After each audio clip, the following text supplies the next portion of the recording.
Learn how to build your own large language model from scratch.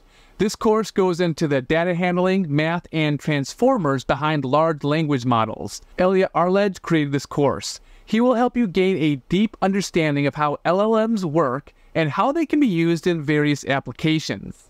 So, let's get started. Welcome to Intro to Language Modeling. In this course, you're going to learn a lot of crazy stuff, okay? I'm just going to give you a heads up. It's going to be a lot of crazy stuff we learn here. However, it will not be insanely hard. I don't expect you have any experience in calculus or linear algebra. A lot of courses out there do assume that, but I will not. We're going to build up from square one. We're going to take baby steps when it comes to new fundamental concepts in math and machine learning, and we're going to take larger steps once things are fairly clear and they're sort of easy to figure out. That way we don't take forever just taking baby steps through every little concept. This course is inspired by Andrei Karpathy's Building a GPT from Scratch lecture. So shout out to him. And yeah, we don't assume you have any experience, maybe 3 months of Python experience, just so the syntax is sort of familiar and you're able to follow along that way. But no matter how smart you are, how quick you learn, the willingness to put in the hours is the most important, because this is material you won't normally come across.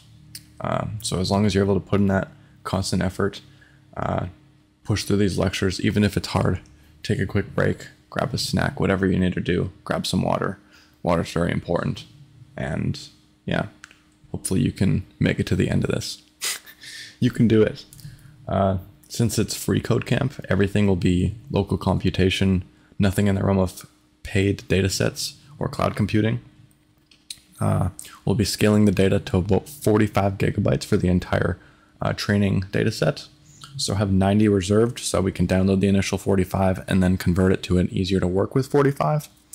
So yeah, if you don't actually have 90 gigabytes reserved, that's totally fine. You can just download a different data set and sort of follow the same data pipeline that I do in this video.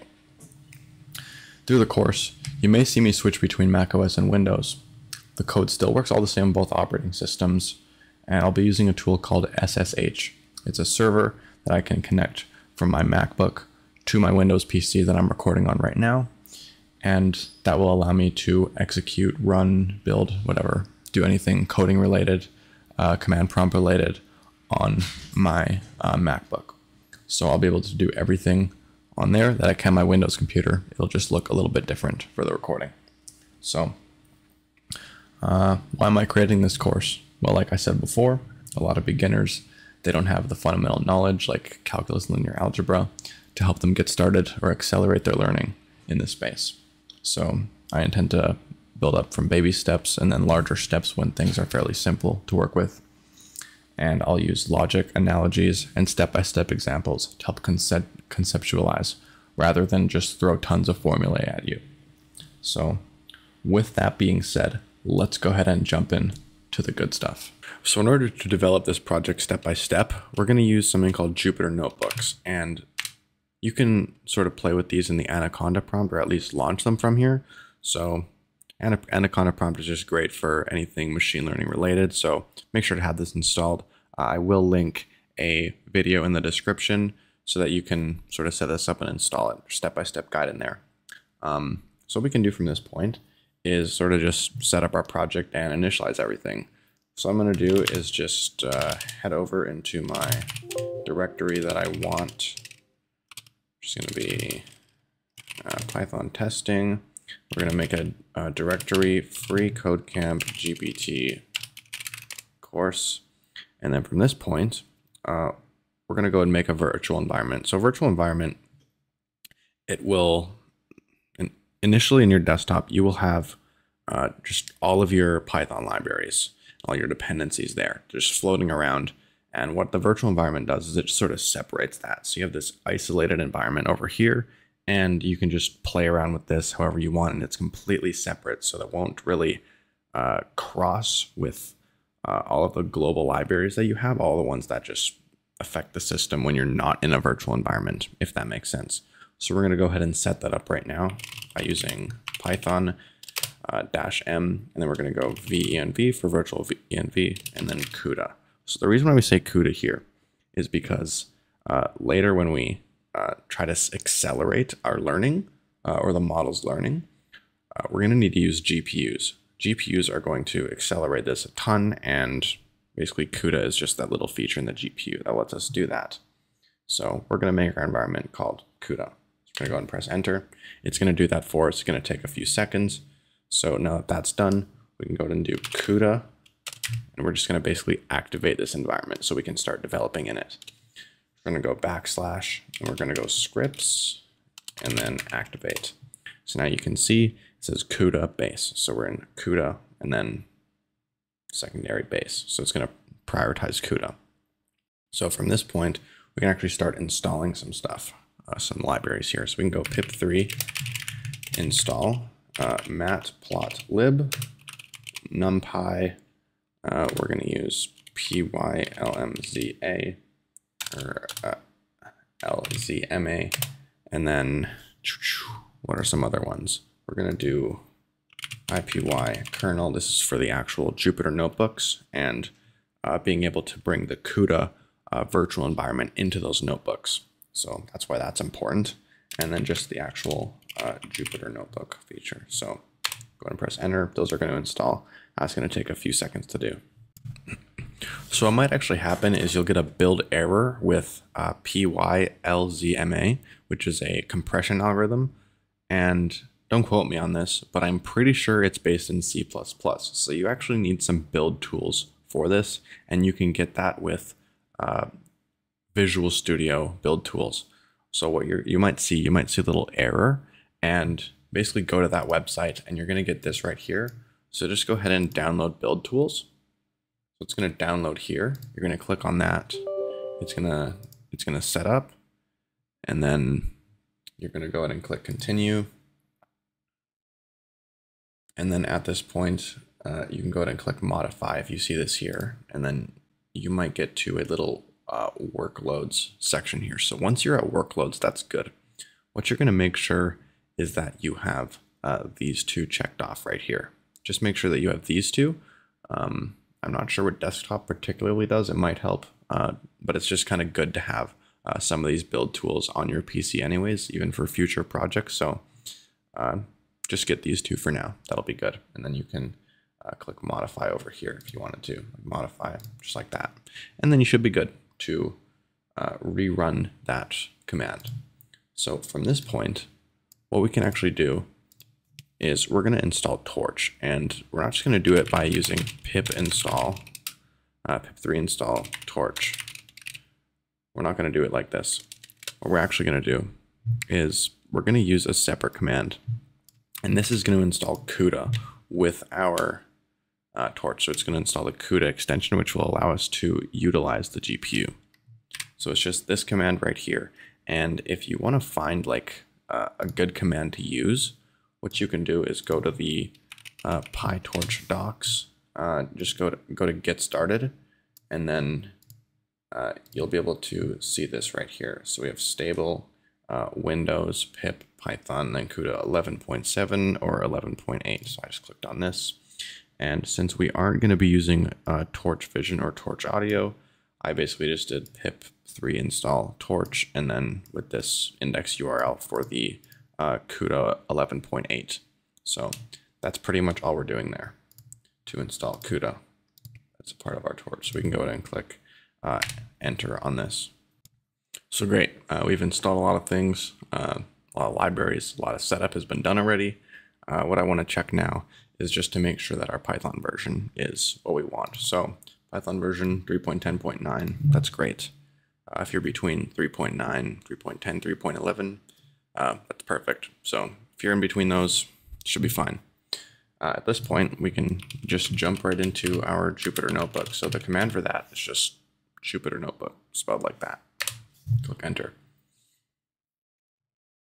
It's going to send us into here. And I've created this little bigram.ipynb here in my VS Code. So pretty much you need to actually type some stuff in it, and you need to make sure that it has the ipynb extension, or else it won't work. So if it's just ipynb and doesn't have anything in it, I can't really read that file for some reason, and yeah, so just make sure you type some stuff in it, open that in VS Code, type like, I don't know, a equals 3 or str equals banana. I don't care. At this point, let's go ahead and pop into here. So this is what our notebook's going to look like, and we're going to be working with this quite a bit throughout this course. So what we're going to need to do next here is make sure that our virtual environment is actually inside of our notebook and make sure that we can interact with it from this kernel rather than just through the command prompt. So we're going to go ahead and check here, and I have a virtual environment here. You may not, but all we're going to do is basically go into here. We're going to end this, and all we're going to do is we're going to go ahead and do Python -m and then IPY kernel install user. And you'll see why we're doing this in a second. User name equals CUDA. This is from the virtual environment we initialized before. So that's the name of the virtual environment. And then the display name, how it's actually going to look in the terminal, is going to be display name. We'll just call it CUDA GPT. I don't know. That sounds like a cool name. And then we'll go ahead and press enter. It's going to make this environment for us. Great. Installed. Good. So we can go ahead and run our notebook again, and we'll see if this changes. So we can go ahead and pop into our Bigram again. Kernel, change kernel, boom, CUDA GPT. Let's click that. Sweet. So now we can actually start doing more and just sort of experimenting with how the notebooks work and actually how we can build up this Bigram model and sort of learning how language models work from scratch. So let's go ahead and do that. So before we jump into this actual code here, what I want to do is delete all of these. Good. So now what I'm going to do is just get a small little data set, just very small for us to work with, that we can sort of try to make a Bigram out of, something very small. So what we can do is go to this website called Project Gutenberg, and they basically just have a bunch of free books that are licensed under Creative Commons. So we can use all of these for free. So let's use The Wizard of Oz. Dorothy and the Wizard of Oz. Great. So what we're going to want to do is just click on plain text here. Great. So now I can go Control S to save this, and then we could just go Wizard of Oz. Wizard _ of Oz. Good. So now what I'm going to do is we should probably drag this into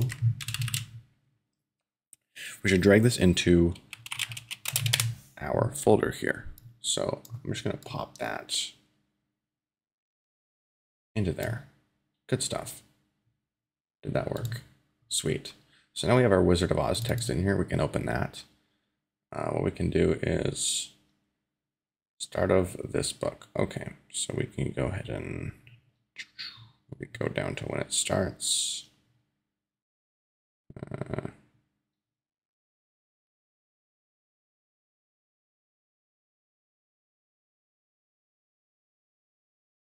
Sweet. So maybe we'll just cut it here. That'd be a good place to start. Just like that. And then put a few spaces. Good. So now we have this book. Go to the bottom here just to get rid of some of this other licensing stuff, which might get in the way with our predictions in the context of the entire book. So let's just go down to when that starts. End of the book. Okay.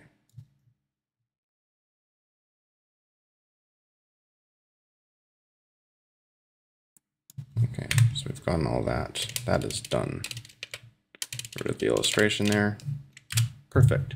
So now we have this Wizard of Oz text that we can work with. Let's close that up. 233 kilobytes. Awesome. Very small size. We can work with this. This is great. So we have this wizardofoz.txt file, and what are we going to do with that? Well, we're going to try to train a transformer or at least a Bigram language model on this text. So in order to do that, we need to sort of learn how to manage this text file, how to open it, etc.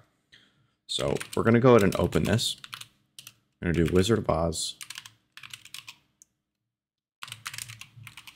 like that, and we're going to open it in read mode, and then we're going to use the encoding UTF-8, just like that. So this is the file mode that you're going to open in. There's read mode, there's write mode, there's read binary, there's write binary. And those are really the only ones we're going to be worrying about for this video. The other ones you can look into in your spare time if you'd like to, but we're just going to be using those for now. And then the encoding is just what type of character encoding are we using. That's pretty much it. And we can just open this as f, short for file. We're going to go text equals f.read. Just going to read this file, stored in a string variable, and then we can, we could print some stuff about it. So we can go print the length of this text. Run that. We get the length of the text. We could print the first 200 characters of the text. Sure. So we get the first 200 characters. Great.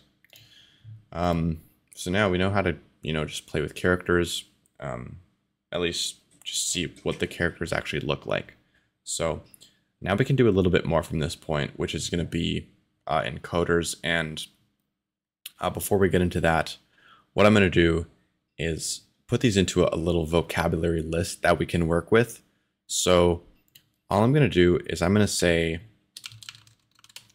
we're going to make a chars variable. So the chars is going to be all the chars, or all the characters in this text piece. So we're going to make a sorted set of text here. And we're going to just print out chars. So look at that. We have a giant array of all these characters. So now what we can do is we can use something called a tokenizer. And a tokenizer consists of an encoder and a decoder. What an encoder does is it's actually going to convert each character, each element of this array to an integer. So maybe this would be a 0. This would be a 1, right? So a new line or an enter would be a 0, a space would be a 1, exclamation mark would be a 2, etc. Right, all the way to the length of them. And then what we could do is we could even print the length of these characters, so we can see how many there actually are. So there's 81 characters in the entire Wizard of Oz book. So I've written some code here that is going to do that job for us, the job of tokenizers. So what we do is we just use some generator for loops here, generative for loops rather, and we make a little mapping from strings to integers and integers to strings given the vocabulary. So we just enumerate through each of these. We have first element assigned to a 1, second assigned to a 2, etc. Right? That's basically all we're doing here. And we have an encoder and a decoder. So let's say we wanted to convert the string hello to integers. So we go encode, and we could do hello, just like that. And then we could go ahead and print this out. Perfect. Let's go ahead and run that. Boom. So now we have a conversion from characters to integers. And then if we wanted to maybe convert this back, so decode it, we could store this in a little, maybe decoded hello equals that. And then we could go, or encoded rather, encoded hello, and then we could go decoded hello is equal to, we go decode, and we can use the encoded hello. So we're going to go ahead and encode this into integers, and then we're going to decode the integers back to a character format. So let's go ahead and print that out. We're going to go ahead and print the decoded hello. Perfect. So now we get that. So I'm going to fill you in on a little background information about these tokenizers. So right now we're using the character level tokenizer, which takes basically each character and converts it to an integer equivalent. So we have a very small vocabulary and a very large amount of tokens to convert. So if we have 40,000 individual characters, that means we have a small vocabulary to work with, but a lot of characters to encode and decode, right? If we work with maybe a word level tokenizer, that means we have a ton, like every single word in the English language. I mean, if you're working with multiple languages, this could be like, a lot, very large amount of tokens. So you're gonna have like maybe millions or billions or trillions if you're doing something weird. But in that case, you're gonna have a way smaller set to work with. So you're gonna have a very large vocabulary, but a very small amount to encode and decode. So if you have a subword tokenizer, that means you're going to be somewhere in between a character level and a word level tokenizer, if that makes sense. So in the context of language models, it's really important that we're efficient with our data, and just having a giant string might not work the best. And we're going to be using a machine learning framework called PyTorch or Torch. So I've imported this right here, and pretty much what this is going to do is it's going to handle a lot of the math, a lot of the calculus for us, as well as a lot of the linear algebra, which involves a type of data structure called tensors. So tensors are pretty much matrices. If you're not familiar with those, that's fine. We'll go over them more in the course. But pretty much what we're going to do is we're going to just put everything inside of a tensor so that it's easier for PyTorch to work with. So I'm going to go ahead and delete these here. And what we can do is just make our data element. This is going to be the entire text data of the entire Wizard of Oz. So we could go ahead and make this data equals, and we're going to go torch.tensor, and then we're going to go encode.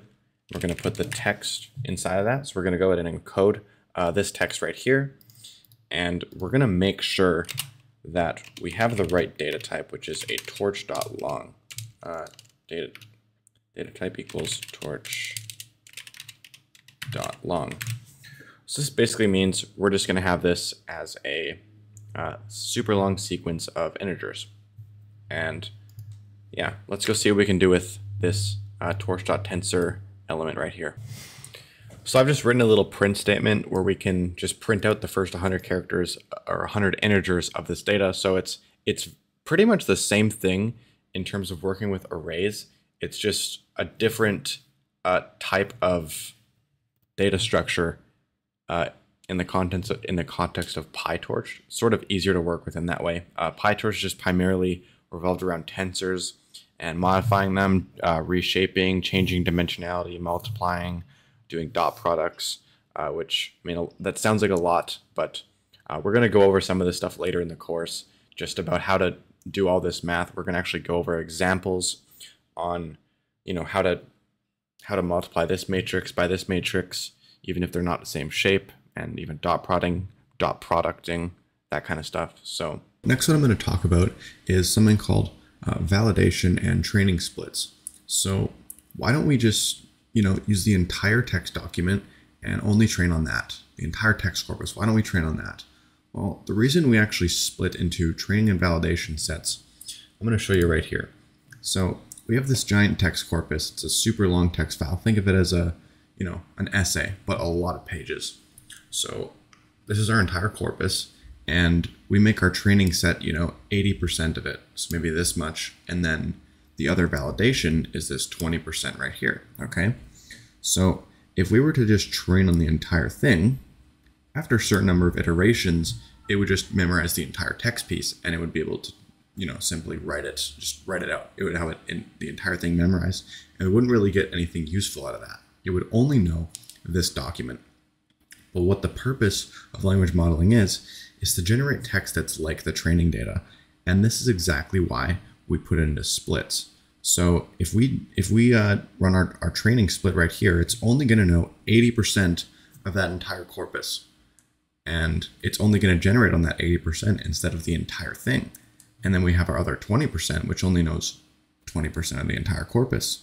So the reason why we do this is to make sure that the generations are unique and not an exact copy of the actual document.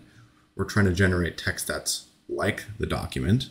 Like, for example, in Andrei Karpathy's lecture, he trains on Shakespearean text, an entire piece of Shakespeare. And the point is to generate Shakespearean-like text, but not exactly what it looked like. Not that exact, 40,000 lines or like a few thousand lines of that entire corpus, right? We're trying to generate text that's like it.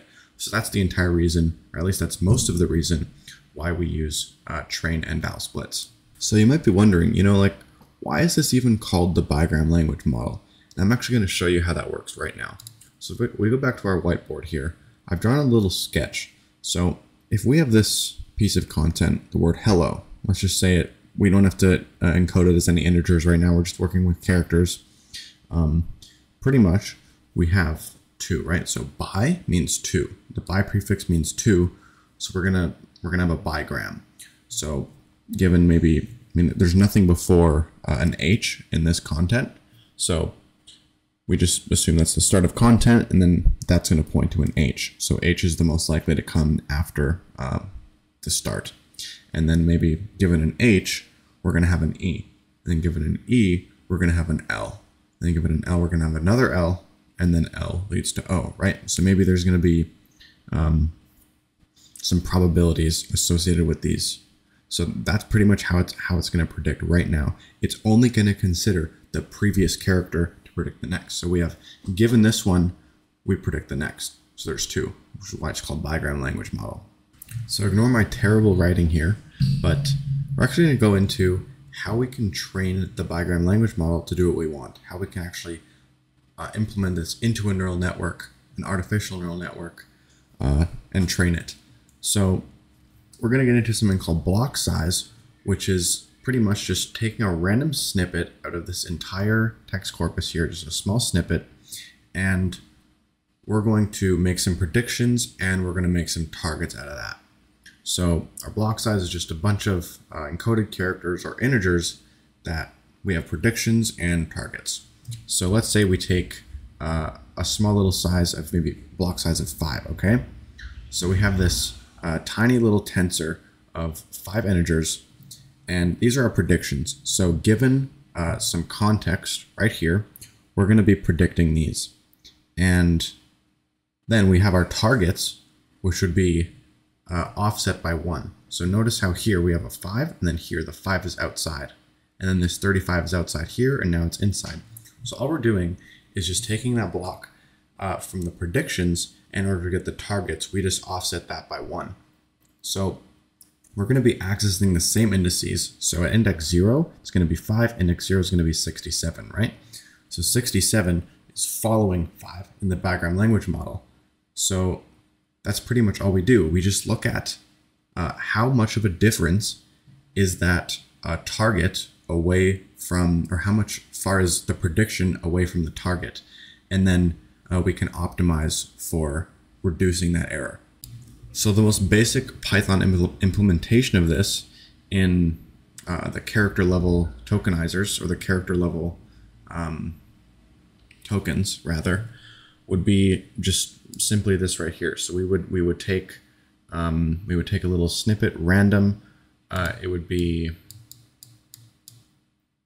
pretty much just from the start, or some whatever, just some snippet all the way from the start of the snippet up to block size, so 5.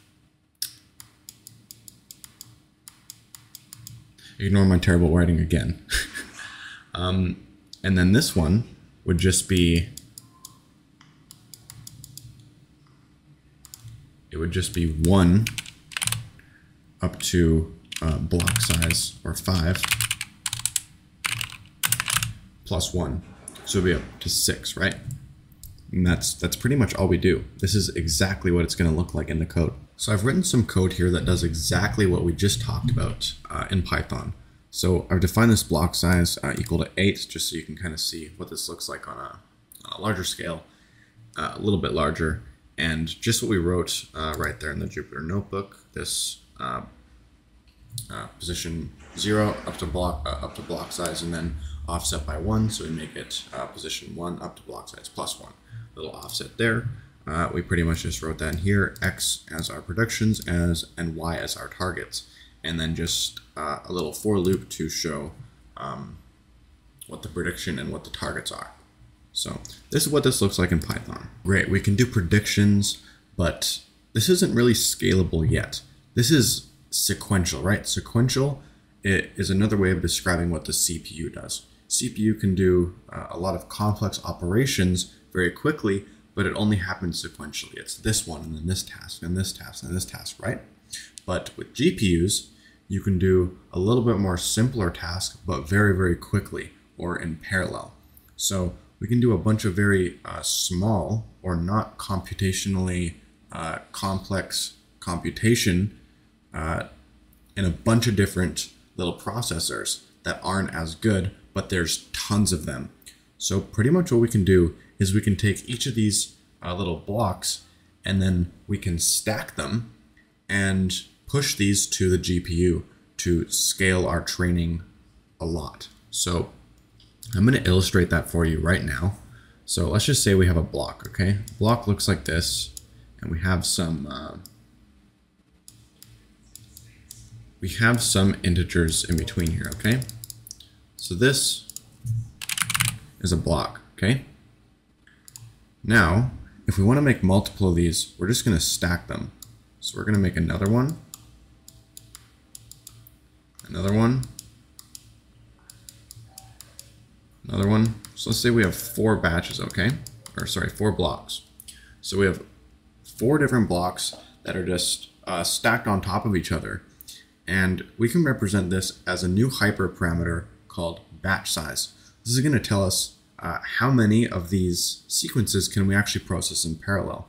So the block size is the length of each sequence, and the batch size is how many of these are we actually doing at the same time. So this is a really good way to scale language models, and without these, you can't really expect any fast training or good performance at all. So we just went over how we can actually get batches, or rather how we can use batches to accelerate the training process. And it just takes one line to do this actually. So all we have to do is call this little function here saying if torch.CUDA is available. We'll just check if the GPU is available based on your CUDA installation. And if it's available, like it says, if it's available, we'll set the device to CUDA, else CPU. So we're going to go and print out the device here. So that's going to run, and we get CUDA. So that means we can use the GPU for a lot of our processing here. And while we're here, I'm actually going to move up this hyperparameter block size up to the top. Block size, and then we're going to use batch size, which is how many blocks we're doing in parallel. And we're just going to make this 4 for now. So these are our 2 hyperparameters that are very, very important for training. And you'll see that why these become much more important later when we scale up the data and use more complex mechanisms to train and learn the patterns of the language based on the text that we give it. So if it doesn't work right away, if the new Jupyter Notebook doesn't work right away, I'd recommend just hitting Control-C to cancel this. Hit it a few times, might not work the first. It'll shut down, and you just go up, Jupyter Notebook again, and then enter. And then after this is done, you should be able to just restart that, and it will work, hopefully. There we go. So I can go ahead and restart and clear output. And we can run that. See, we get boo. So awesome. Now let's try to do some actual cool PyTorch stuff. So we're going to go ahead and import Torch here. And then let's go ahead and try this randint feature. So we can go randint, we'll do equals torch.randint. And then let's say we go minus 100 to 100, and then in brackets we go 6, just like that. So if we want to print this out here, or we could just go randint like that. We could run this block first. Good. And boom. So we get a tensor type And all of these numbers are, we have 6 of them. So 1, 2, 3, 4, 5, 6, and they're between -100 and 100. So we're gonna have to keep this in mind right here when we're getting our random batches from this giant text corpus. So let's try out a new one. Let's just try, we can make tensors. We've done this before. So we could do tensor equals torch.tensor, and we could go 0.1, 1.2. Here, I'll just copy and paste one right here. So if we do this, boom. And we could just do tensor, and we'll get exactly this. So boom, we get a 3x2 matrix. Now, we're going to try a different one called zeros. So zeros is just torch.zeros. And then inside of here, we could just do the dimensions or the shape of this. So 2x3, and then we could just do zeros, and then go ahead and run that. So we get a 2x3 of zeros. And these are all floating point numbers, by the way.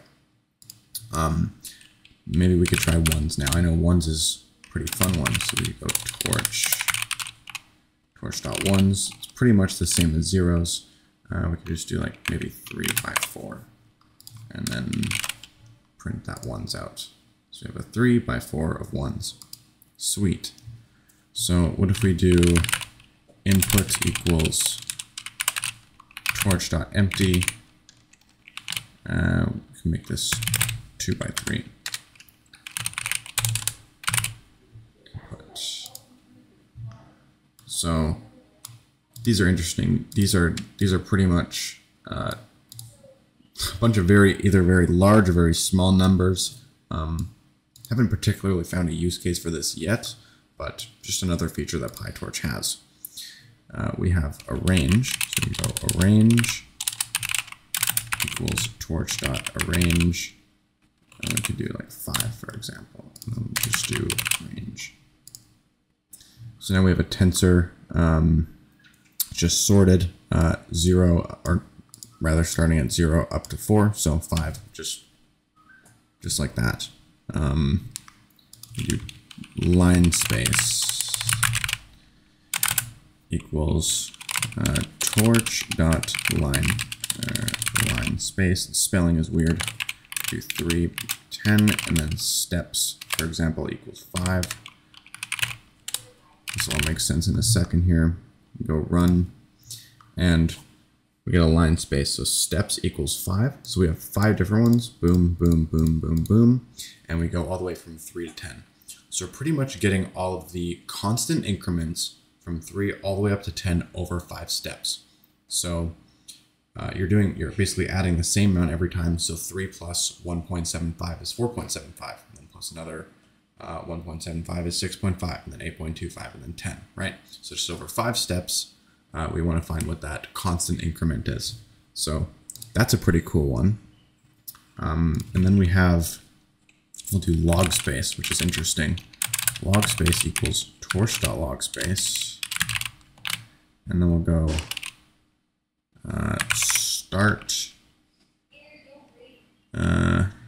start equals -10, end equals 10. These are both start and end, so you can either put these here, you can either put the start with them, start equals, or you don't have to. It's honestly up to you. And then we can put our steps again. So steps equals maybe 5. Let's go and run that. Or oops, need to put log space there. So we get that. So we start at 1 to the -10, and then we just do this in little increments here. So it goes 10, -5, 0, plus 5, 10, just over 5 steps. So that's pretty cool. What else do we have here? So we have torch.I.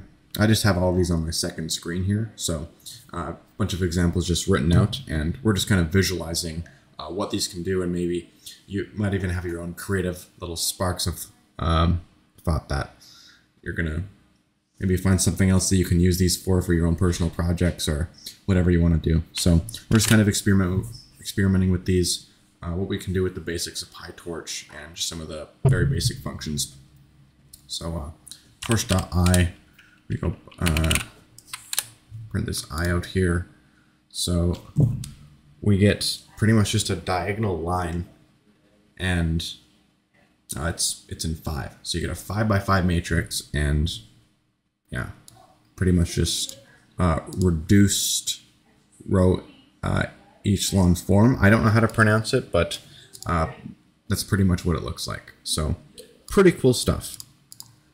Let's see what else we have. We have empty like. We have empty like, torch.emptyLike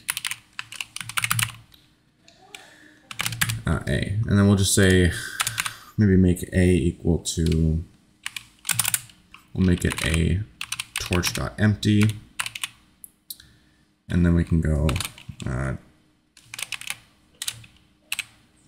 2 by 3, and then data type torch.int64, so 64-bit integers, and then let's see what happens here. Empty,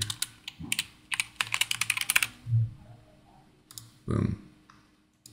So that's pretty cool. What else do we have? Yes, we can do timing as well. So I'm just going to erase all of these. You can, you can scroll back in the video, just look and maybe experiment with these a little bit, try a little bit more than just, what I've done with them, maybe modify them a little bit. But yeah, I'm actually going to delete all of these here. So we just do, and then we can go ahead and do the device equals CUDA, and we're going to go ahead and switch this over to the CUDA GPT environment. So CUDA if torch.CUDA underscore is .CUDA is available, and then else go CPU, print out our device here, go ahead and run this, CUDA, sweet. So we're going to try to do stuff with the GPU now compared to the CPU, and really see how much of a difference CUDA or the GPU is going to make in comparison to the CPU when we change the shape and dimensionality, and we're just doing different experiments with a bunch of different tensors. So in order to actually measure the difference between the GPU and the CPU, I just imported a library called Tanh. So this comes with the operating system, or sorry, with Python. You don't have to actually install this manually. So basically what we do is whenever we call time.time and then parentheses, it will just take the current time snippet right now. So start time will be like right now, and then end time maybe 3 seconds later will be, right now plus 3 seconds. So if we subtract end time, start time, we'll get a 3-second difference, and that would be the total elapsed time. And then this little number here, this 4, will be just how many decimal places we have. So I can go ahead and run this here. Time is not defined. Let's run that first. Boom. It's going to take, almost no time at all. So we can actually increase this if we want to 10, and then run that again. Again, it's, we're making a pretty much a 1-by-1 matrix. It's just a 0. So we're not really going to get anything significant from that.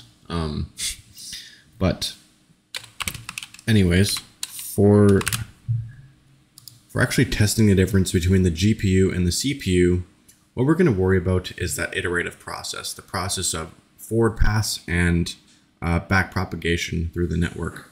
That's primarily what we're trying to optimize for. Actually pushing all these parameters and all these model weights to the GPU isn't really going to be the problem. It'll take maybe a few seconds at most, like maybe 30 seconds to do that. And that's not going to be any time at all in the entire training process.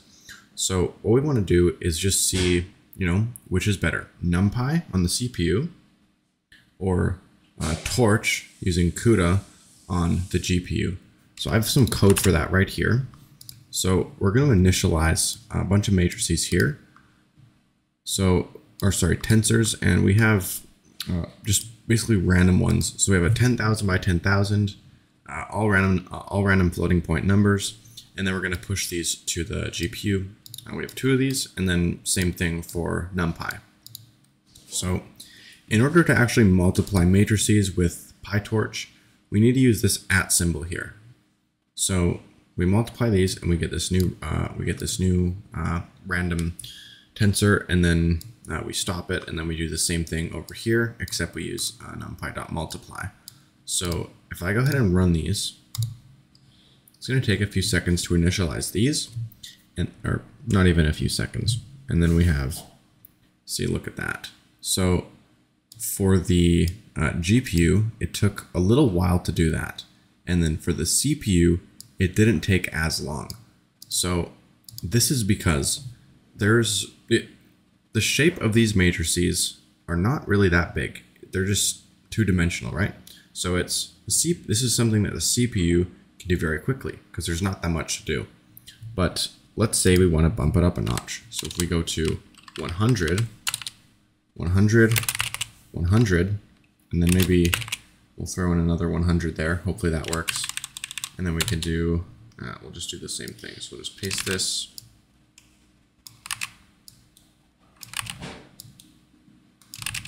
So now if we try to run this again,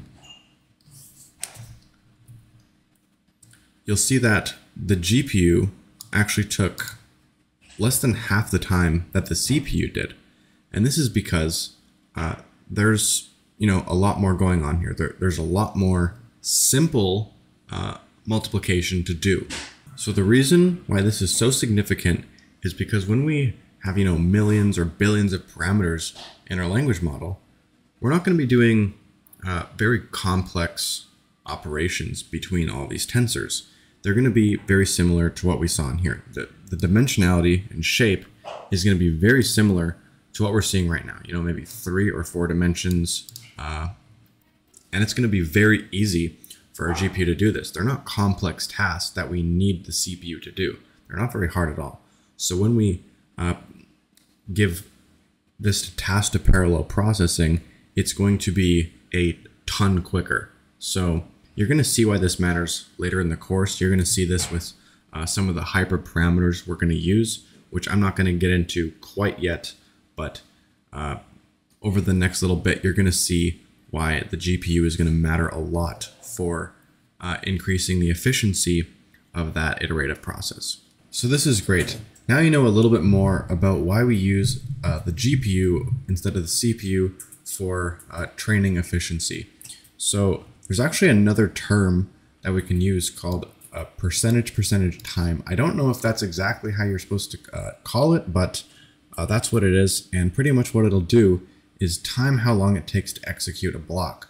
So we can see here, there's CPU times, 0 nanoseconds, the N is for nano, a billionth of a second is a nanosecond, and then wall time. So CPU time is how long it takes to execute on the CPU, the time that it's doing operations for. And then the wall time would be how long it actually takes, like in real time. How long do you have to wait? Do you have to wait until it's finished? So the only thing that the CPU time doesn't include is waiting. So in an entire process, there's going to be some operations and there's going to be some waiting. Wall time is going to have both of those, and CPU time is just the execution.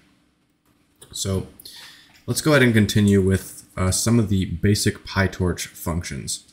So I've written some stuff down here. So we're going to go over torch.stack, torch.multinomial, torch.trill, triu, I don't think that's how you pronounce it, but we'll get into that more, transposing, linear, concatenating, and the softmax function.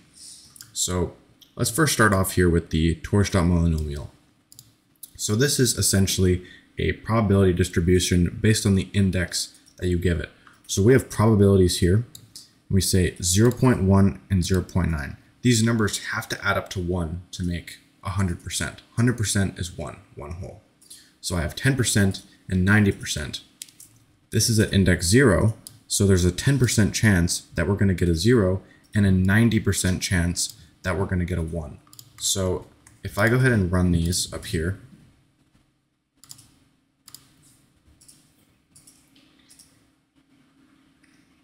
give this a second to do its thing. So you can see that in the end, we have our num sample set to 10. So it's going to give us 10 of these. 1, 2, 3, 4, 5, 6, 7, 8, 9, 10. And all of them are 1s. If we run it again, we might get slightly different results. See, now we have some 0s in there. But the 0s have a very low probability of happening. As a matter of fact, exactly a 10% probability of happening. So we're going to use this later in predicting what word is going to come next. Let's move on to torch.cat, or short for torch.concatenate. So this will essentially concatenate two tensors into one. So I initialize this tensor here, torch.tensor, 1, 2, 3, 4. It's one dimensional. And we have another tensor here that just contains 5. So if we concatenate 1, 2, 3, 4, and 5, then we get 1, 2, 3, 4, 5. We just combine them together, and this is what will come out in the end. So we run that, 1, 2, 3, 4, 5. Perfect. So this is we're gonna actually use this when we're generating text given a context. So it's gonna start from 0. We're gonna use our probability distribution to pick the first one, and then based on the first one, we're going to we're gonna predict the next character, and then once we have predicted that, we're going to concatenate the new one with the ones that we've already predicted. So we have this maybe like 100 characters over here, and then the next character that we're predicting is over here. We just concatenate these, and by the end, we will have all of the integers that we've predicted. So next up, we have torch.trill. And what this stands for, what the trill stands for, is triangle lower.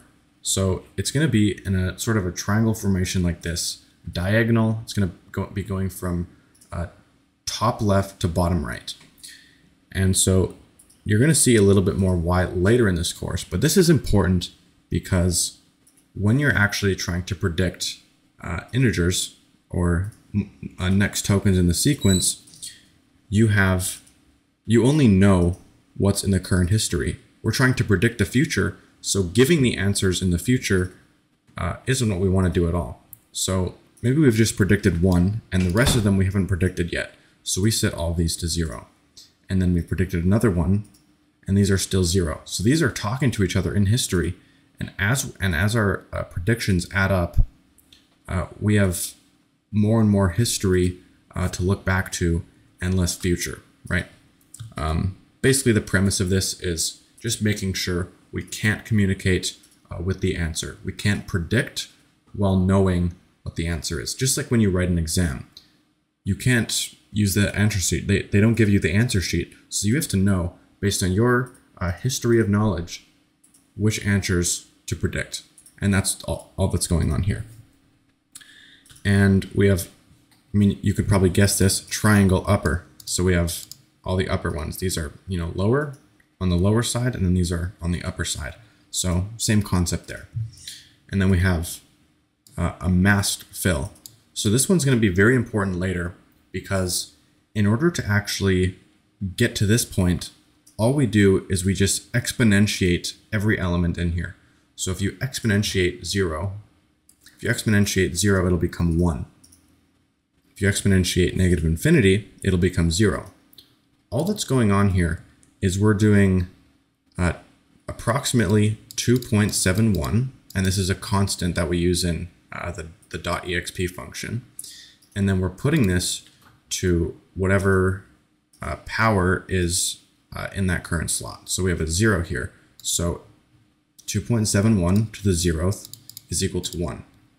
2.71 to the 1 is equal to 2.71. And then 2.71 to the negative infinity is, of course, 0. So that's pretty much how we get from this to this. And we're simply just masking these over. So that's great. And I sort of showcase what the EXP does. We're just using this one right here. We're using this output, and we're just plugging it into here. So it'll go from -infinity to 0, and then 0 to 1. So that's how we get from here to here. Now we have transposing. So transposing is when we sort of flip or swap the dimensions of a tensor. So in this case, I initialize a torch.zeros tensor with dimensions 2 by 3 by 4. And we can use the transpose function to essentially flip any dimensions that we want. So what we're doing is we're looking at the 0th, it sounds weird to not say first dimension, but we're pretty much swapping the 0th position with the second. So 0, 1, 2. We're swapping this one with this one. So the end result, like you would probably guess, the shape of this is going to be 4, 3, 2 instead of 2, 3, 4. So you can kind of just take a look at this and see, which ones are being flipped, and those are the dimensions, and that's the output. So hopefully that makes sense. Next up, we have torch.stack, and this is what we're actually going to go.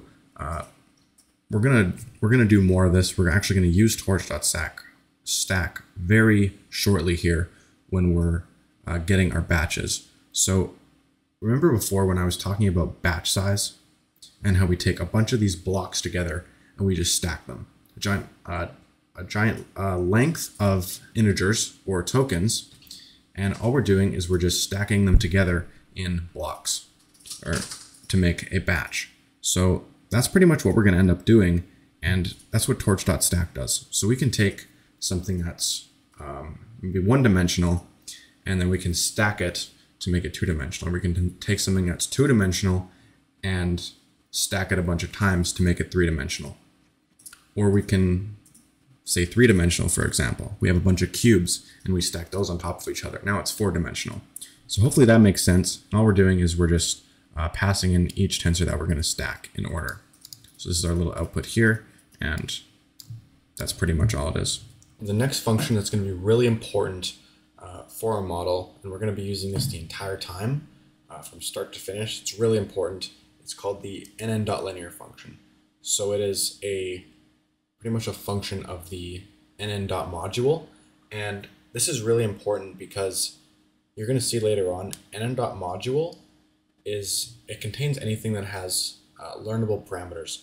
So when we do a transformation to something, when we apply a weight and a bias, in this case it'll be false, but pretty much when we apply a weight or a bias under nn.module, it will learn those and it'll become better and better, and it'll basically train based on how accurate those are and how close certain parameters bring it to the desired output.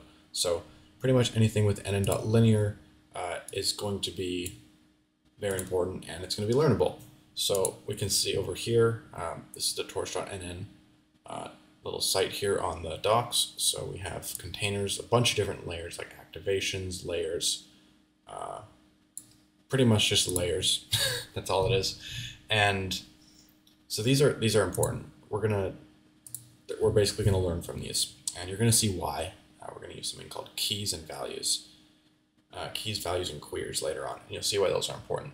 But if that doesn't make sense yet, let me illustrate that for you right now. So I drew this out here. So if we look back at our examples, we have we initialize a tensor. It's 10, 10, and 10. What we're going to do is we're going to do a linear transformation. This linear stands for linear transformation. So pretty much we're just going to apply a weight and a bias through each of these layers here. So we have an input and we have an output. X is our input, Y is our output. And this is of size 3 and this is of size 3. So pretty much we just need to make sure that these are lining up. And for more context, the nn.sequential is sort of built off nn.linear. So if we go ahead and search that up right now, this will make sense in a second here. This is also some good prerequisite knowledge in general for machine learning.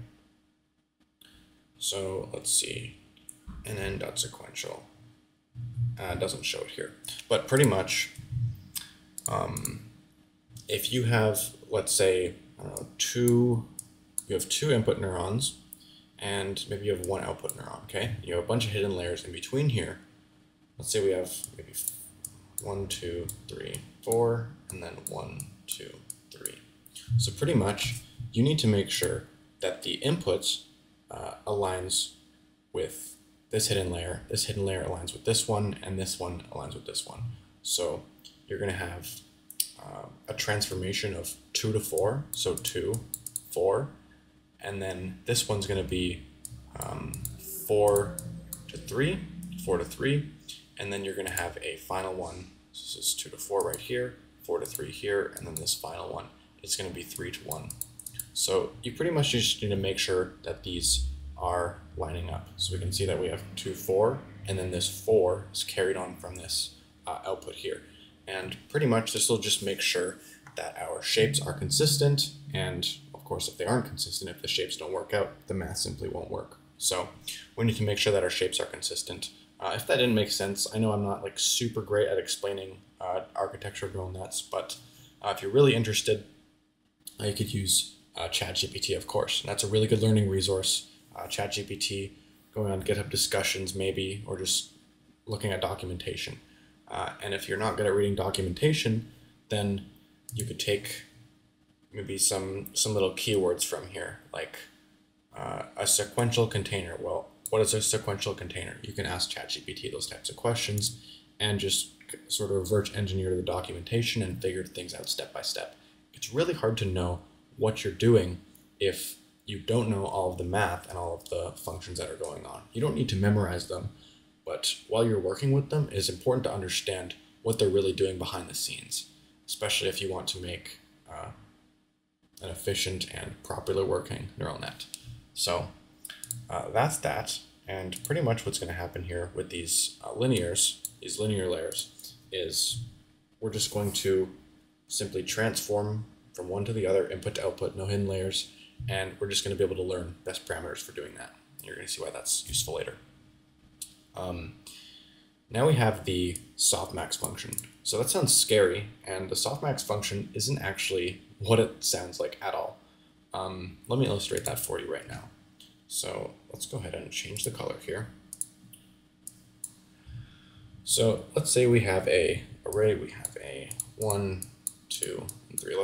We'll make them floating point numbers, 2.0, 3.0, etc. Right? Floating points, whatever.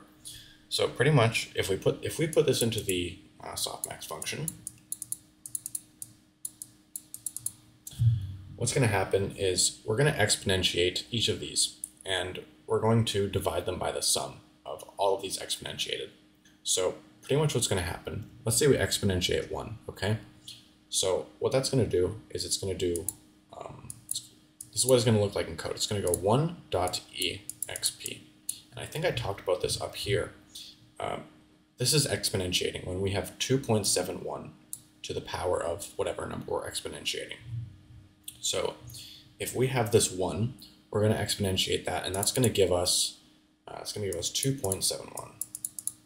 And we have this 2 here, and that's going to give us whatever 2 is exponentiated, 2.71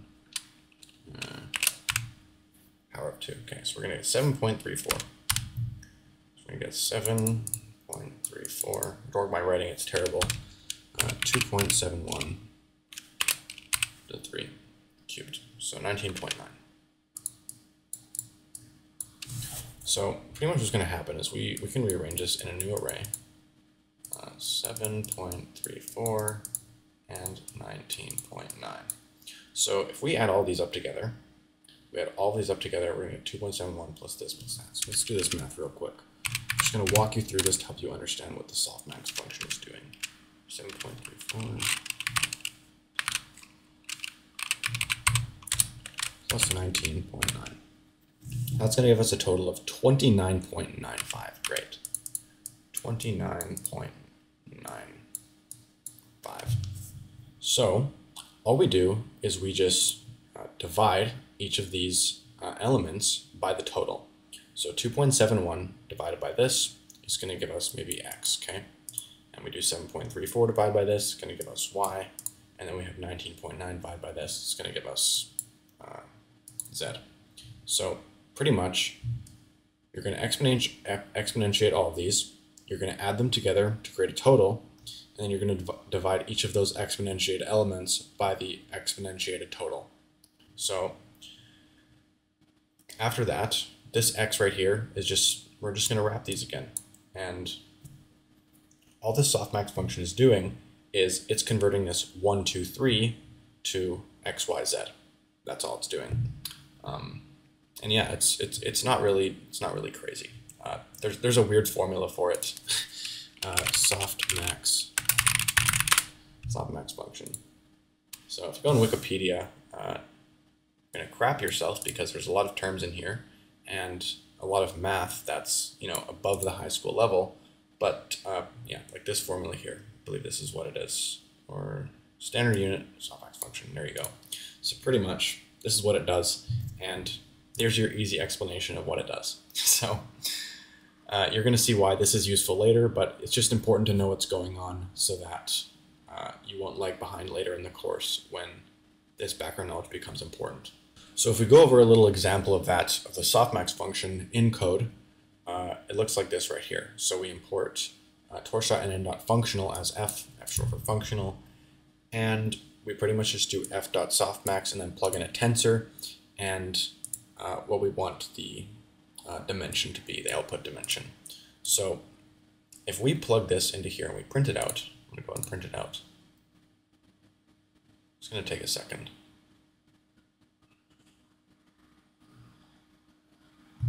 Torch is not defined. So let's run this from the top here. Boom. And let's try that again. Boom, there we go. So if you took all those values, let's actually do this again from scratch. So if we do 2.71 divided by 29.95, we get 0.09, 0.09, good. And then if we do 7.34 divided by 29.95, we get 0.245. 0.245, well, it's kind of close. Really close, actually. And then 66.52, so if we go, what was that last one there? 19.9. So we do 19.9 divided by 29.95, 66.4, so 66.5, it's pretty close.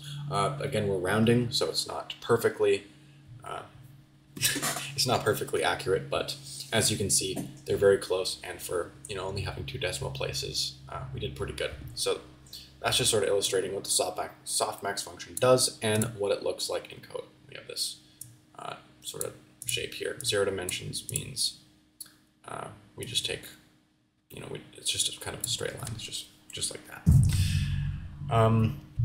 So now we're going to go over embeddings, and I don't have any code for this yet. We're going to figure this out step by step with ChatGPT because I want to show you guys sort of the skills and what it takes to reverse engineer an idea or function, or just understand how something works in general in machine learning.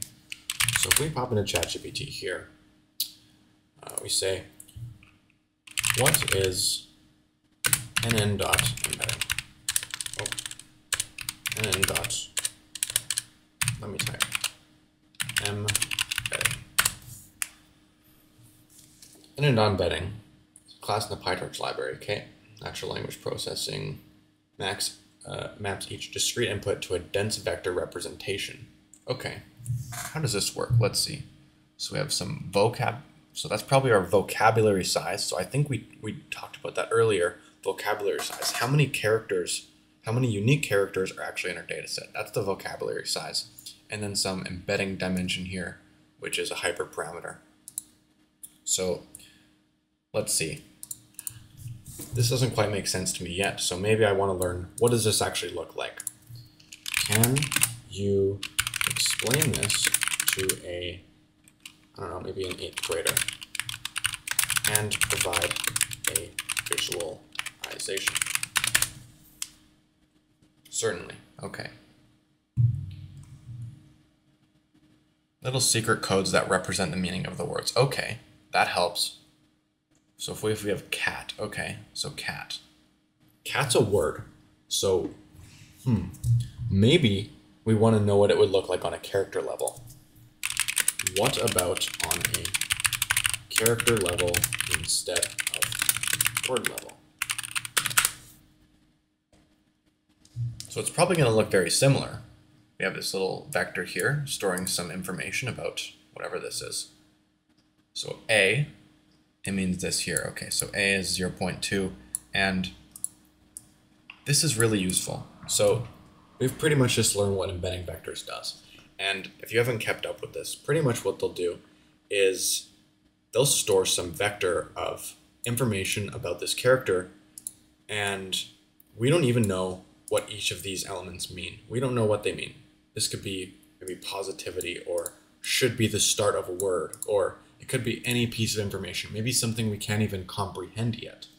But the point is, if we actually give them vectors and we feed these into a network and learn, because as we saw before, nn.embedding right here is a part of the nnModule. So these are learnable parameters, which is great.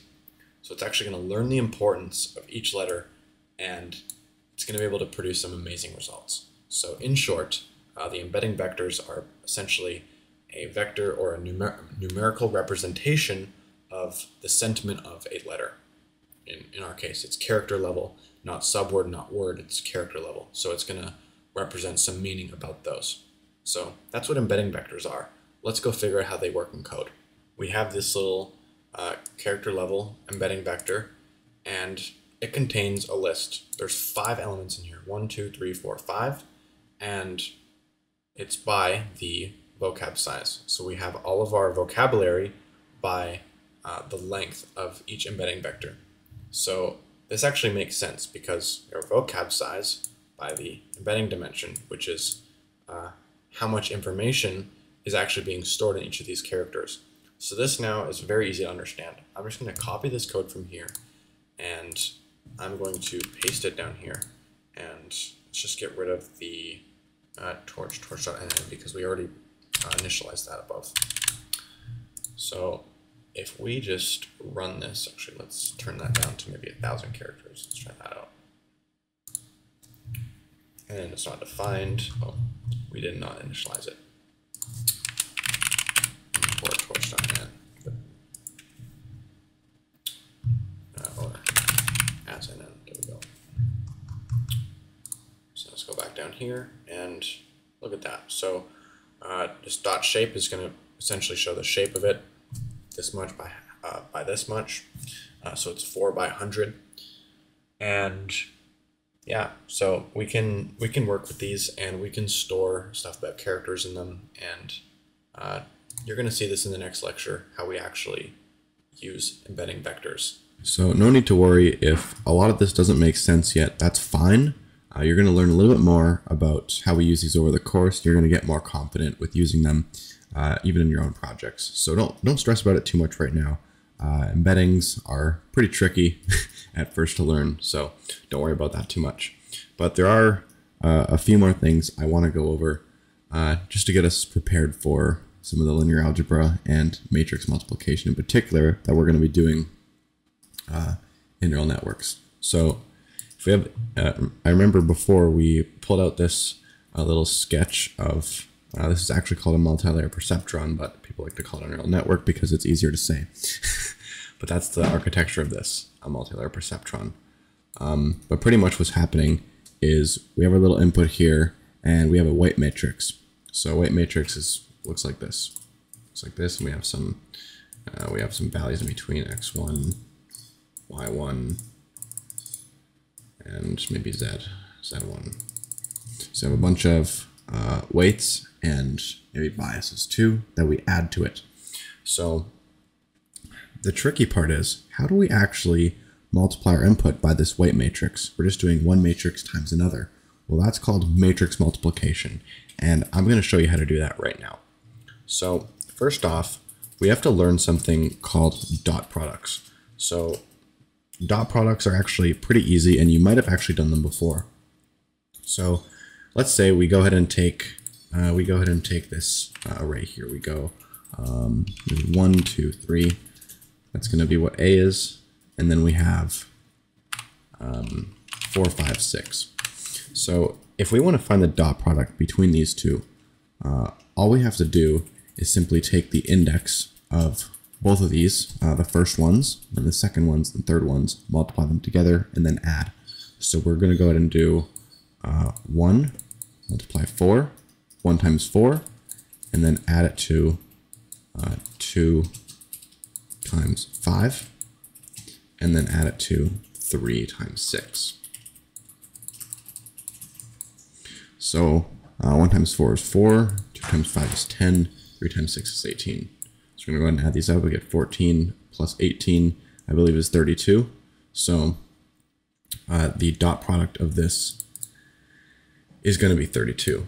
And that's pretty much how simple dot products are. It's just taking each index of both of these arrays, multiplying them together, and then adding all of these products up. That's a dot product. So we actually need dot products for matrix multiplication. So let's go ahead and jump into that right now. So I'm just going to create 2 matrices that are going to be pretty easy to work with. So let's say we have one matrix over here. It's going to be 1, 2, 3, 4, 5, and 6. This is going to be equal to A, and then B is going to be another matrix. So we're going to have 7, 8, 9, 10, 11, 12. Ignore my terrible writing. Pretty much what we do is to multiply these together. First, we need to make sure that they can multiply together. So we need to take a look at the amount of rows and columns that these have. So this one right here is 3 rows, 1, 2, 3. 3 rows and 2 columns. So this is going to be a 3 by 2 matrix. And this one has 2 rows and 3 columns. So it's a 2 by 3 matrix. So all we have to make sure that if we're multiplying A dot product with B, and this is the PyTorch syntax for multiplying matrices. If we're multiplying A by B, then we have to make sure the following is true. So if we do 3 by 2, and then dot product with 2 times 3, we have to make sure that these two inner values are the same. So 2 is equal to 2, so we cross these out, and then the ones that we have left over are 3 by 3. So the resulting matrix would be a 3 by 3. However, if you had like a 3 by 4 times a 5 by 1, that doesn't work because these values aren't the same. So these two matrices couldn't multiply. And sometimes you actually have to flip these to make them work. So maybe we change this value here to a 3. We change this value to a 3. In this order, they do not multiply. But if we switch them around, we have a 3 by 5 with a 5 by 3, sorry. 5 by 3 with a 3 by 4. So these two numbers are the same. That works. And the resulting matrix is a 5 by 4. So that's how you make sure that two matrices are compatible. So now, to actually multiply these together, what we're going to do, I'm going to make a new line here. So I'm going to rewrite these. Now we don't have to rewrite them. Let's just cross that out here. So pretty much what we have to do is we have to take these two and dot product with these two. And then once we're done that, we do the same with these and these and these. So we start with the first row in the A matrix, and we iterate through all of the columns in the B matrix. And then after we're done that, we just go to the next row in the A matrix and then etc., right? So let's go ahead and do this right now. That probably sounds confusing to start, but let me just illustrate this, how this sort of works right here. So we have our 1 times are 1 times 7 plus 2 times 10. So 1 times 7 plus 2 times 10. And this is equal to 27. So that's the first dot product of 1 and 2 and 7 and 10. So what this is actually going to look like in our new matrix, I'll go ahead and write this out here. So this is our new matrix here. This 27 is going to go right here. Let's continue. So next up, we're going to do 1 and 2 and then 8 and 11. So I'm going to go 1 times 8 plus 2 and 11. So 1 times 8 is 8, and then 2 times 11 is 22. So our result here is 30. And 30 is just going to go right here. So 27, 30, and you can see how this is going to work, right? So we in our first row of A, we're going to get the first row of this resulting matrix. So let's go ahead and do the rest here. So we have 1 and 2, and then 9 and 12. 1 times 9, 2 times 12. 1 times 9 is 9, 2 times 12 is 24. So if we do, that's like 33, I believe. So 33, and we can go ahead and write that here. So now let's move on to the next. So we have a 3 and 4. 3 and 4 dot product with 7 and 10. So 3 will multiply 7. And then we're going to go ahead and add that to 4 times 10. 3 times 7 is 21. And then 4 times 10 is 40. So we're going to get 47 as our output there. So we can go ahead and write 47 right there. And then our next one is going to be 3 and 4 dot product with 8 and 11. So there's 8 plus 4 times 11. Perfect. So we get 3 times 8 is 24, and then plus 44. So 24 plus 44, that's 68. So we get 68, and we can go ahead and write that here. So next up, we have 3 and 4 and 9 and 12.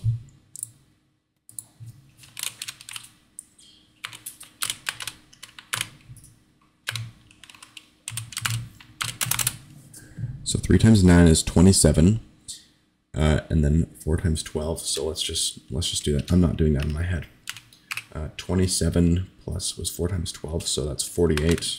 27 plus 48 gives us 75. Let's go to write our 75 here.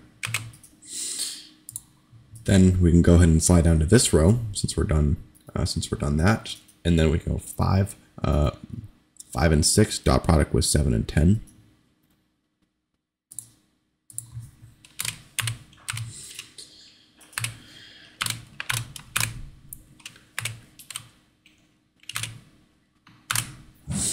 So our result from this, 5 times 7 is 35, and then 6 times 10 is 60. So we're going to get 95.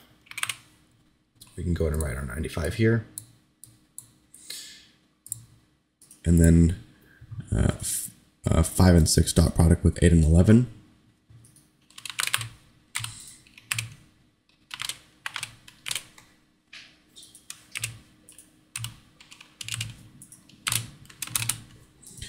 So 5 times 8 is 40, and then 6 times 11 is 66. So we get 104.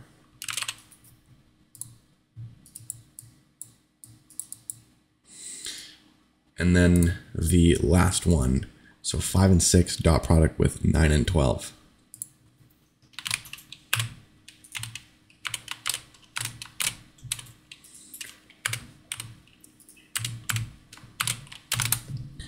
So 5 times 9 is 45, and then 6 times 12 is, what's 6 times 12? 72, I think. So 6 times 12, 72, yeah.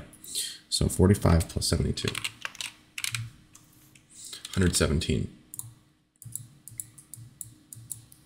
And that is how you do a 3 by 2 matrix and a 2 by 3 matrix, multiplying them together. So the result would be C equals that. So as you can see, it takes a lot of steps that took actually quite a bit of time compared to a lot of the other stuff I've covered in this video so far. So you can see how it's really important to get computers to do this for us, and especially to scale this on a GPU. So I'm going to keep emphasizing that point more and more. It's how the GPU is very important for scaling your training. But pretty much that's how you do dot products and matrix multiplication. So I actually realized I messed up a little bit on the math there. So this 104, that's actually 106. So I messed up there. If you caught that, good job. But pretty much this is what this looks like in 3 lines of code. So all of this up here that we just covered, all of this is in 3 lines. So we initialize an A tensor and a B tensor. Each one of these is a row. Each one of these is a row. And it'll pretty much multiply these together. So this @ symbol, this is shorthand how you multiply 2 matrices in PyTorch together. Another way to do this is to use the torch.matrix multiply function, or Matmul for short. And then you can do A and B. So these will print literally the same thing. Look at that. So I'm not too sure on the differences between them. I use A at B for short, but if you really want to know, just take a look at the documentation or ask ChatGPT, one of the two, and should be able to get an answer from that. But I'm going to move on to something that we want to watch out for, especially when we're doing our matrix multiplication in our networks. So where's our network here? If I go up, imagine we have some matrix A, and every element in this matrix is a floating point number. So if it's like a 1, it would be like 1.0 or something, or just like a 1 dot. That's what it would look like as a floating point number. But if it were an integer, say B is full of 1s with integers, it would just be a 1. There wouldn't be any decimal, 0, 0, etc., right? It would just be 1. So in PyTorch, you cannot actually multiply integers and floating point numbers because they're not the same data type. So I showcase this right here. We have an int64, so type of it is an integer, and a float 32. The 64 and 32 don't mean anything. All we have to know is an integer and floating point number. So I've initialized a torch.randint. I covered above, and set above here. Rand. Maybe not. Anyways, this pretty much does torch.randint is going, the first parameter here is anything, it's pretty much your range. So I could do like 0 to 5, or I could just do like 1. So it'll do 0 up to 1. And then your shape of the matrix that it generates. So I said it's a random int. So that means it's going to generate a tensor with the data type integer, 64. So we have a 3 by 2, and then I initialize another random key detail here. We don't have the int suffix, so this just generates floating point numbers. And if we actually return the types of each of these, so if I print int64.dtype and then float32.dtype, and save that. I'm just going to comment this out for now. We get a int64 and float32. So if we just try to multiply these together,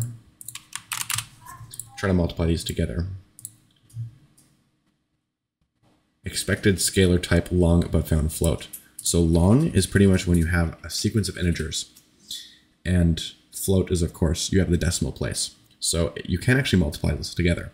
So pretty much what you can do is cast the float method on this. If you just do dot float and then parentheses and then run this, it'll actually work.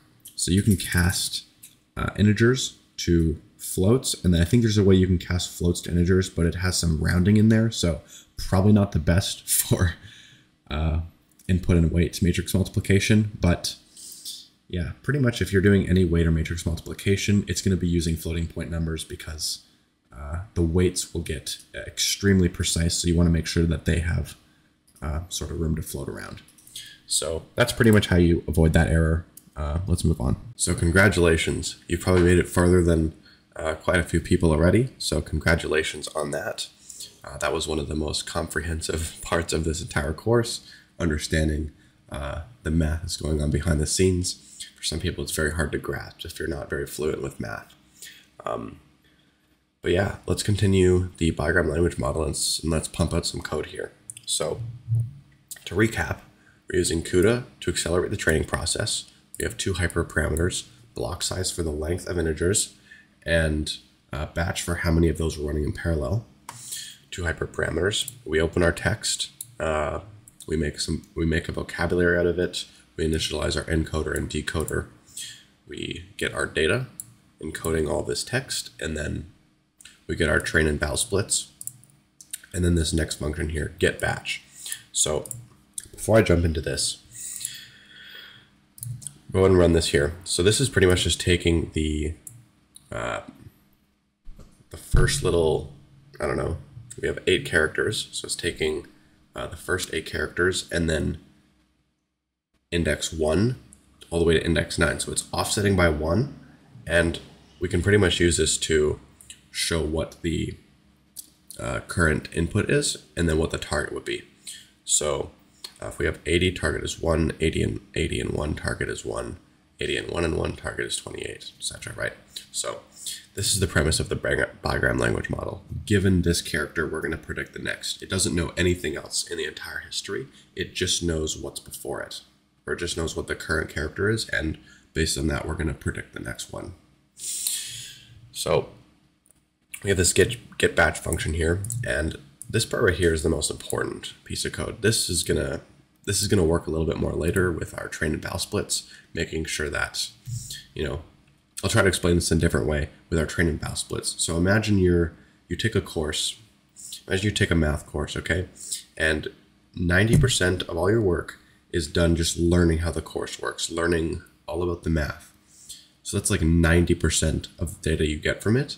And then maybe another 10% at the end is that final exam, which might have some questions you've never seen before. So the point is, in that first 90%, you're tested on based on what you know. And then this other 10% is what you don't know. And this pretty much means you can't memorize everything and then just start generating based on your memory. You generate something that's alike or something that's close based on what you already know and the patterns you captured in that 90% of the course, so that you can write your final exam successfully. So that's pretty much what's going on here. The training is the course, learning everything about it, and then validation is validating the final exam. So pretty much what we're doing here is we initialize ix, and that'll take a random integer between pretty much between 0 and then the length of the entire text minus block size. So if you get the index that's at length of data minus block size, you'll still get the characters up to the length of data. So that's kind of how that works. And if we print this out here, it'll just give us this right here. So we get some random integers. These are some random indices in the entire text that we can start generating from. So print this out and then torch.stack. We covered this before. Pretty much what this does, it's just going to stack them in batches. This is the entire point of batches. So that's what we do there. We get x, and then y is just the same thing but offset by 1, like this. So that's what happens there. And let's get into, actually, I'm going to add something here. This is going to be very important. We're going to go x and y is equal to model dot, or we're going to go x dot to device. So notice how, no, we didn't do it up here. Okay, we'll cover this later. But pretty much, you're going to see what this does in a second here. To device.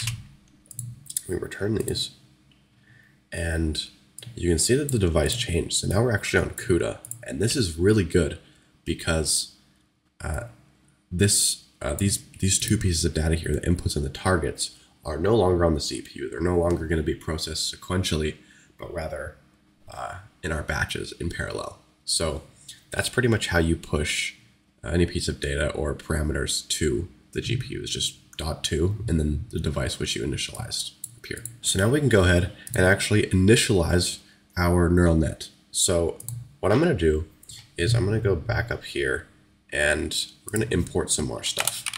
So I'm going to import torch.nn as nn, and you're going to see why a lot of this is important in a second. I'm going to explain this here. I just want to get some code out first.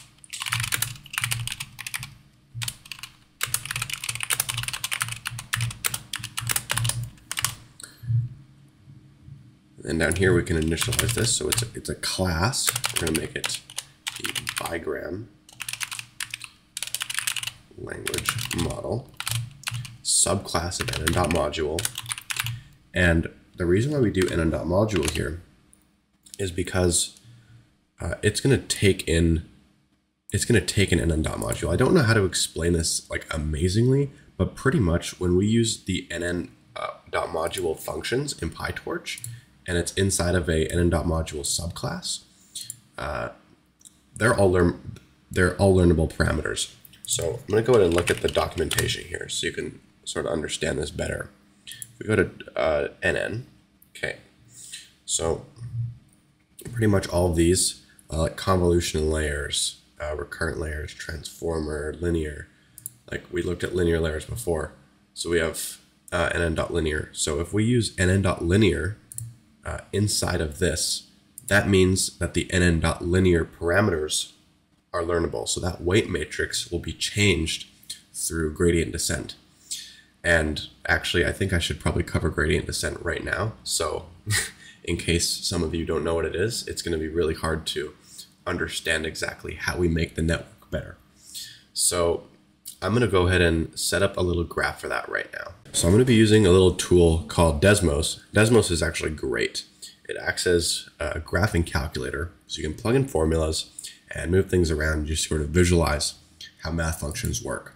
So I've written some functions out here that'll basically calculate the derivative of a sine wave.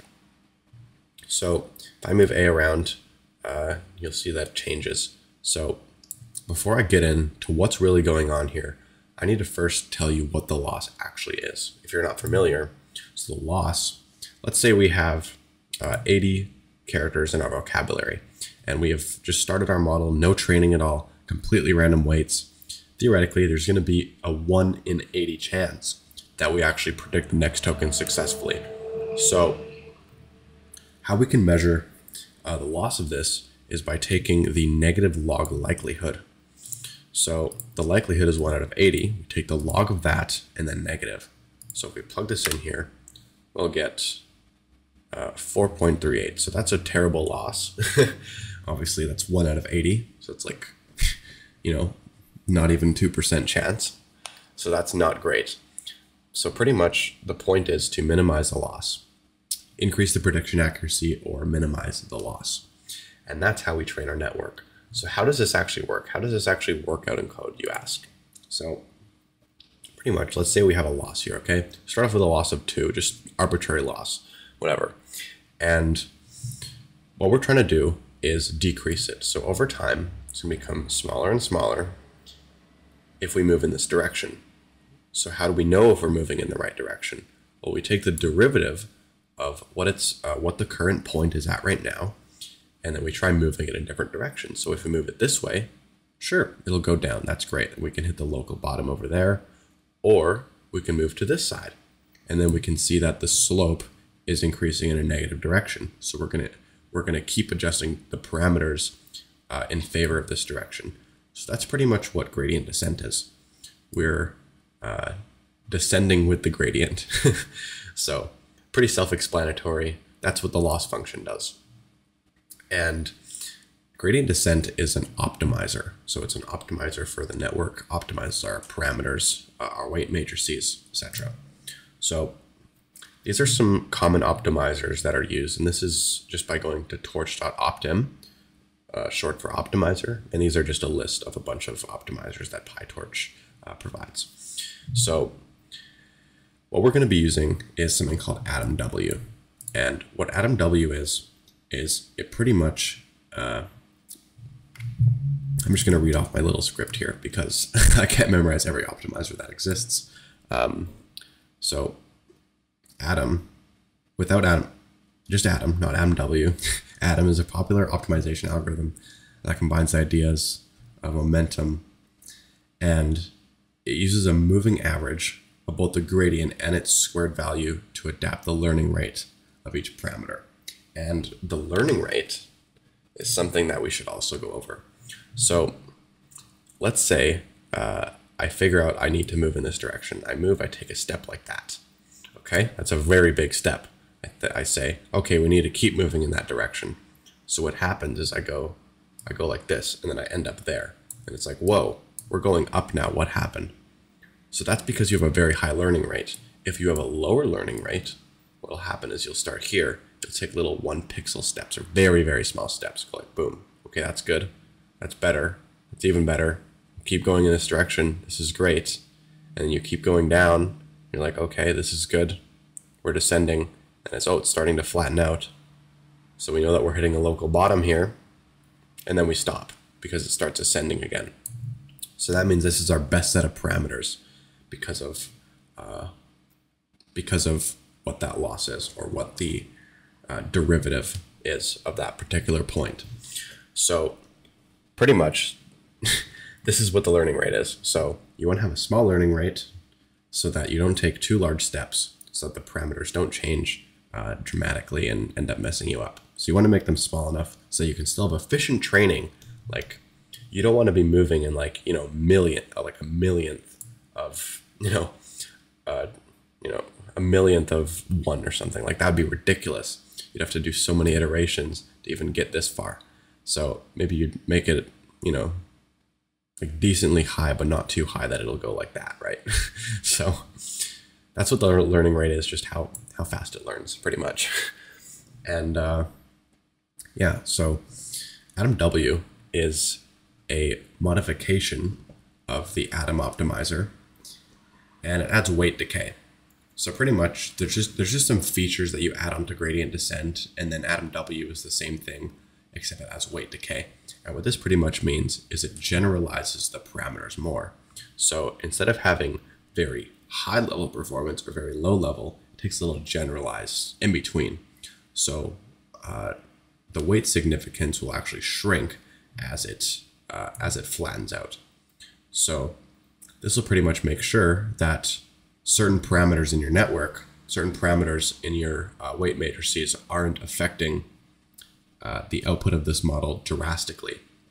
That could be in a positive or negative direction. You could have insanely high performance from some lucky parameters in your weight matrices. So pretty much the point is to minimize those, to decay those values. That's what weight decay is, to prevent it from having that insane or super low level performance. That's what weight decay is. So that's a little background on gradient descent and optimizers.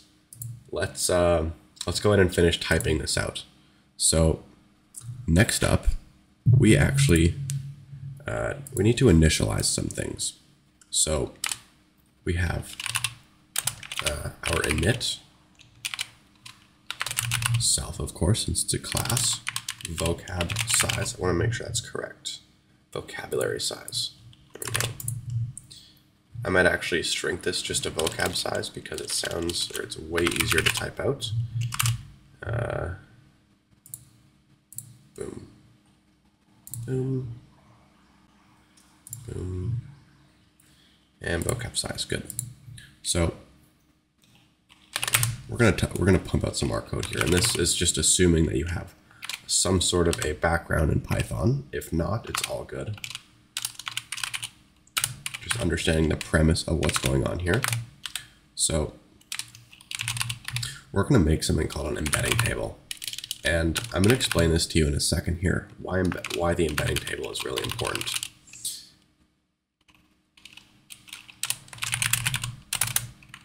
Notice that we use the NN. We use the nnModule in this. So that means this is going to be a learnable parameter, the nn.embedding. So we're going to make this vocab size by vocab size. So you have let's say you have all 80 characters here and you have all 80 characters here. I'm going to actually show you what this looks like in a second here and why this is really important. But first off, we're actually going to finish typing out this Bigram language model. So we're going to define our forward pass here. So the reason why we type this forward pass out instead of just using what it offers by default is to, let's say we have a specific use case for a model and we're not just, using some tensors and we're not doing a simple task. This is really good practice because we want to actually know what's going on behind the scenes in our model. We want to know exactly what's going on. We want to know what transformations we're doing, how we're storing it, and just a lot of the behind the scenes information that's going to help us debug. So I actually asked this to ChatGPT. It says, why is it important to write a forward pass function in PyTorch from scratch? So like I said, understanding the process, what are all the transformations that are actually going on, all the architecture that's going on in our forward pass, getting an input, running it through a network, and getting an output. Our flexibility, debugging, like I said, debugging is gonna bite you in the ass if you don't sort of follow these best practices, because if you're using weird data and the default isn't really used to dealing with it, you're gonna get bugs from that. So you want to make sure that when you're actually going through your network, you're handling that data correctly, and each transformation it actually lines up. So you can also print out at each step what's going on, so you can see like, oh, this is not quite working out here.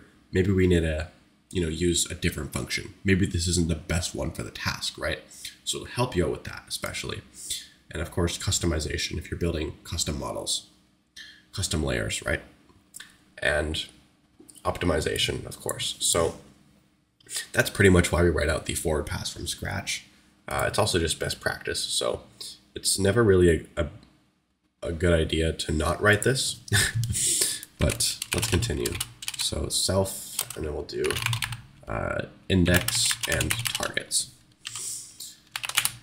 So we're going to jump into a new term here called logits. But before we do that, I'm kind of all over the place here.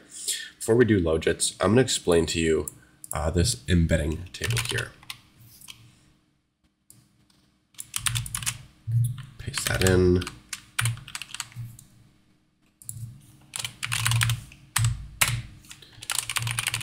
Return logits. You're going to see why we return logits in a second here. So this nn.embedding here is pretty much just a lookup table. So what we're going to have, I'm actually going to pull up my notebook here. So we have a giant sort of grid of what the predictions are going to look like. It's going to look, can I drag it in here? No. So I'm going to go ahead and download this full screen. Boom. So this is in my Notion here, but pretty much this is what it looks like. And I took this picture from Andrei Karpathy's lecture, but what this is it has start tokens and end tokens. So start is at the start of the block and end tokens are at the end of the block. And it's pretty much just predicting, it's showing sort of a probability distribution of what character comes next given one character. So if we have say, I don't know, an A, 6,640 times out of this entire distribution here. So if we just add up all these, if we normalize them, and we get a little probability of this happening, I don't know, if we add up all these together, I don't know what that is, some crazy number, like maybe 20,000 or something crazy. But pretty much that percentage is the percentage of the end token coming after the character A. And then same thing here, like if we do that's an RL or an RI, I don't know, I'm blind. That's an RI. But pretty much we normalize these, which means normalizing means you take how significant is that to that entire row. So this one's pretty significant in proportion to the others. So this one's going to be a fairly high probability of coming next. A lot of the times you're going to have an I coming after an R. And that's pretty much what that is. That's the embedding table. So that's why we make it vocab size by vocab size. So that's a little background on what we're doing here. So let's continue with the term logits. So what exactly are the logits? You're probably asking that. So let's actually go back to the little notebook I had over here. So remember our softmax function, right? Our softmax right here. So we exponentiated each of these values and then we normalized them. We took its contribution to the sum of everything. That's what normalizing is. So you can think of logits as just a bunch of floating point numbers that are normalized, right? So you have a total right here. I'll write this out. So let's say we have that's a terrible line. Let's draw a new one. Good. Okay. So let's say we have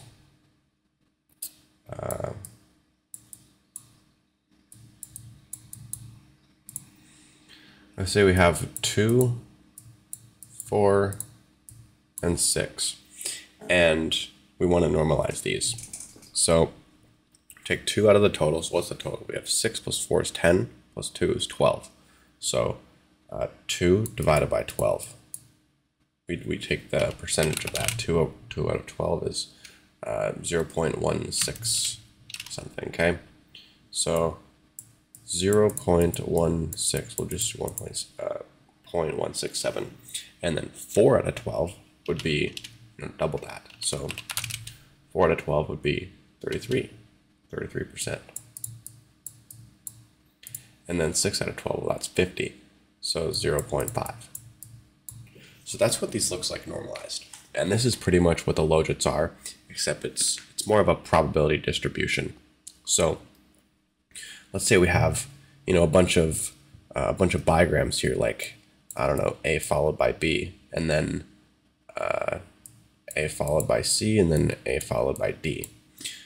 We know that from this distribution, A followed by D is most likely to come next. So this is what the logits are. They're pretty much a probability distribution of what we want to predict. So given that, let's hop back into here. We're going to mess around with these a little bit. So we have this embedding table, and I already showed you what that looked like. Looked like this right here. This is our embedding table. So let's use something called, we're going to use a function called .view. So this is going to help us sort of reshape what our logits look like. And I'm going to go over an example of what this looks like in a second here. I'm just going to pump out some code. So we have our batch by our time. So the time is, you can think of time as that sequence of integers. That's the time dimension, right? We start from here. Maybe through the generating process, we don't know what's here next. We don't know what's on we don't know what the next token is. So that's why we say it's time, because there's some we don't know yet, and there's some that we already do know. That's why we call it the time dimension. And then channels would just be how many different channels are, what's the vocabulary size? Channels is the vocabulary size. So we can make this the logits.shape. This is what logits is going to return here, is B by T by C. That's the shape of it. And then our targets do, actually no, we won't do that yet. We'll do logits equals logits dot view, and then this is very important,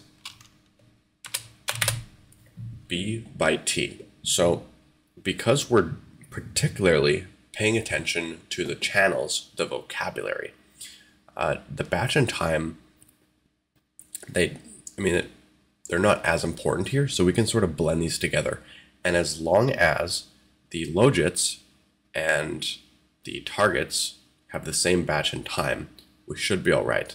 So we're going to do b times t by c. And then we can go ahead and initialize our targets. It's going to be targets dot view, and it's going to be just a b by t. And then we can make our loss. Remember the loss function, right? So we do the functional of cross entropy, which is just a way of measuring the loss. And we basically take, there's two parameters here. So we have the logits and the targets. So I'm going to go over exactly what's going on here in a second. But first, you might be asking, what does this view mean? What exactly does this do? So I'm going to show you that right now.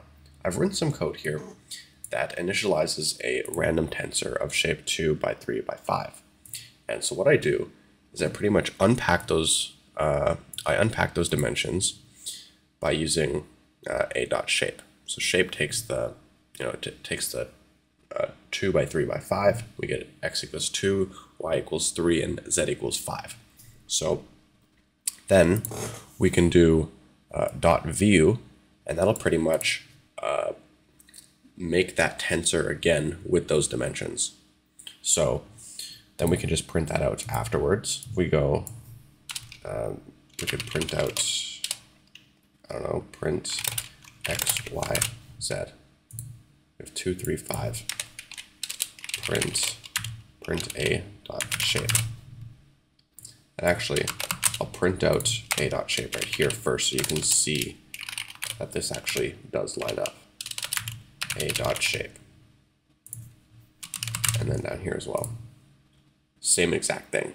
So that's what view does. Basically allows us to unpack with the dot shape, and then we can use view to put them back together into a tensor. So you might be asking, why in this notebook did we have to reshape these? Why do we do that? Well, the answer sort of falls into what the shape needs to be here with cross entropy. What does it expect? What does PyTorch expect the actual shape to be? So I looked at the documentation here, and it pretty much says that we want either one dimension, which is channels, or two, which is n, which I believe n is also the batch. So you have n different blocks or batches, and then you have some other dimensions here. So pretty much what it's expecting is a b by c by t instead of a b by t by c, which is precisely what we get out of here. This is the logits.shape is b by t by c, and we want it in a b by c by t. So pretty much what we're doing is we're just putting this into, we're just making this one parameter by multiplying those. That's what's going on here. And then that means the second one is going to be c. So you get like a b times t equals n, and then c, just the way that it expects it, right? Just like that. So that's pretty much what we're doing there.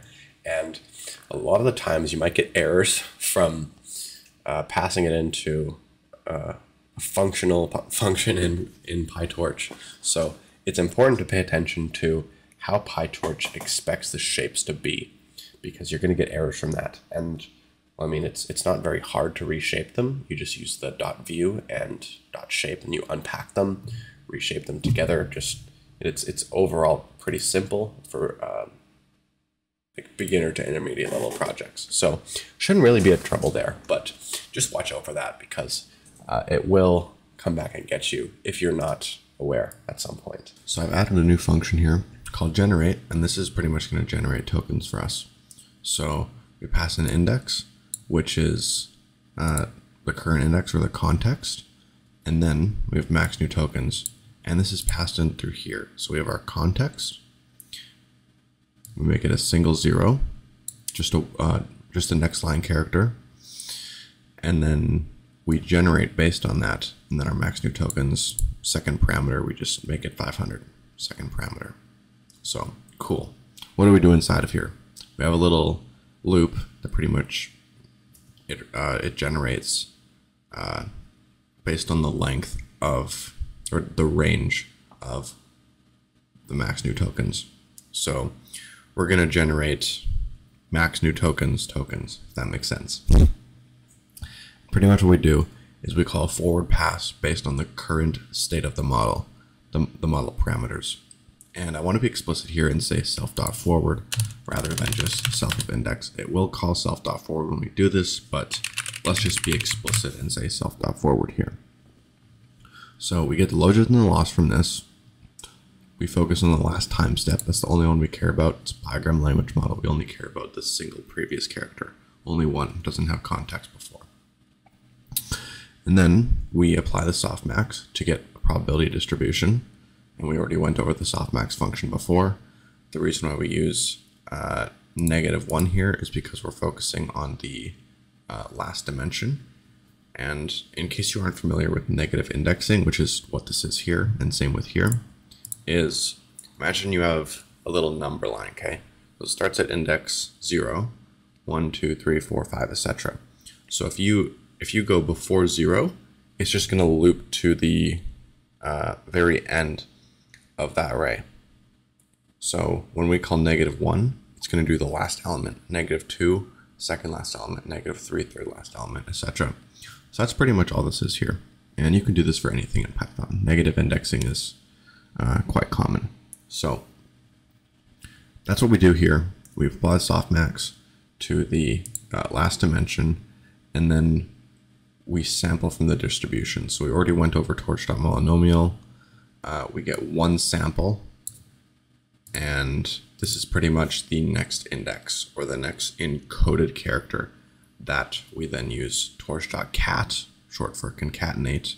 It concatenates the previous context or the previous tokens with the newly generated one, and then we just combine them together so they're one thing. And we do this on a b by t plus 1. And if that doesn't make sense, let me help you out here. So we have this time dimension. Let's say we have, maybe just one element here. So we have something in the 0th position, and then whenever we generate a token, we're going to take the information from the 0th position, and then we're going to add 1 to it. So it becomes a b by t, since there was only one element. The length of that was 1. It is now 2. Then we have this 2, we make it 3. And then we have this 3, and we make it 4. So that's pretty much what this is doing, is just keep concatenating more tokens onto it. And then we, after this loop, we just return the index. So this is all the generated tokens for max new tokens. And that's pretty much what that does.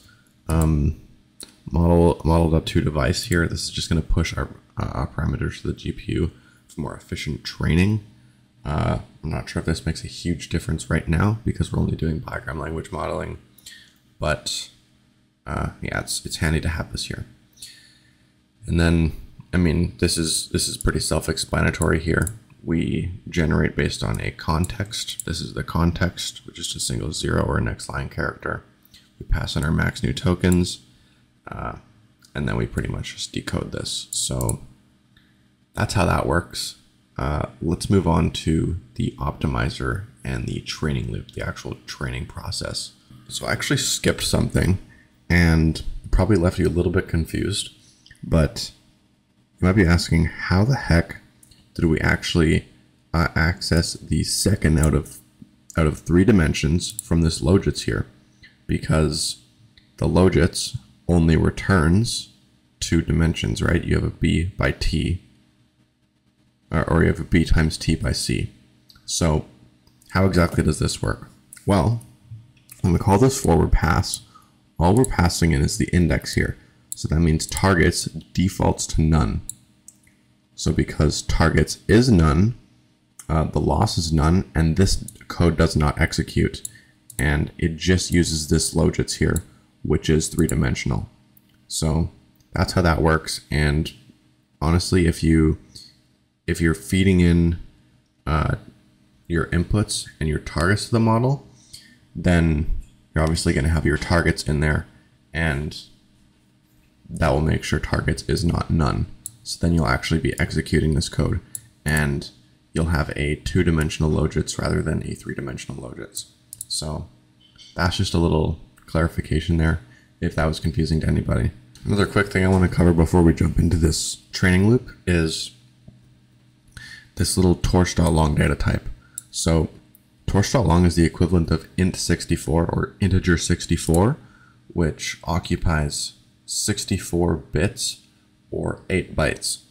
So you can have different data types. You can have a float 16, you can have a float 32, float 64, I believe. You can have an int 64, int 32. Difference between float and int is float has decimals, it's a floating point number, and then integer is just a single integer. It's not really anything more than that. It can just be bigger based on the amount of bits that it occupies. So that's just an overview on torch.long. It's the exact same thing as int64. So that's that. Now we have this training loop here. So we define our optimizer, and I already went over optimizers previously. Atom W, which is atom weight decay. So we have weight decay in here.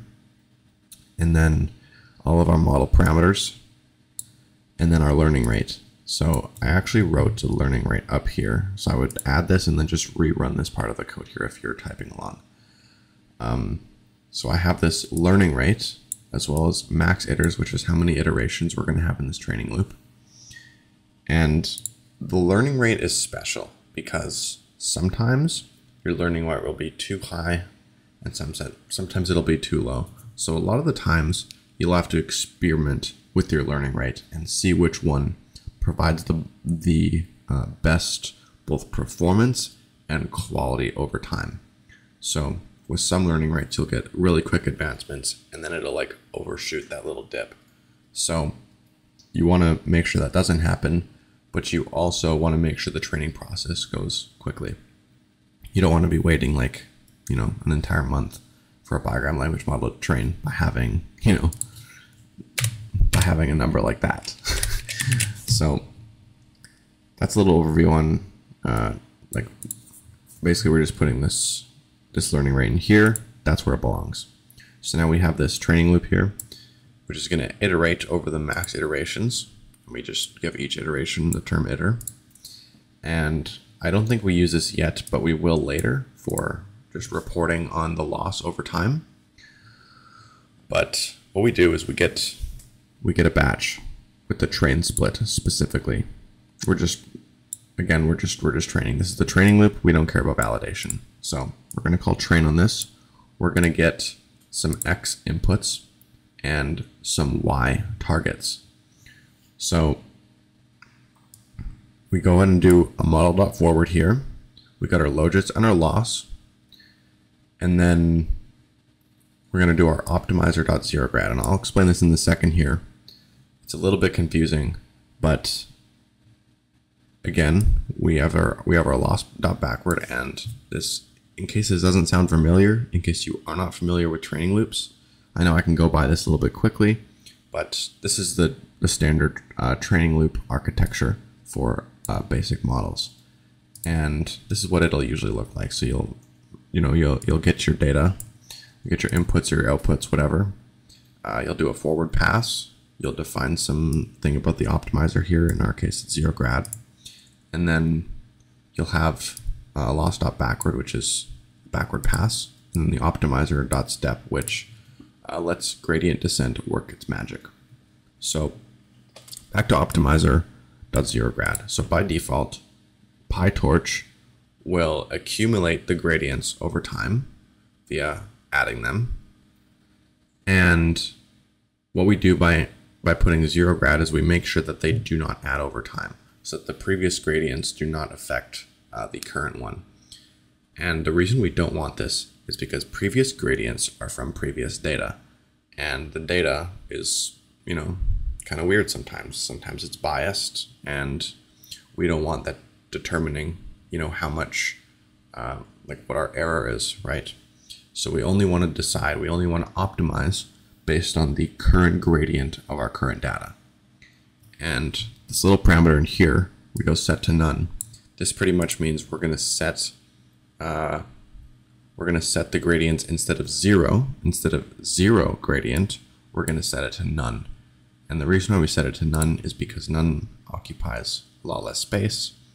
It just occupies a lot less space when you have a zero. That's probably an int 64 or something that's going to take up space. And because you know, we might have a lot of these accumulating, that takes up space over time. So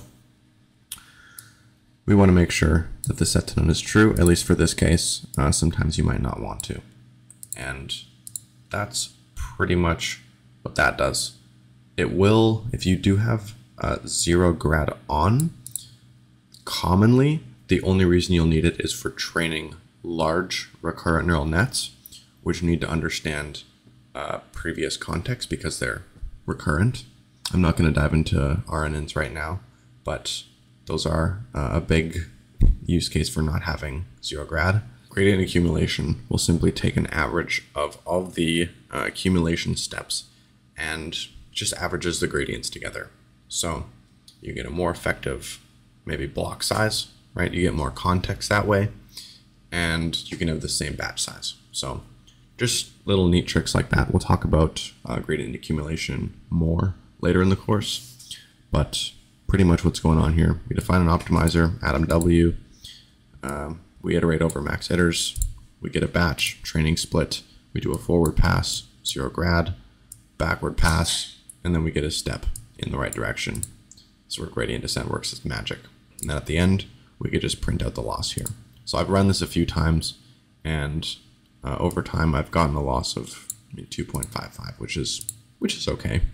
And if we generate based on that loss, we get, you know, still pretty garbage tokens. But then again, this is a Bigram language model. So actually I might need to retrain this here.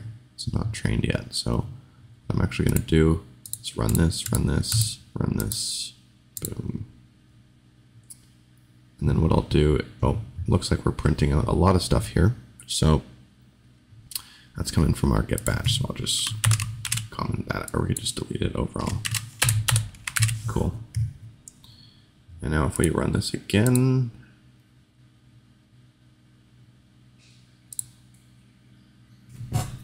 give it a second. Perfect. So I don't know why it's still doing that. If we run it again, let's see. Where are we printing stuff?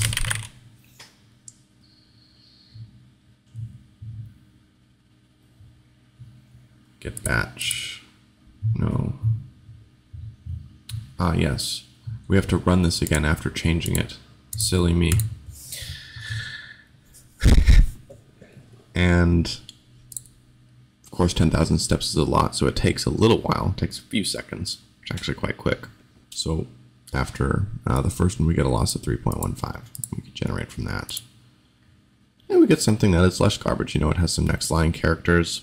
It understands a little bit more to, you know, space things out and whatnot. So that's like slightly less garbage than before, but yeah, this is pretty good. So I lied, there aren't actually any lectures previously where I talked about optimizers, so might as well talk about it now.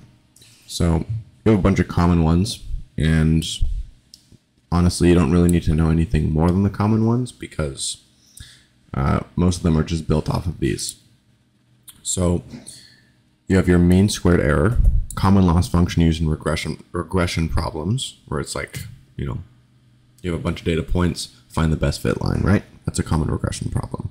Goal is to predict a continuous output. it measures the average squared difference between the predicted and actual values, often used to train neural networks for regression tasks. So cool. That's the most basic one. You can look into that more if you'd like, but that's our most basic optimizer. Gradient descent is a step up from that. It's used to minimize the loss function in a model. It measures how well the gradient measures how well the model is able to predict the target variable based on the input features. So we have some input x, we have some weights and biases maybe, wx plus b, and all we're trying to do is make sure that the inputs, or make sure that we make the inputs become the desired outputs, and based on how far it is away from the desired outputs, we can change the parameters of the model. So we went over gradient descent recently or previously, but that's pretty much what's going on here. And momentum is just a little extension of gradient descent that adds the momentum term. So it helps smooth out the training and allows it to continue moving in the right direction, even if the gradient changes direction or varies magnitude. It's particularly useful for training deep neural nets. So momentum is when you have, you consider some of the other gradients. So you have something that's like maybe passed on from here, and then it might include a little bit of the current one. So like 90%, like a good momentum coefficient would be like 90% previous gradients and then 10% of the current one. So it kind of like lags behind and makes it converge sort of smoothly, if that makes sense. RMS prop, I've never used this, but it's an algorithm that uses the moving average of the squared gradient to adapt learning rates of each parameter. It helps to avoid oscillations in the parameter updates and can improve convergence in some cases. So you can look more into that if you'd like. Atom, very popular, combines the ideas of momentum and RMS prop. It uses a moving average of both the gradient and its squared value to adapt the learning rate of each parameter. It's often used as the default optimizer for deep learning models. And in our case, when we continue to build this out, it's going to be quite a deep net. And Atom W is just a modification of the Atom optimizer that adds weight decay to the parameter updates. So helps to regularize and improve generalization performance. We'll be using this optimizer as it best suits the properties of the model we'll train in this video. So, of course, I'm reading off the script here.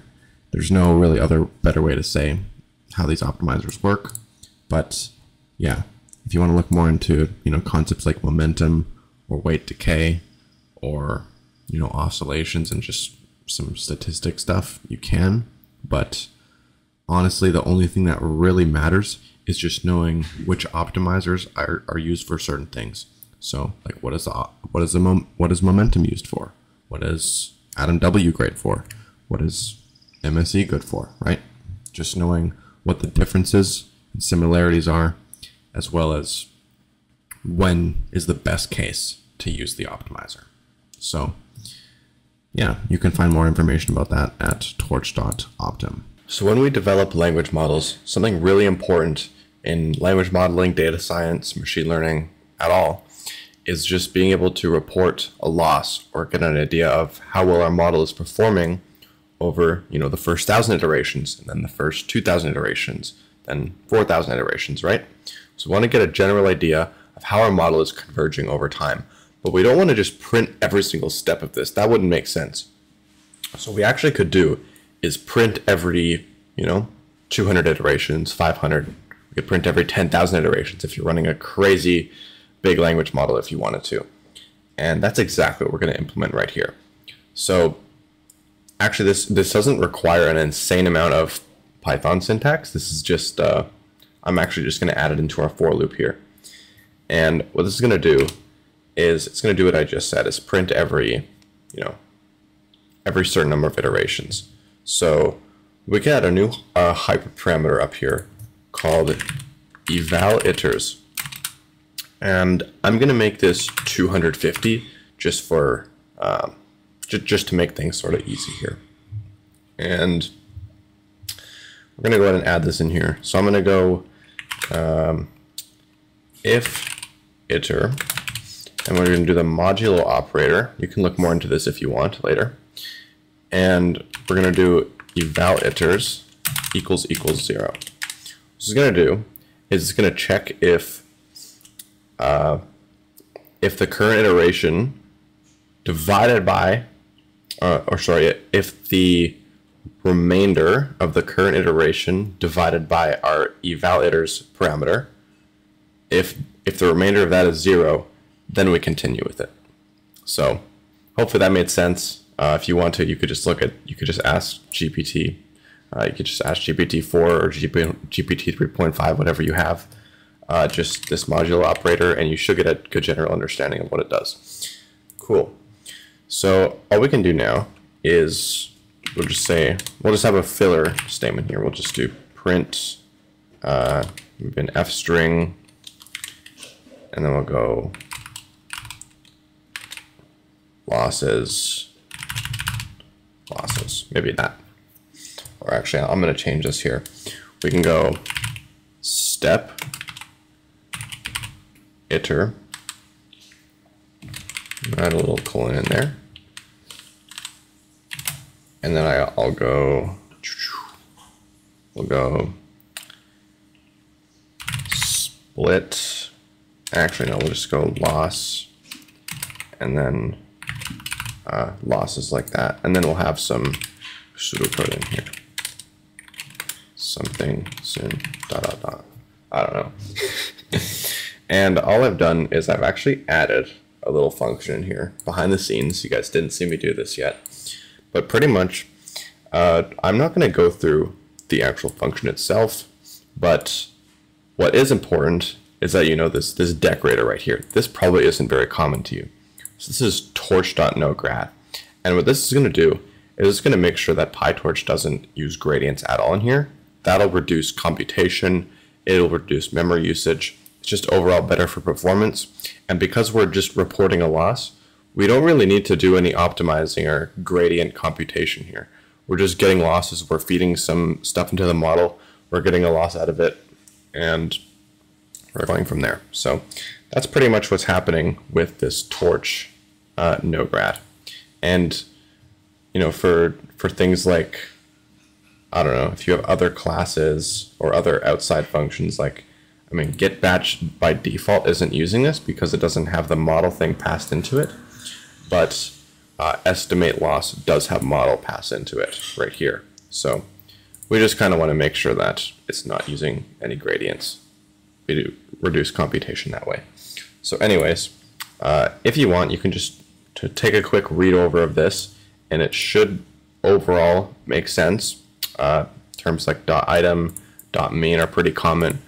A lot of the other things here, like model, X and Y, we get our logits and our loss. This stuff should make sense, should be pretty straightforward. And only two other things I want to touch on is model.eval and model.train, because you probably have not seen these yet. So model.train essentially puts the model into training mode. The model learns from the data, meaning the weights and biases. If we have both of those, sometimes you only have weights, sometimes sometimes you have weights and biases, whatever it is. Those are updated during this phase. And then some layers of the model, like dropout and batch normalization, which you may not be familiar with yet, operate differently in training mode. For example, dropout is active, and what dropout does is this little hyperparameter that we add up here. It'll look like this. Dropout would be like 0.2. So pretty much what dropout does is it's going to drop out random neurons in the network so that we don't overfit. And this is actually disabled in validation mode or eval mode. So this will just help our model sort of learn better when it has little like pieces of noise and when things aren't in quite the right place, so that you don't have, you know, certain neurons in the network taking priority and just making a lot of the heavy decisions. We don't want that. So dropout will just sort of help our model train better by taking 20% of the neurons out, 0.2, at random. And that's all dropout does. So I'm just going to delete that for now. And then, yeah, model.train will dropout is active during this phase. during training, randomly turning off random neurons in the network.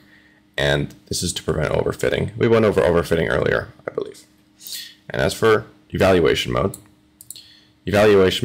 is used when the model's being evaluated or tested, just like it sounds. When it's being trained, what the other mode is being validated or tested. And layers like dropout and batch normalization behave differently in this mode. Like dropout is turned off in the evaluation, right? Because what we're actually doing is we're using the entire network. We want everything to be working sort of together. And we want to actually see how well does it perform. Training mode is when we're just, sampling, doing weird things to try to challenge the network. So we're training it. And then evaluating or validation would be when we just get the network in its optimal form and we're trying to see how good of results it produces. So that's what eval is. And the reason we switched into eval here is just because, well, we are testing the model. We want to see, how well it does with any given set of data from a get batch. And we don't actually need to train here. There is no training. If there was training, this would not be here because we would not be using any gradients. So, or we would be using gradients if training was on. Anyways, that's estimate loss for you. This function is, generally good to have in data science. Your train and validation splits, whatnot. And yeah, good for reporting. You know how it is. And we can go ahead and add this down here. So this something soon will go if losses is equal to estimate loss. And then we can go ahead and put we don't actually have to put anything in here. Cool. So now let's go ahead and run this. Let me run from the start here. Boom, boom, boom, boom, boom. Boom.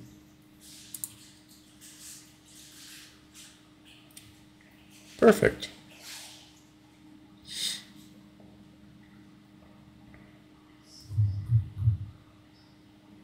Now we're running for 10,000 iterations. That's interesting. Okay. So, yes. So what I'm going to do actually here is you can see this loss part is weird. So I'm actually going to change this up, and I'm just going to switch it to, we're going to go train loss, and we're going to go losses, and we're going to do the train split. And then we're going to go over here and just do the validation loss. We do validation, or just val for short. And I'm going to make it consistent here. That way we have a colon there, a colon here. And then we just go losses and do val. Cool. So I'm going to reduce these max iterators up here to only 1,000. Run that. Run this. Oh, something didn't match.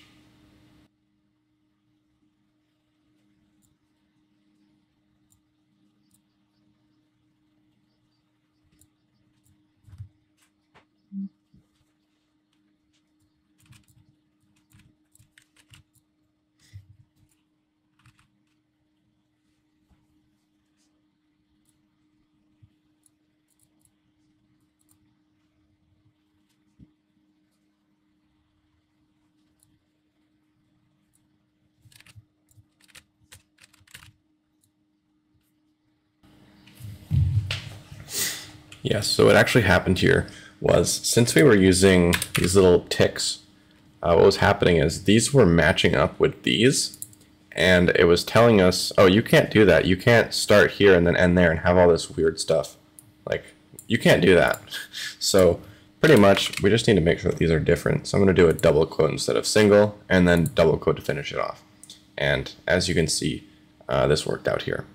So I'll just run that again so you guys can see what this looks like. And this is ugly because we have, a lot of decimal places. So what we can actually do here is we can add in a little formatter or a little decimal place reducer, if you call it, just for, so you can read it. So it's not like some weird decimal number and you're like, oh, does this 8 matter? Probably not, just like the first 3 digits maybe. So Well, all we can do here is just add in, I believe this is how it goes. I don't think it's the other way. We'll find out. Some stuff in Python is extremely confusing to me, but there we go. So I got it right. Colon and then period. And as you can see, we have those digits reduced, so I can actually put this down to 3f.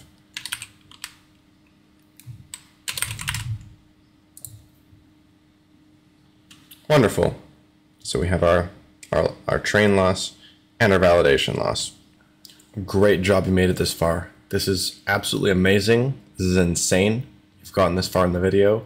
We've covered all the basics, everything you need to know about Bigram language models, optimizers, training loops, reporting losses. I can't even name everything we've done because it's so much. So congratulations that you made it this far.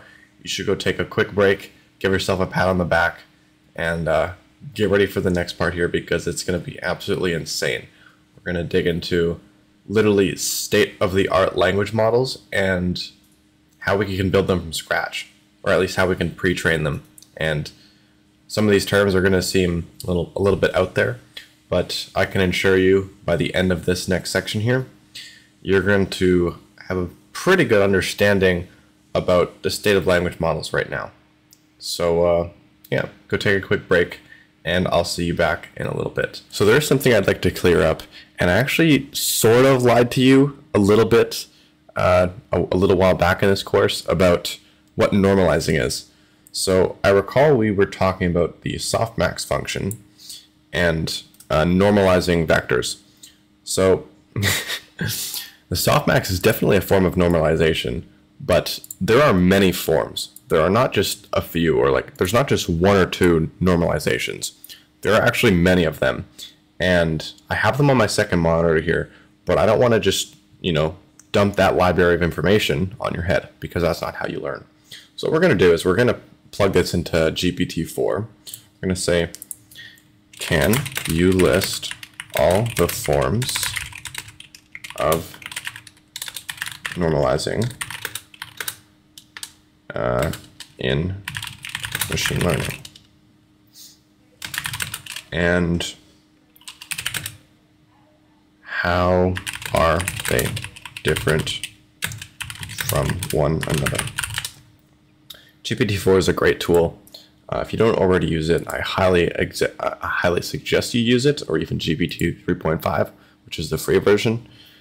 But yeah, it's a great tool for just quickly learning anything, and then you could give it have it give you example practice questions with answers, so you can learn topics in like literally minutes that would take you several lectures to learn in a university course.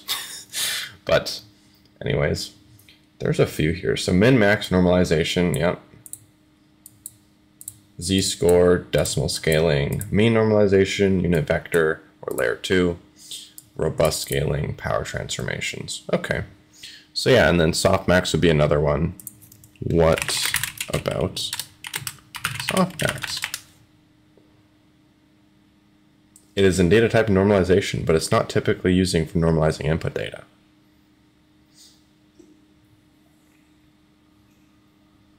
It's commonly used in the output layer. So softmax is a type of normalization, but it's not used for normalizing input data.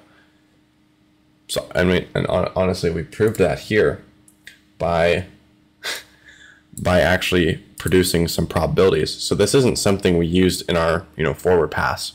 This is something we use in our generate function to get a bunch of probabilities from our logits. So this is, yeah, interesting. It's good to just figure little things like these out for, just to put you on the edge a little bit more for the future when it comes to engineering these kind of things. All right, great. So the next thing I want to touch on is activation functions. And activation functions are extremely important in offering new ways of changing our inputs that are not linear. So, for example, if we were to have a bunch of linear layers, a bunch of, let me erase this. If we were to have a bunch of, nn.linears in a row, what would actually happen is they would all just, they would all squeeze together, and it would essentially apply one transformation that sums up all of them, kind of. They all sort of multiply together, and it gives us one transformation that is kind of just a waste of computation, because let's say you have 100 of these nn.linear layers and nothing else. You're essentially going from inputs to outputs, but you're doing 100 times the computation for just one multiplication. That doesn't really make sense. So what can we do to actually make these deep neural networks important? And what can we offer that's more than just linear transformations? Well, that's where activation functions come in.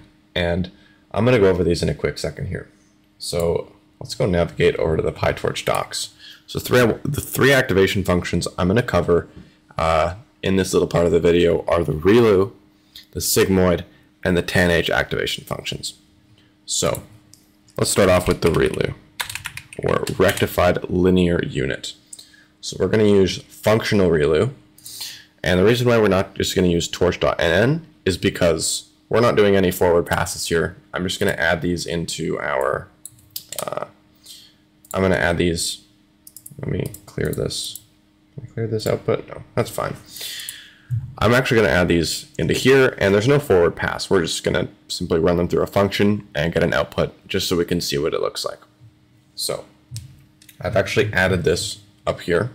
From torch.nn, import functional as capital F. It's just kind of a common PyTorch practice, capital F.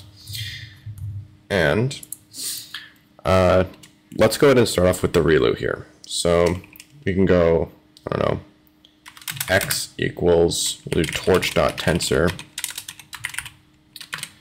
and then we'll make it a negative 0.05, for example. And then we'll go dtype equals torch.float32, and we can go y equals f.ReLU of x, and then we'll go ahead and print y.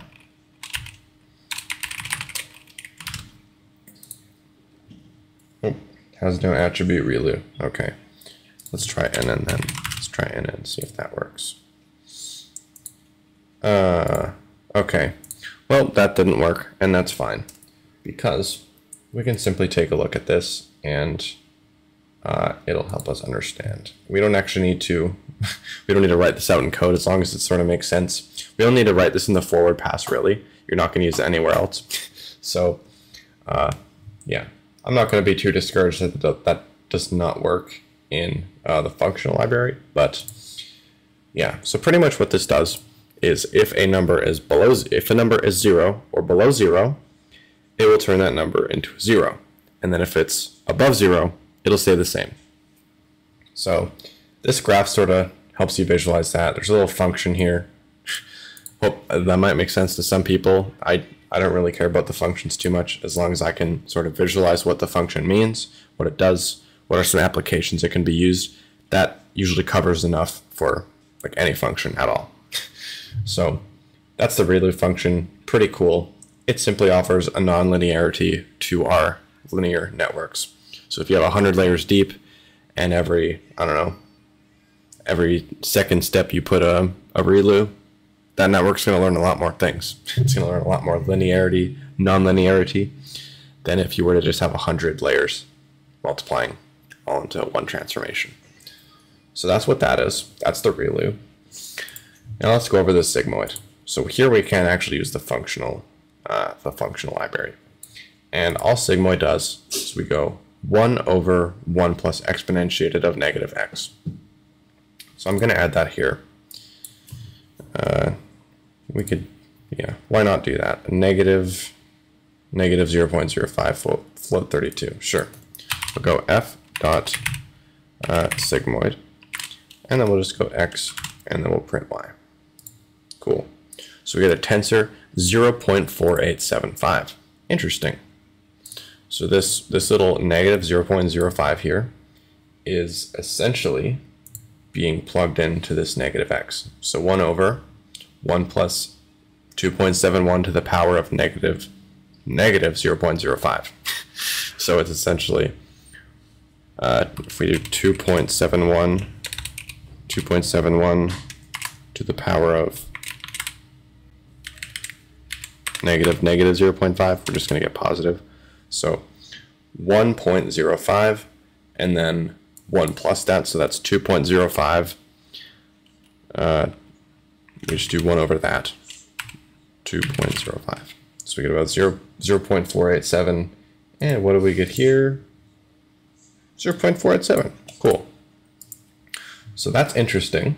And let's actually look, is there a graph here? Let's look at the sigmoid activation function. Wikipedia. Don't get too scared by this math here. I don't like it either, but I like the graphs. They're cool to look at. So this is pretty much what it's doing here. So yeah, it's just a little curve. Kind of looks like it's kind of just like a wave, but it's cool looking. That's what the sigmoid function does. It's used to just, generalize over this line. And yeah, sigmoid function is pretty cool. So now let's move on to the tanh function. Oh, Google Bing or Microsoft Bing's giving me a nice description of that. Cool.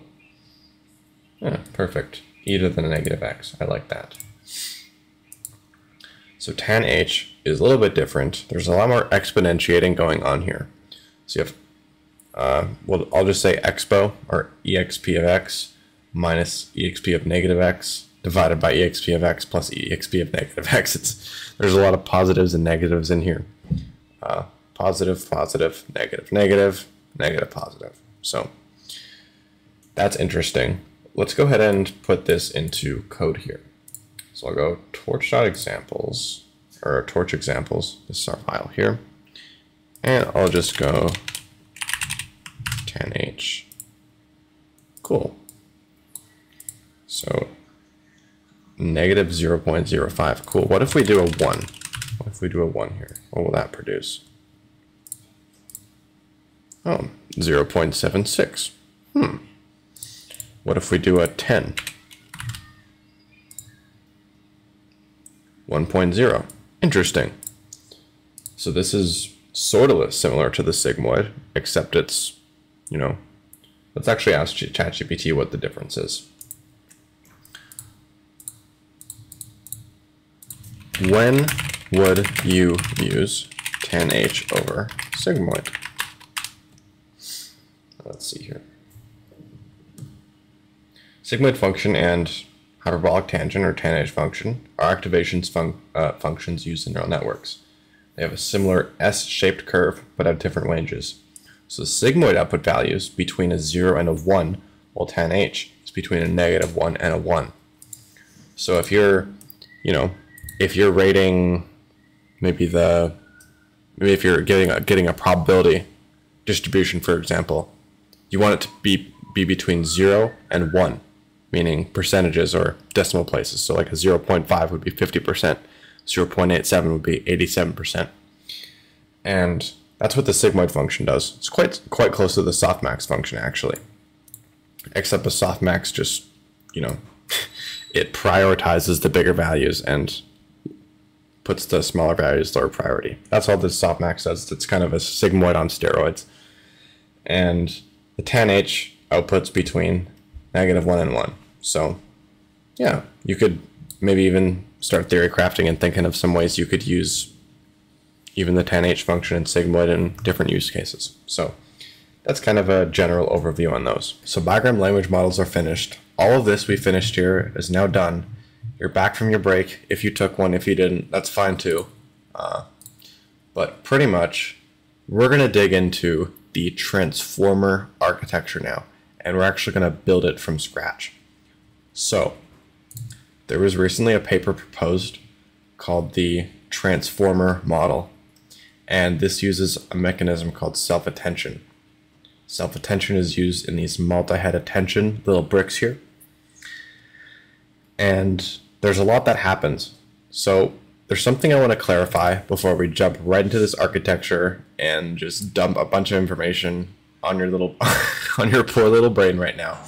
But a lot of these networks at first can be extremely confusing to beginners. So I want to make it clear, it's perfectly okay if you don't understand this at first. I'm going to try to explain this in the best way possible, Believe me, I've seen tons of videos on people explaining the transformer architecture, and all of them have been, to some degree, a bit confusing to me as well.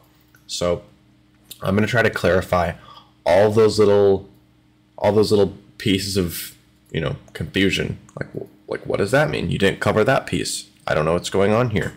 I'm going to cover all those little bits and make sure that nothing is left behind. So you're going to want to sit tight and pay attention for this next part here. So yeah, let's go ahead and dive into just the general transformer architecture and why it's important. So in the transformer network, you have a lot of computation going on. You have some adding and normalizing, you have some multi-head attention, you have some feed-forward networks. There's a lot going on here. There's a lot of computation, a lot of multiplying, a lot of matrix multiplication. There's a lot going on.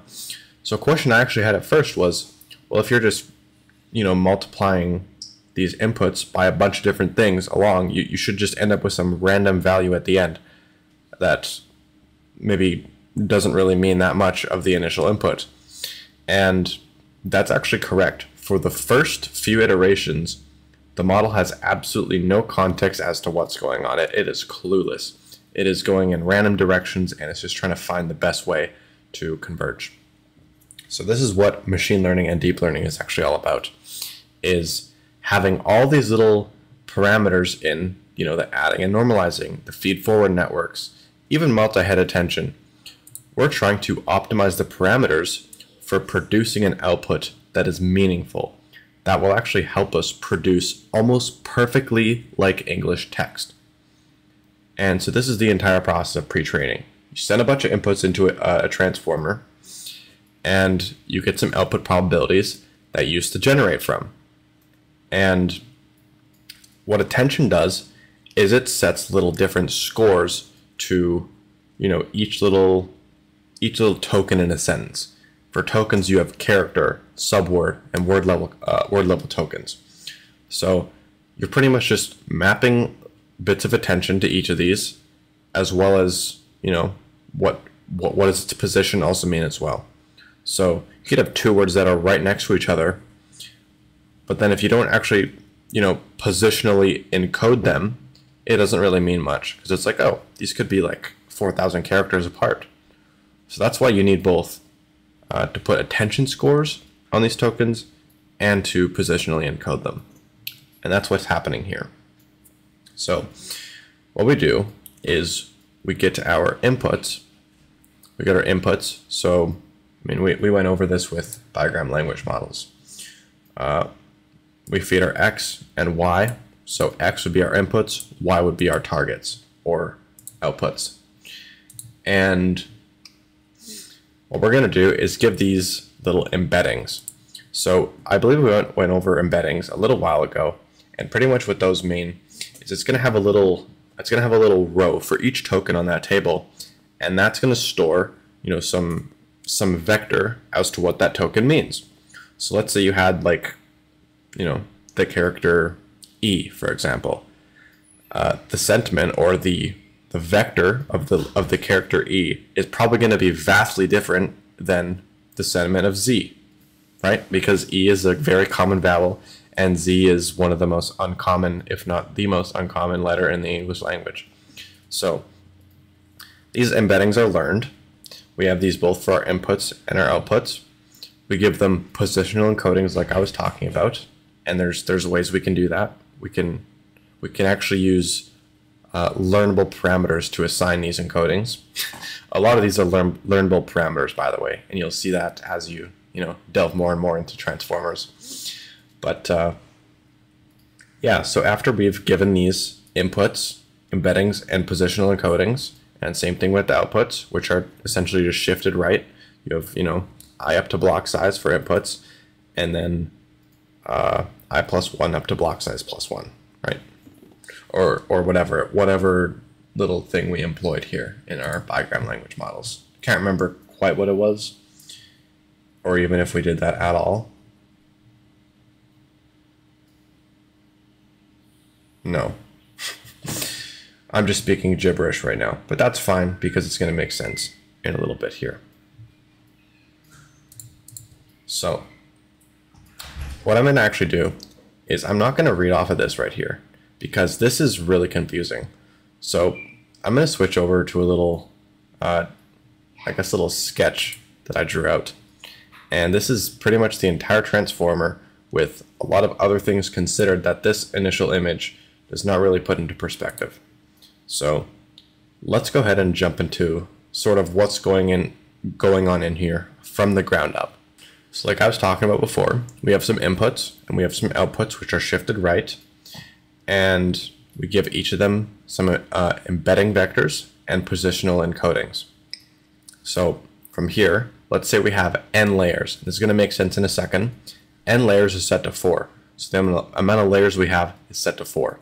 So you can see we have an encoder, encoder, like we have 4 of these, and we have 4 decoders. So 4 is actually the amount of encoders and decoders we have. We always have the same amount of each. So if we have, 10 layers, that means we'd have 10 encoders and 10 decoders. And pretty much what would happen is after this input embedding and positional embedding, we feed that into the first encoder layer, and then the next, and then next, and then right as soon as we hit the last one, we feed these into each of these decoders here, each of these decoder layers. So only the last encoder will feed into these decoders. And pretty much these decoders will all run, they'll all learn different things, and then they'll turn what they learned, they'll apply a linear transformation at the end of it. This is not in the decoder function, this is actually after the last decoder. It'll apply a linear transformation to pretty much sort of simplify or give a summary of what it learned, and then we apply a softmax on that new, tensor to get some probabilities to sample from, like we talked about in the generate function in our Bigram. And then once we get these probabilities, we can then sample from them and generate tokens. And that's kind of like the first little step here. That's what's going on. We have some encoders, we have some decoders, we do a transformation to summarize, we have a softmax to get probabilities, and then we generate based on those probabilities. Cool. Next up, in the encoder, in each of these encoders, this is what it's going to look like. So we have multi-head attention, which I'm going to delve into a second here. So after this multi-head attention, we have a residual connection. So in case you aren't familiar with residual connections, I might have went over this before, but pretty much what they do is it's a little connector. So I don't know, let's say you get some inputs X, you have some inputs X down here, and you put them into some sort of function here, some sort of like feed-forward network, whatever it is. A feed-forward network is essentially just a linear, a ReLU, and then a linear. That's all feed-forward network is right here. Linear, ReLU, linear. And all you do is you wrap those inputs around, so you don't actually put them into that feed-forward network. You actually wrap them around, and then you can add them to the output. So you had some X values here go through the ReLU, and then you had some wrap around, and then right here you simply add them together and you normalize them using something called layer norm, which we're going to cover in a little bit. And what the reason why residual connections are so useful in transformers is because when you have a really deep neural network, a lot of the information is actually forgotten in the first steps. So if you have your first few encoder layers and your first few decoder layers, a lot of the information here is going to be forgotten because it's not being carried through. The first steps of it aren't explicitly being carried through and sort of skipped through the functions. And yeah, you can sort of see how they would just be forgotten. So residual connections are sort of just a cheat for getting around that, for not having deep neural networks forget things from the beginning and having them all sort of work together to the same degree. So residual connections are great that way. And then, at the end there, you would add them together and then normalize. And there's two different ways that you can do this add a norm. There's add a norm and then norm and add. So these are two different separate architectures that you can do in transformers. And both of these are sort of like meta architectures, but pretty much pre-norm is the normalize then add, and then post-norm is add then normalize. So in this attention is all you need paper proposed by a bunch of research scientists was initially you want to add these together and then normalize them. So that is what we call the post-norm architecture. And then pre-norm is just flip them around. So I've actually done some testing with pre-norm and post-norm, and the original transformer paper turned out to be quite actually a lot better, at least for training very small language models. If you're training bigger ones, it might be different, but essentially we're just going to go by the rules that we use in here. So add a norm. We're not going to do norm and add. We're doing add a norm in this video specifically because it works better, and we just don't want to break any of the rules and go outside of it, because then that starts to get confusing. And actually, if you watch the Andrei Karpathy lecture on building GPTs from scratch, he actually implemented it in the pre-norm way. So normalize then add. So yeah, based on my experience, what I've done on my computer here is the post-norm architecture works quite better. So that's why we're going to use it. We're going to do add then normalize. So then we essentially feed this into a feed-forward network, which we covered earlier. And then how did it go? We have so our encoder. We do a residual connection from here to here, and then another residual connection from like outside of our feed-forward network. So each time we're doing some other things, like some computation blocks in here, we're going to have a res connection. Same with our feed-forward res connection. And then, of course, the output from here would just, when it exits, it's going to feed into the next encoder block if it's not the last encoder. So this one is going to do all this. It's going to feed into that one. It's going to do the same thing, feed into this one, going to feed into that one. And then the output of this is going to feed into each of these decoders. All the same information. And yeah, so that's a little bit scoped in as to what these encoders look like. So now that you know what the encoder looks like, what the feed-forward looks like, we're going to go into multi-head attention, sort of the premise, sort of the highlight of the transformer architecture and why it's so important. So multi-head attention, we call it multi-head attention because there are a bunch of these different heads learning different semantic info from a unique perspective. So let's say you have 10 different people looking at the same book. If you have 10 different people, let's say they're all reading the same Harry Potter book, okay? These different people, they might have, different cognitive abilities. They might have different IQs. They might have been raised in different ways, so they might interpret things differently. They might look at little things in that book, and their mind will, or they'll imagine, different scenarios, different environments from the book. And essentially why this is so valuable is because we don't just want to have one person, just one perspective on this. We want to have a bunch of different heads in parallel looking at this same piece of data, because they're all going to capture different things about it. And keep in mind, each of these heads in parallel, these different perspectives, they have different learnable parameters. So they're not all the same one looking at this piece of data. They're actually, they all have different learnable parameters. So you have a bunch of these at the same time learning different things, and that's why it's so powerful.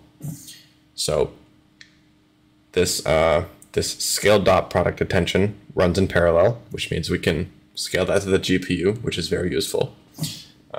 It's good to touch on that. Anything with the GPU that you can accelerate is just an automatic win, because, parallelism is great in machine learning. Why not have parallelism, right? If it's just going to be run on the CPU, what's the point? That's why we love GPUs.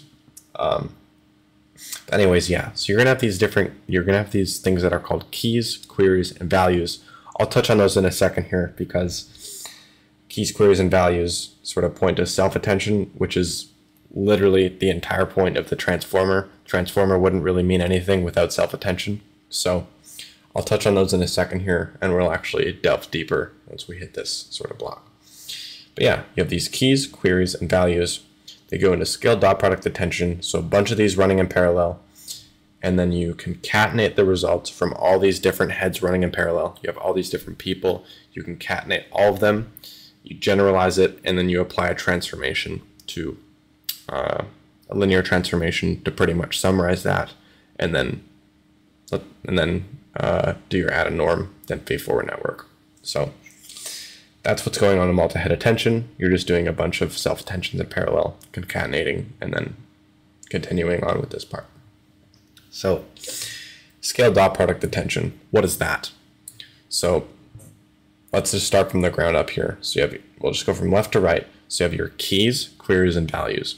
What do your keys do? Well, a key is, let's just say you have a token in a sentence, okay? So if you have, let me just scroll down here to a good example. So self-attention uses keys, queries, and values.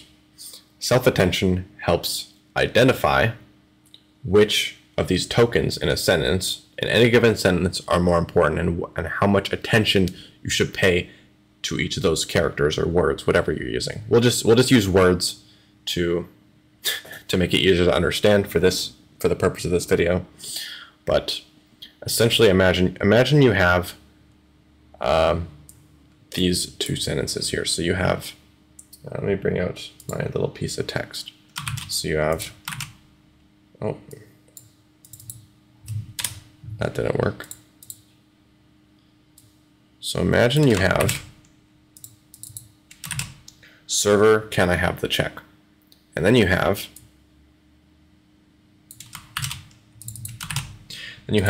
looks like I crashed the server. So, I mean, both of these have the word server in them, but they mean different things. Server meaning like the waiter or the waitress or whoever is billing you at the end of your restaurant visit. And then looks like I crashed the server is like, oh, there's actually a server running in the cloud, not like a person that's billing me, but an actual server that's maybe running a video game. And these are two different things. So what attention can do is it can actually identify which words should get attention here. So it can say, server, can I have the check? Can I have? So maybe you're looking for something, you're looking for the check.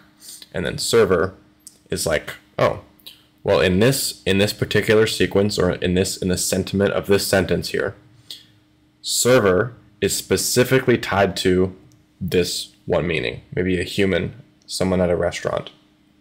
And then crash the server. Crash is going to get a very high attention score, because you don't normally crash a server at a restaurant. That doesn't particularly make sense.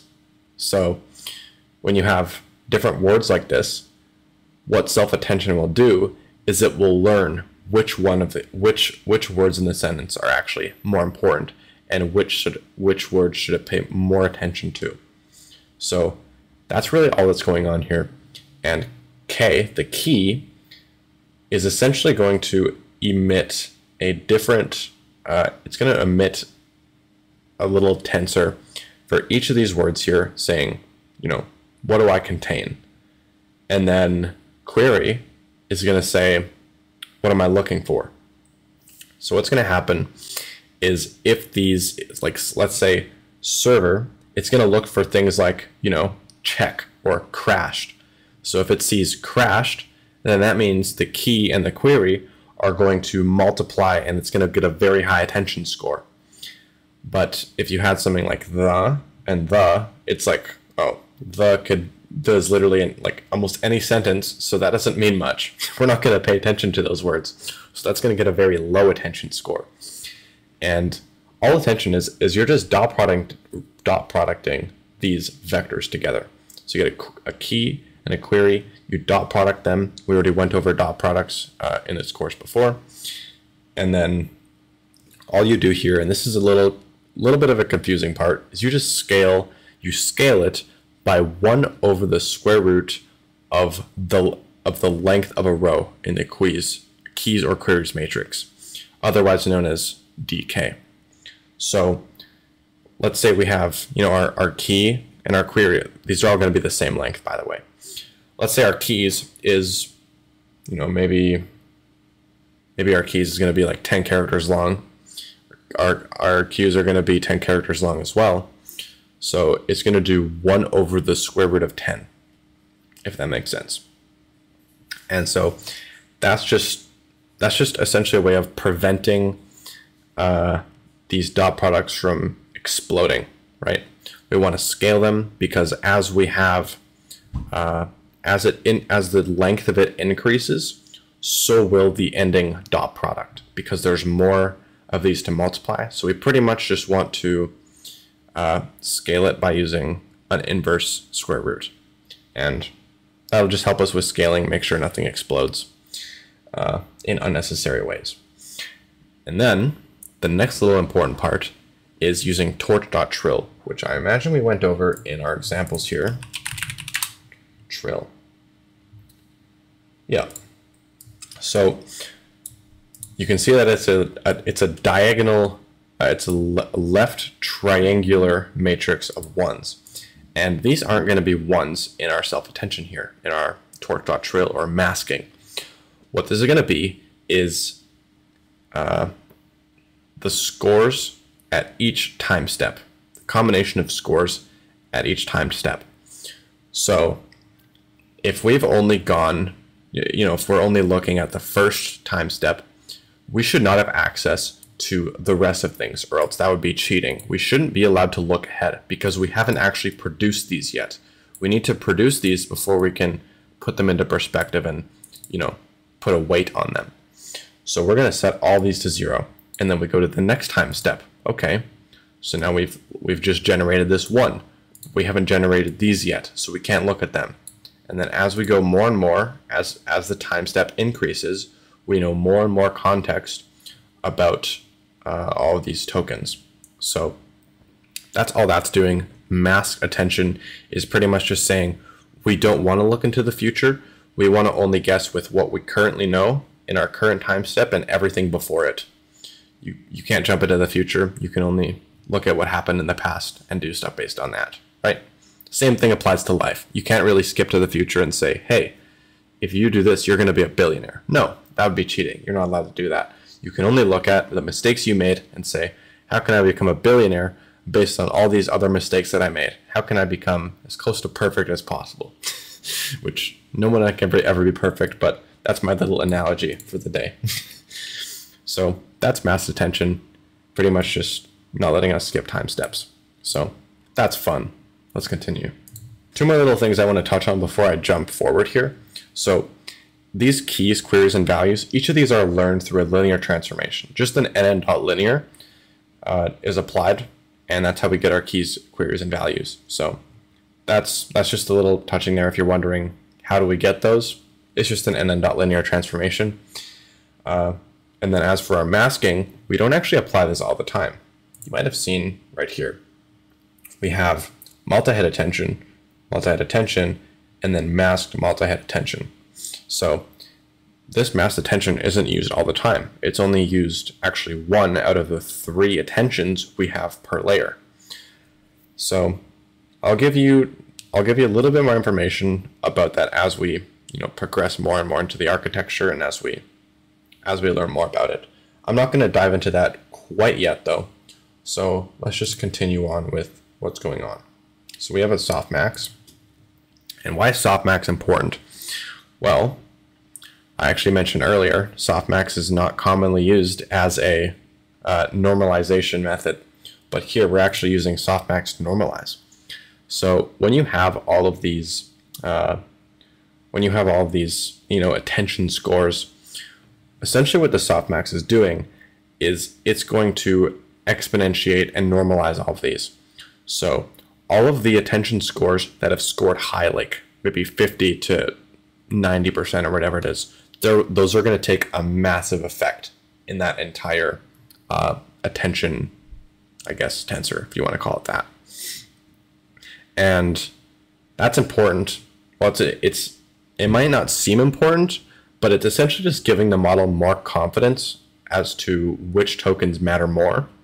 So, for example, if we just did a normalization, we would have words like server and crash, and then server and check, and then you would just know, a decent amount about those. Those would be pay attention to a decent amount because they multiply together quite well. But if you softmax those, then it's like those are almost the only characters that matter.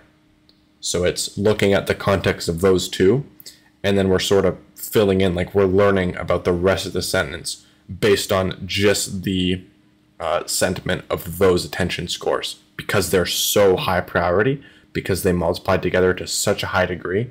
We want to emphasize them and then basically let the model learn more about which words matter more together. So that's pretty much just what the softmax does. It increases our confidence in attention. And then a matrix multiply, well, we go back to our V here, and this is a value. So essentially what this is just a linear transformation, and we apply this on our inputs, and it's just going to have some value about, what exactly those tokens are. And after we've gotten all of our attention, our softmax, everything done, it's just going to multiply the original values by everything we've gotten so far, just so that we don't have any information that's really lost, or we don't have anything scrambled, just so that we have like a general idea of, okay, these are actually all the tokens we have, and then these are which ones we found interesting, the attention scores. So yeah, we have an output, which is a blend of input vector values and attention placed on each token. And that's pretty much what's happening in scaled dot product attention in parallel. So we have a bunch of these that are just happening at the same time, many of these happening at the same time. And yeah, so that's what attention is. That's what feed-forward networks are. That's what residual connections are. And yeah, and then so after this, after we've fed these into our decoders, we get an output. We apply a linear transformation to summarize, softmax probabilities, and then we generate based on that, based on everything that we learned. And actually what I didn't quite write a lot about was the decoder. So what I'm actually going to talk about next is something I didn't fill in yet, which is why the heck do we use mass attention here, but not in these places? So why the heck do we have multi-attention here, multi-attention here, but mass attention here? So why is this? Well, the purpose of the encoder is to pretty much learn the present, past, and future, and put that into a vector representation for the decoder. That's what the encoder does. So it's okay if we look into the future and understand tokens that way, because we're technically not cheating. We're just learning the different attention scores. And yeah, we're just using that to help us predict based on what the sentence looks like, but not explicitly giving it away, just giving it an idea of what to look for, type of thing. And then we use mass attention here because, well, we don't want to look ahead. We just want to look at the present and the past, and later on. So see, we're not given anything explicit here. We're not given anything yet. So we want to make some raw guesses. They're not going to be very good guesses at first, but we want to make some raw guesses, and then later on we can feed the added and normalized guesses into this next multi-head attention, which isn't masked, and then we can use this max multi-head attention with the vector representation given by the encoder, and then we can sort of do more useful things with that, rather than just being forced to guess, raw attention scores and then being judged from that. We can sort of introduce more and more elements in this decoder block to help us learn more meaningful things. So we start off with taking this mass multi-head attention and then combining that with our, then afterwards we do a multiply attention with the vector representation from the encoder, and then we can make decisions on that. So that's kind of why that works this way.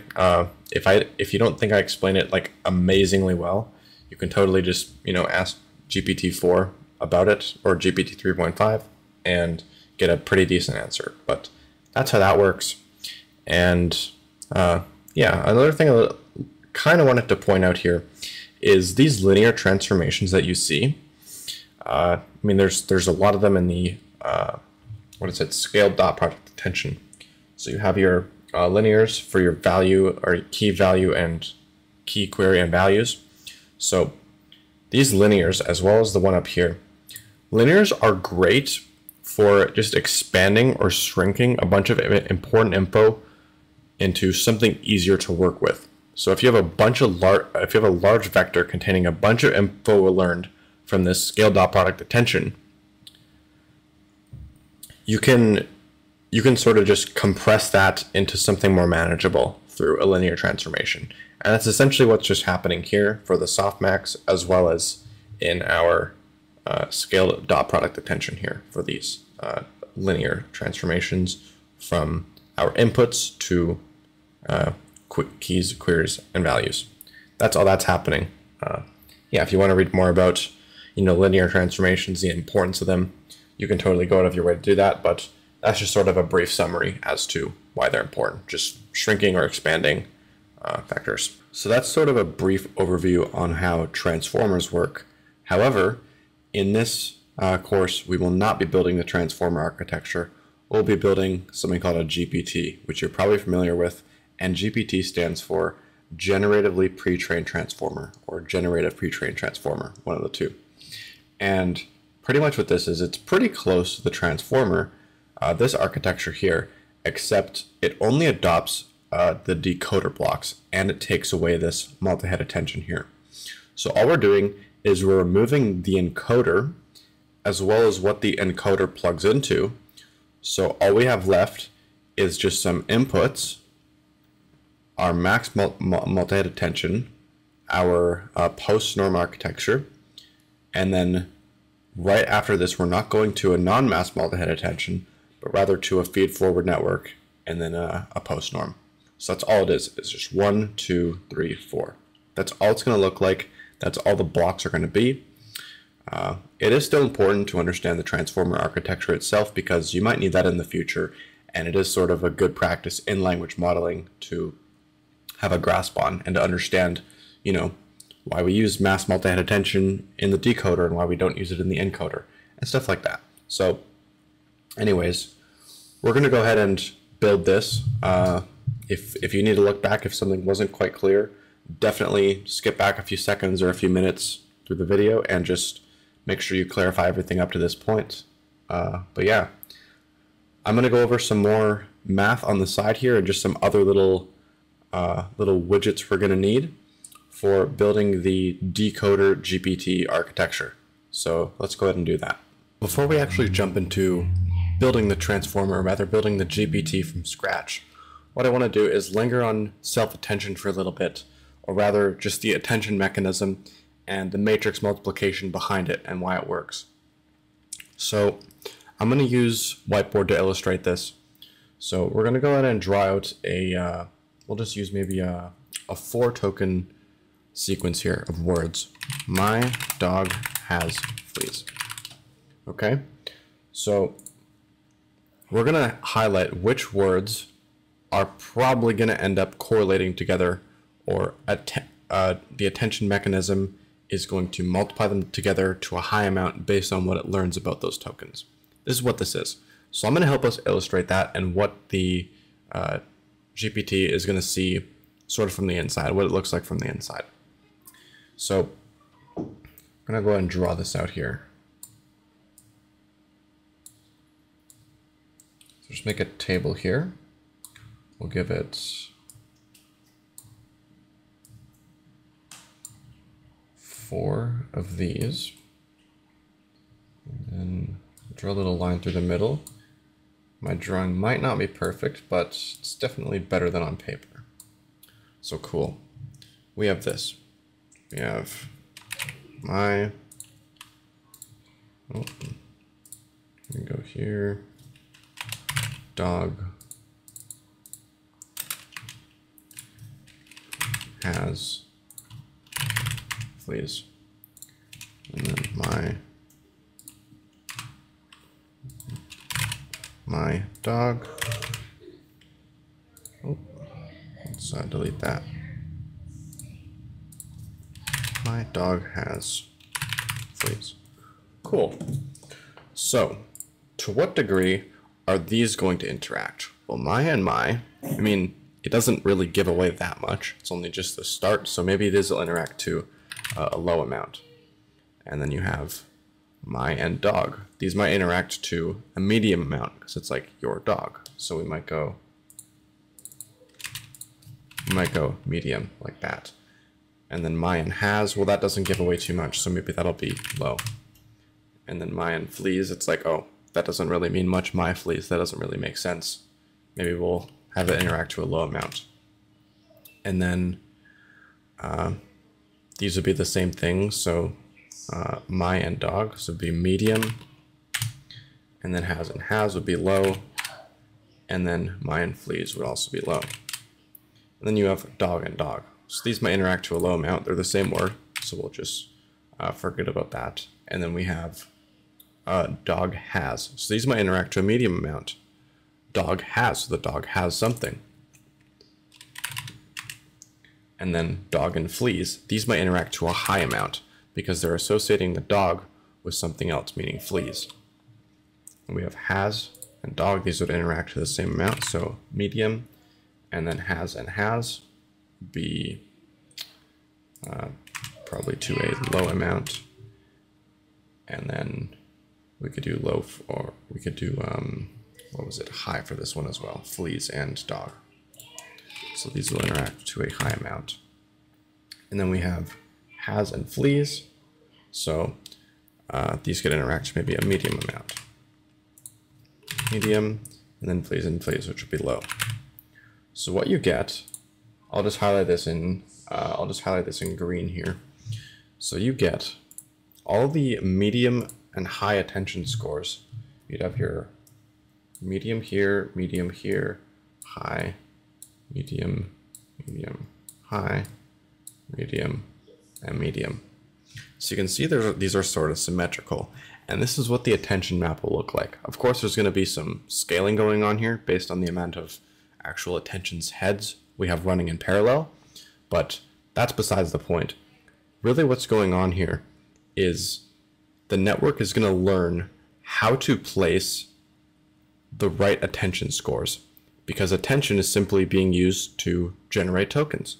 That's how the GPT works. It's using attention to generate tokens, so we can make those sort of attention scores, how they're placed, we can make those learnable through all of the embeddings, everything we have in the entire network can make sure that we place effective attention scores and to make sure that they're measured properly.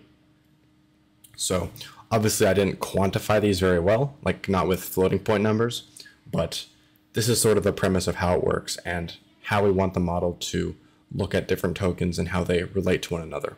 So that's what the attention mechanism looks like under the hood. So this is what the actual GPT or decoder only transformer architecture looks like. And yeah, so I'm just going to go through this step by step here, and then we can hopefully jump into some of the math and code behind how this works. So we have our inputs, embeddings, and positional encodings. We have only decoder blocks, and then some linear transformation, and then pretty much just we do some softmax probability distribution. We sample from those, and then we start just generating some output, and then we compare those to our inputs and see how off they were, optimize from that. In each of these decoder blocks, we have our multi-head attention, res connections, feed-forward network, which consists of a linear, ReLU, linear in that order, and then another res connection. In each of these multi-head attentions, we have multiple heads running in parallel. And each of these heads is going to take a key, query, and value. These are all learnable linear transformations. And we're going to basically dot product the key and query together. Concatenate these results and do a little transformation to sort of summarize it afterwards. And then what actually goes on in the dot product attention is just the dot product of the key and query, the scaling to prevent these values from exploding, to prevent the vanishing gradient problem. And then we have our masking to make sure that the model isn't looking ahead and cheating. And then softmax, matrix multiply, we output that, and then kind of fill in the blank there. So cool. This is a little bit, pretty much the transformer architecture, a little bit dumbed down, a little smaller in complexity to actually understand, but that's kind of the premise of what's going on here. So still implements a self-attention mechanism. So as you can see now, I am currently on my Macbook M2 chip. I'm not going to go into the specs of why it's important, but really quick, I'm just going to show you how I SSH onto my other PC. So I go SSH, just like that, and then I type in my IPv4 address, and then I just get a simple password from here, password that I've memorized. Cool. So now I'm on my desktop computer, and this is the command prompt that I use for it. So awesome. I'm going to go ahead and go into the free code camp little directory I have. So cd desktop, cd python testing, and then here I'm actually going to activate my CUDA virtual environment. Oop, not accelerate. We're going to go CUDA activate. Cool. And then I'm going to go cd into free code camp GPT course. Awesome.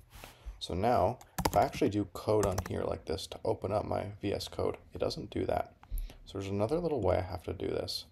And you have to go into VS Code, go into the little remote explorer here, and then you can simply connect. So I'm just going to connect to the current window itself. There's an extension you need for this called OpenSSH server. I think it's what it's called. And simply the same password I used in the command prompt. I can type it correctly.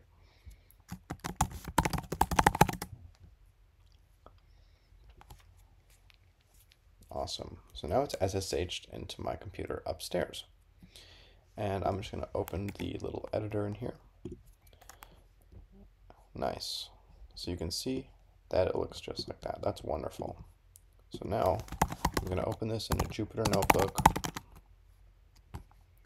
Actually, cd into desktop here, cd python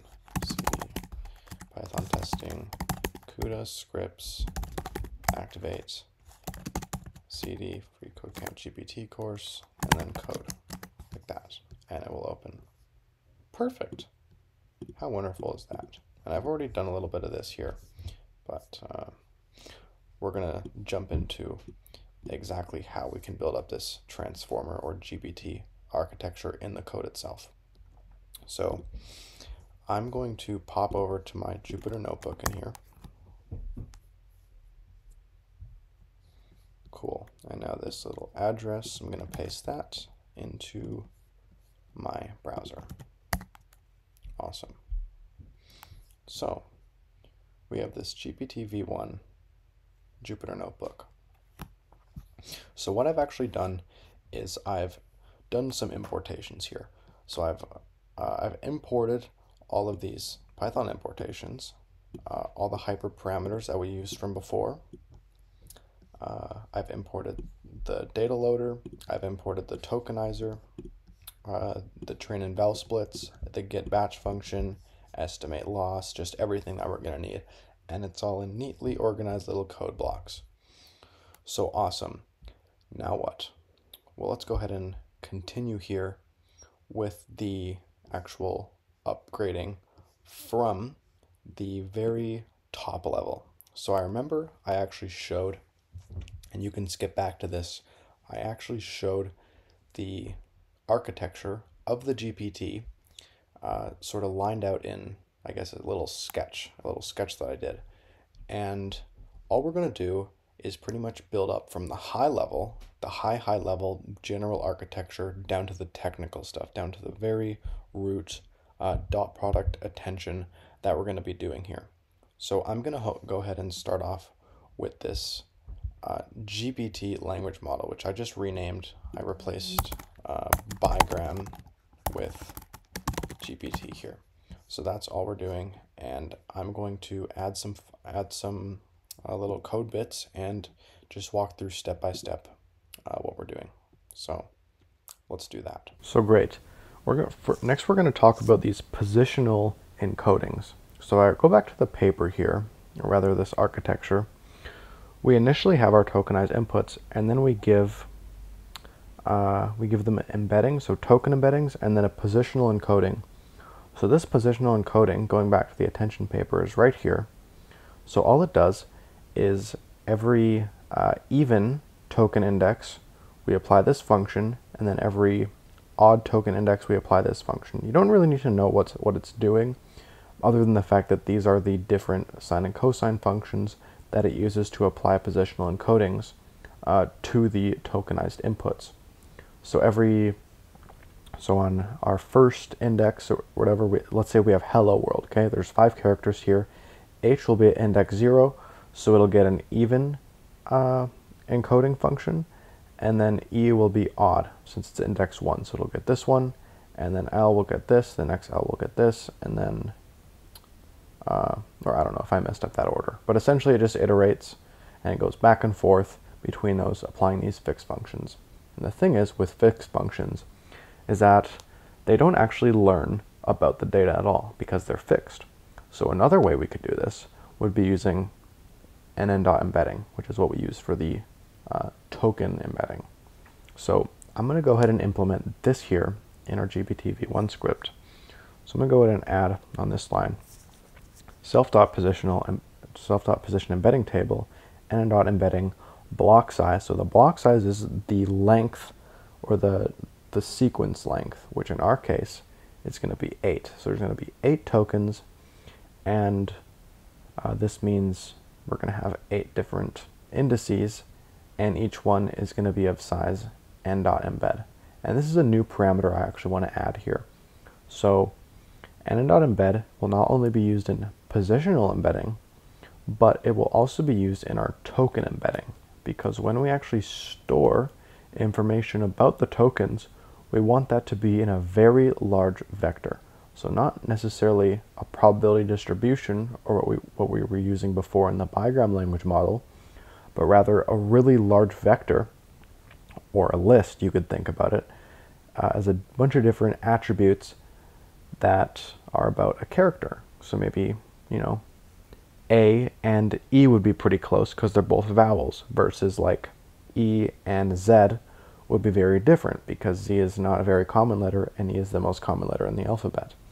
So we pretty much just want to have vectors to differentiate these tokens, to place some semantic meaning on them. And anyways, that's a little talk about what token embedding table is going to do when we add n.embed. And then positional embedding table is just the same thing, but instead of each character having its own thing, each letter index in the input is going to have its own embedding. So I can go and add this up here, the n_embed, and we can just make this maybe 384. So 384 is quite huge. This may be a little too big for your PC, but we'll see in a second. So what this is going to do is it's going to have a giant vector. It's going to be like, I don't know, we could say like embedding, embedding vector, and then it would be like this, and you would have a bunch of different attributes, so like 0.1, 0.2, 0.8, 1.1, right? Except instead of 4, this is 384 elements long. And each of these is just going to store a tiny little attribute about that token. So let's say we maybe had like a 2-dimensional, and we were using a word. So if we had sad versus happy, sad might be 0.1 and then 0.8 or 0.8, whereas happy, sad would be maybe the positivity of what it's saying, and then 0.8 would be is it showing some sort of emotion, which is a lot, right? It's 80% emotion, and then 0.1 of maybe positive sentiment. And then if we had 0.9 would be happy, because it's happy, it's very good. And then 0.8 is emotional, because they're sort of the same on the emotional level. But yeah, so this is what our embedding vectors are pretty much describing, and all this hyperparameter is concerned with is how long that vector actually is. So anyways, let's continue with the GPT language model class. So the next bit I'd like to talk about is how many decoder layers we have. So in here, let's just say we have 4 decoder layers, all right? So we have 4 of these. It's going to go through this one, and then this one, and then this one, and then this one. This is all happening sequentially. So we could actually make a little sequential neural network with 4 decoder layers. So I'm actually going to add this in, and then a little bit of extra code, which I'll explain in a second here. So this self.blocks is how many decoder blocks we have running sequentially, or layers. Blocks and layers can be used interchangeably in this context. But yeah, we have an nn.sequential, and this asterisk is pretty much saying we're going to repeat this right here for how many n layer is. And n layer is another hyperparameter we're going to add. We go n_layer, we go equals 4, okay? So n_layer equals 4. That means it's going to make 4 of these, I guess, blocks or layers sequentially. It's going to make 4 of them. And this little block thing, we're going to build on top of this in a second here. We're going to make an actual block class, and I'm going to explain what that does. But for now, this is going to be some temporary code. As long as you understand that this is what, this is how we create our 4 layers, our 4 decoder layers. That's all you need to know for now. I'm going to move more into this block later. As for this self.layerNorm final, this is the final layer norm. All this is going to do is we're just simply going to add this to the end of our network here. Just simply at the end here, and all this is going to do is just going to help the model converge better. Layer norms are super useful. And yeah, so you'll see more how that works. I'll actually remove it later on, and we'll actually compare and see how good it actually does. And you can totally go out of your way to experiment with different normalizations and see how well the layer norm helps the model perform, or how well the loss sort of converges over time when you put the layer norm in different places. So let's go back here, and now we have this end here, which is the language, I believe this is language modeling head or something. Again, this is what Andrei Karpov used. I'm assuming that means language modeling head. But pretty much all we're doing is we're just projecting, or we're doing this final transformation here, this final little linear layer here from all of these sequential decoder outputs, and we're just going to transform that to something that the softmax can work with. So we have our layer norm afterwards to sort of normalize, help the model converge after all this computation. We're going to feed that into a linear layer to make it, I guess, softmax workable, so the softmax can work with it. And yeah, so we're just simply projecting it from an embed, which is the vector length that we get from our decoder, and this vocab size. So the vocab size is going to essentially give up a little probability distribution on each token that we have, or the vocabulary. So anyways, I'm going to make this back to normal here, and we're going to just apply this to the forward pass. So a little thing I wanted to add on to this positional embedding or rather just the idea of embeddings versus the fixed definite function of that, the sinusoidal functions and the cosine functions that we used here. These are both actually used in practice. The reason I said we're going to use embeddings is because we just want it to be more oriented around our data.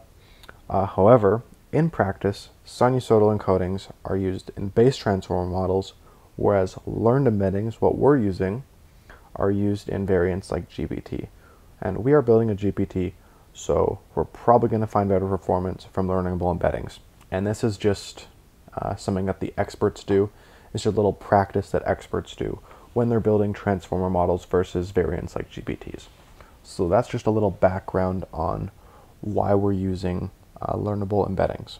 So now let's continue with the forward pass here. So I'm going to paste in some more code, and let me just make sure this is formatted properly. Cool. So we have this token embedding, which is our token embedding table. We take an IDX, we get our token embedding here. Then what we do with this positional embedding table is we have this torch.arrange. We make sure this is on the CUDA device, the GPU device, so it's in parallel. And all this is going to do is it's going to look at how long is t, and let's say t is our block size. So t is going to be 8. So all it's going to do is give us 8 indices. It's going to be like 0, 1, 2, 3, 4, 5, 6, 7. There's 8 of those, and we're essentially just going to give each of those indices a different nnEmbedding vector for each of those indices. Just a little lookup table, and that's what that is. So all we do now is, it's actually quite simple, and this is a very efficient way to do it, is you just add these two together. So torch broadcasting rules, which you might want to look into. I'll actually search that up right now. Torch, also we'll search broadcasting semantics, PyTorch, broadcasting, I cannot spell, broadcasting semantics. So these are a little bit funky when you look at them the first time, but pretty much these are just rules about how you can do arithmetic operations and just operations in general to tensors. So tensors are like, you think of matrices where it's like a 2 by 2. Tensors can be the same thing, but they could be like a 2 by 2 by 2 or a 2 by 2 by 2 by 2 by 2 by 2 by 2, whatever dimension you want to have there. And pretty much it's just rules about how you can have two of those weirdly shaped tensors and do things to them. So just some rules here. I would advise you familiarize yourself with these, even play around with it if you want, just for a few minutes, and just get an idea for just try to multiply tensors together and see which ones throw errors and which ones don't. So it's a good idea to understand how broadcasting rules work. Obviously this term is a little fancy, and it's like, ooh, that's like a crazy advanced term. Not really, just it's pretty much just some rules about how you're multiplying these really weirdly shaped tensors. So yeah. Anyways, if we go back to here, we are allowed to broadcast these. We're allowed to actually add them together. So the positional embedding and the token embedding, we get X from this, which is a B by T by C shape. So now, what we can do with these is we can actually feed it in to the GPT, or I guess sort of a transformer network, if you want to say that. So we have these embeddings and positional encodings. We add these together, and then we feed them into our sequential network. So how are we doing this? Well, we go self.blocks, which is up here, and we essentially just feed an X, which is literally exactly what happens here. We have our tokenized inputs, we get our embeddings and our positional encodings through learnable embeddings, we add them together, and then we feed them into the network directly. So that's all that's happening here, and that's how we're feeding an X, which is the output of these. Then after this is like way after we've gotten through all of these GPT layers or blocks. We do this final layer norm and then this linear transformation to get it to a softmax, to get it to essentially probabilities that we can feed into our softmax function. And then other than that, this forward pass is exactly the same other than this little block of code here. So if this makes sense so far, that is absolutely amazing. Let's continue. I'm actually going to add a little bit of, in practice, some little weight initializations that we should be using in our language model nnModule subclass.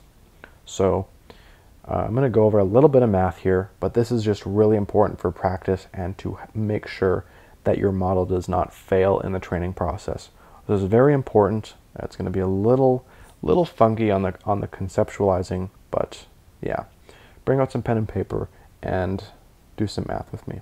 We've built up some of this initial GPT language model architecture, and before we continue building more of it and the other functions, some of the math stuff that's going on and the parallelization that's going on in the script, I want to show you some of the math that we're going to use to initialize the weights of the model to help it train and converge better.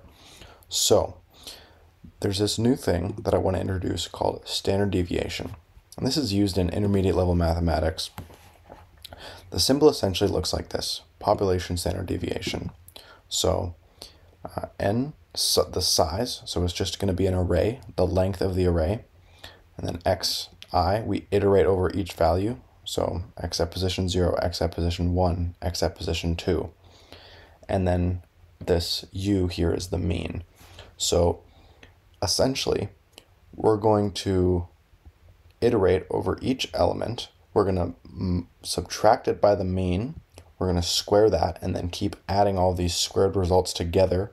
And then once we get the sum of that, we're going to we're going to divide this by the number of elements there are. And then once we get this result, we're going to square root that. So this symbol here might also look a little bit unfamiliar. And let me just illustrate this out for you. So we go to our whiteboard, and this E looks like that. Let's just say we were to put in X, I, like that. And our array, let's just say for instance, our array is 0.1, 0.2, 0.3. So what would the result of this be? Well, if we look at each element, iteratively add them together, so 0.1 plus 0.2 plus 0.3, well, we get 0.6 from that.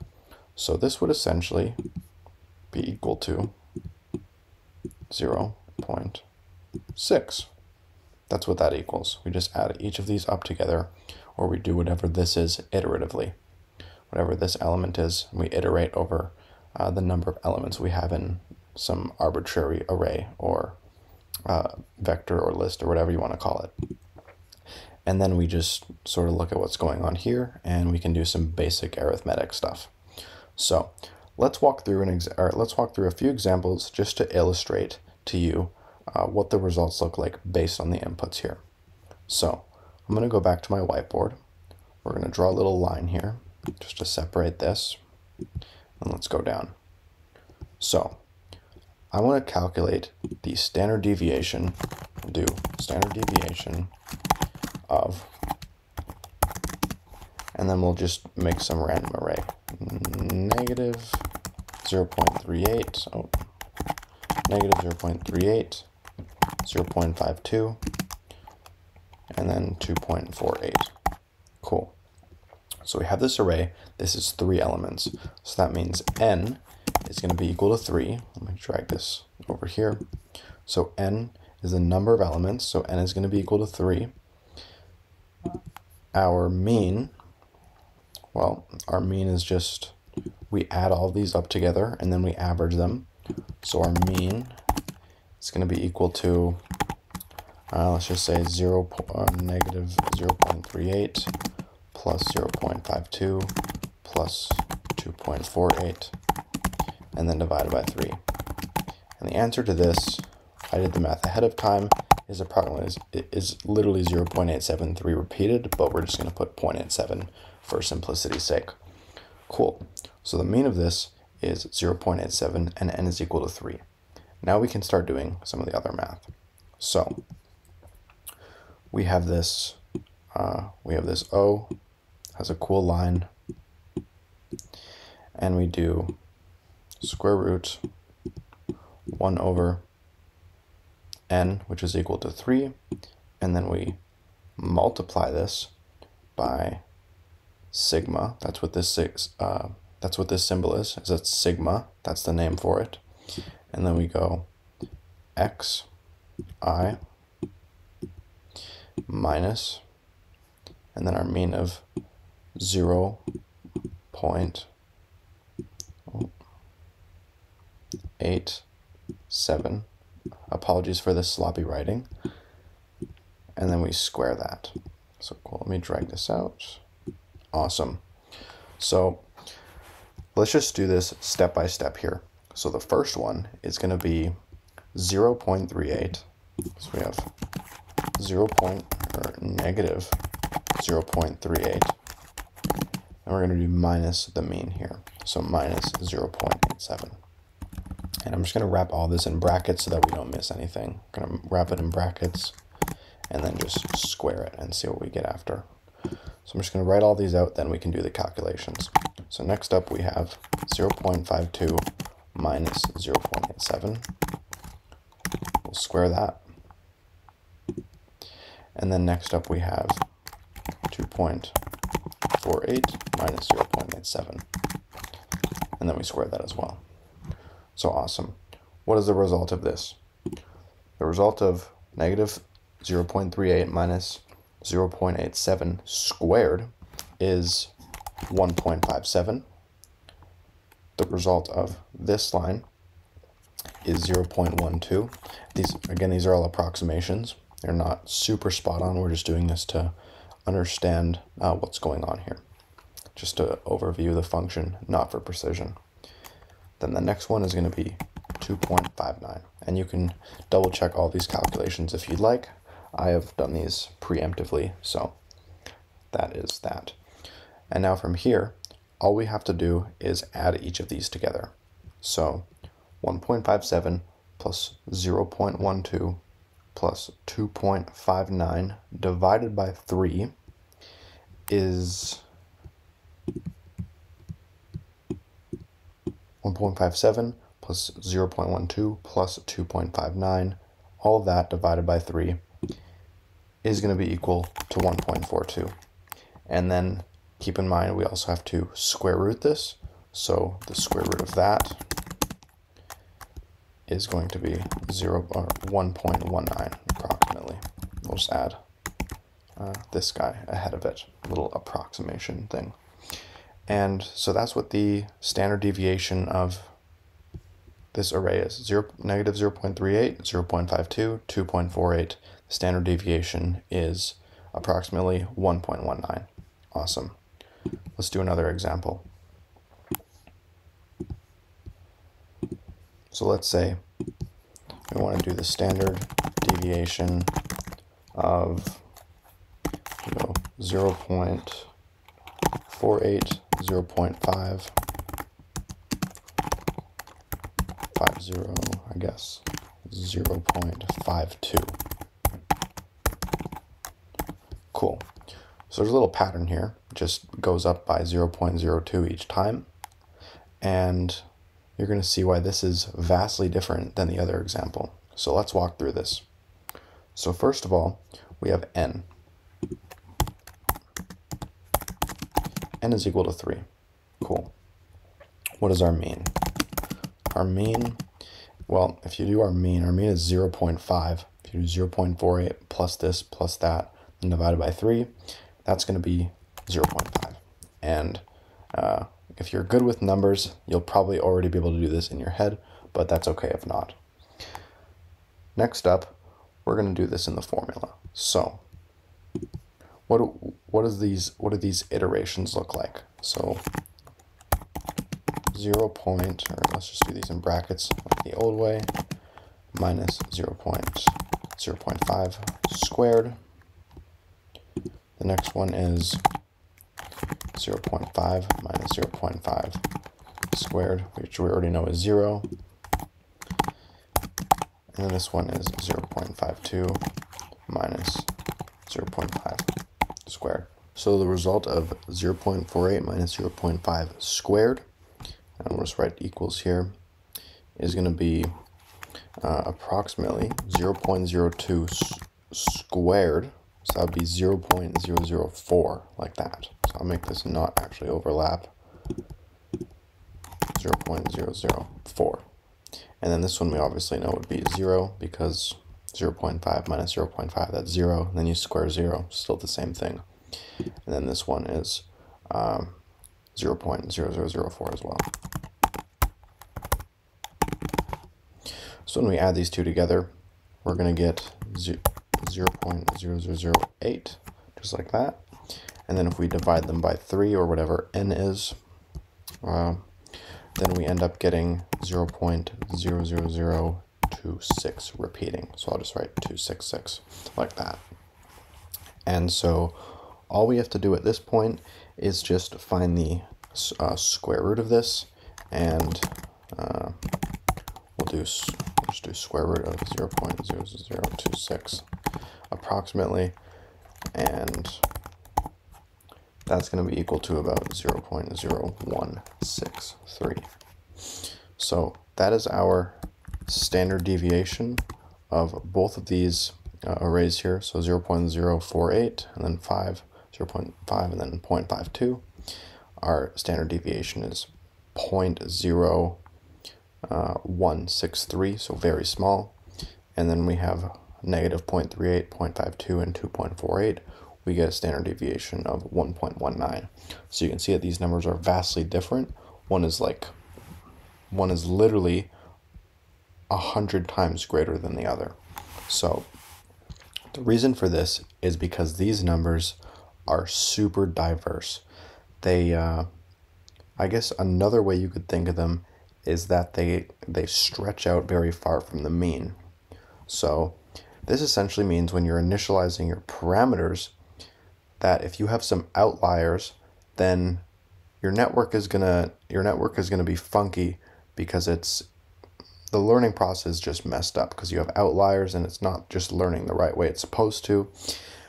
Whereas if you had way too small of a standard deviation from your initial parameters, like in here, but maybe even smaller, so let's say they were all 0.5, right?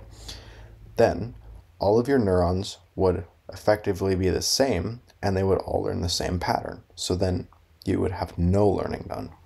So one would either be your learning is super, super unstable, and you have outliers that are just learning very distinct things and not really letting other neurons get opportunities to learn, or rather other parameters to learn. If you have a lot of diversity, you just have outliers, and then if you have no diversity at all, then essentially nothing is learned and your network is useless. So all we want to do is make sure that our standard deviation is balanced and stable, so that the training process can learn effective things. So each neuron can learn a little bit. So you can see here, this would probably be an okay standard deviation if these were some parameters, because they're a little bit different than each other. They're not all like super, super close to the same. And yeah, so essentially what this looks like in code here is the following. So you don't actually need to memorize what this does, as it's just used in practice by professionals. But essentially what this does is it initializes our weights around certain standard deviations. So here we set it to 0.02, which is pretty much the same as what we had in here. So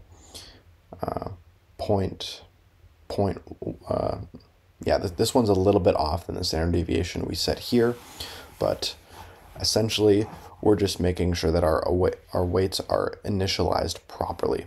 And you don't have to memorize this at all. It's just used in practice, and it's going to help our training converge better. So as long as you understand that we can apply some initializations on our weights, that's all that really matters. So cool.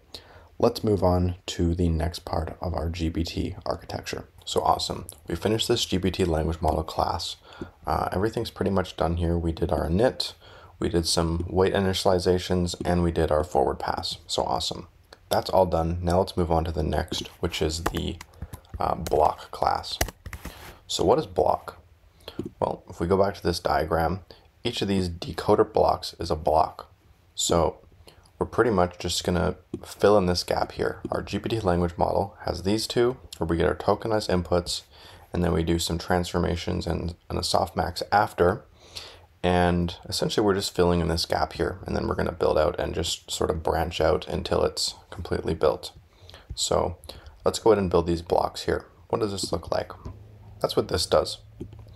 So we have our init, we have a forward pass as per usual, init, and a forward pass as seen in the GPT language model class, though all of them are going to look like this, forward and an init. So the init is going to just initialize some things. It's going to initialize some transformations and some things that we're going to do in the forward pass. That's all it's doing. So what do we do first? Well, we have this new head size parameter introduced. So head size is the number of features that each head will be capturing in our multi-head attention. So all the heads in parallel, how many features are each of them capturing? So we do that by dividing nembed by nhead. So nhead is the number of heads we have, and nembed is the number of features we have, or we're capturing. So 384 features divided by 4 heads. So each head is going to be capturing 96 features, hence head size.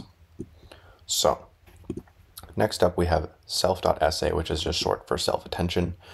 We do a multi-head attention, we pass in our nhead and our head size, and you'll see how these parameters fit in later once we build out this multi-head attention class. So cool.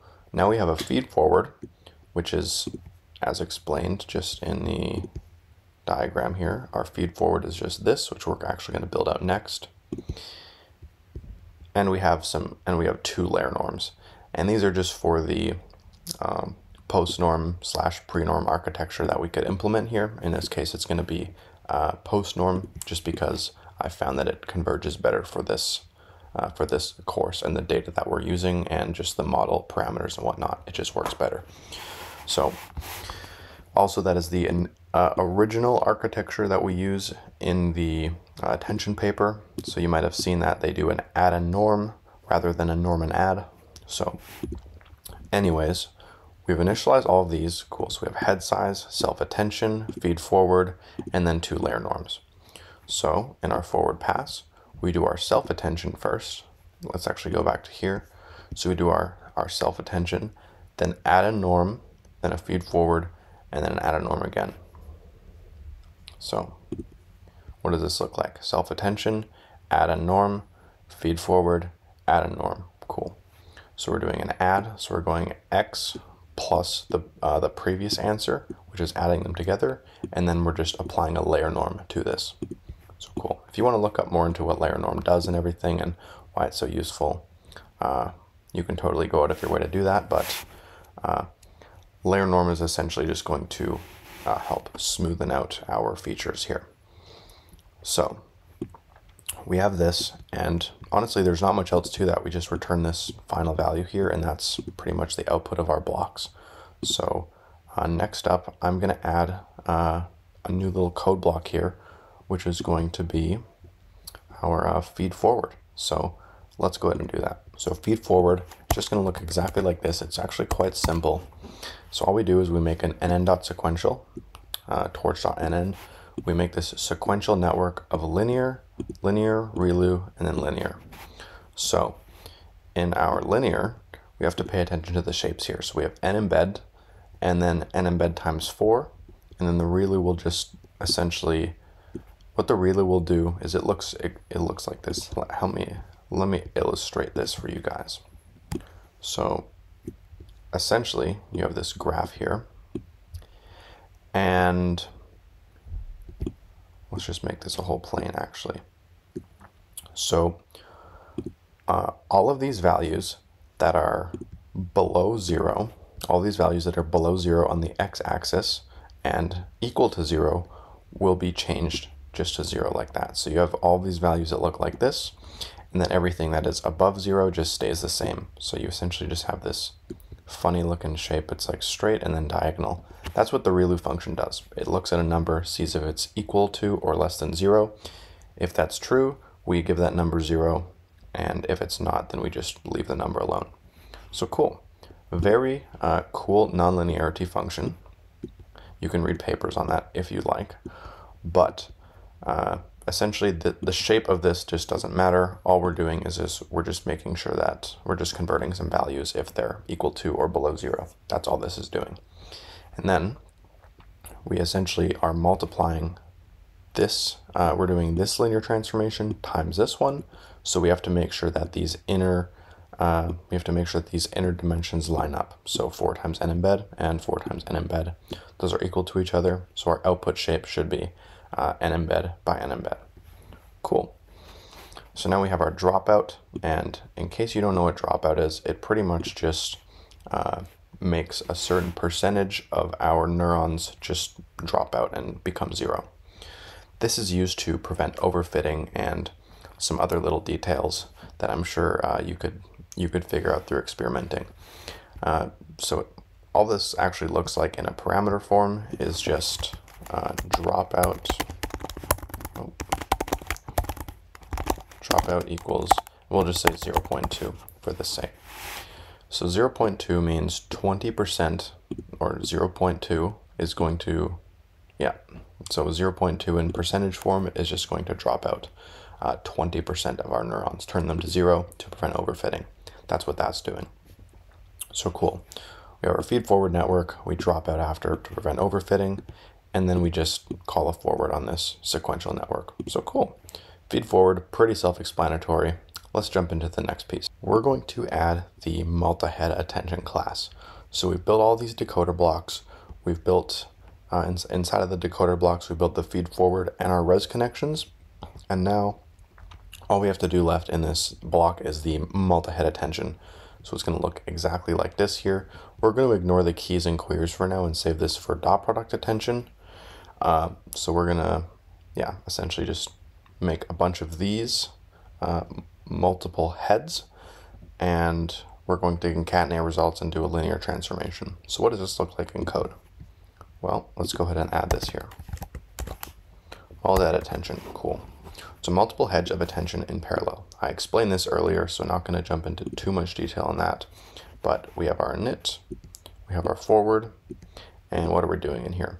So our self.heads is just a module list, and module list is kind of funky. I'll dive into it a little bit later, but essentially what we're doing is we're having a bunch of these heads essentially in parallel for each head. So num heads, let's say our num heads is set to,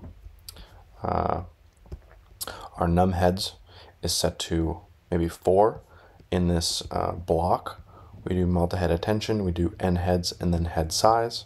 So n heads and then head size, so num heads essentially what it is. So for the number of heads that we have, which is 4, we're going to pretty much make one head running in parallel. So 4 heads running in parallel is what this does here.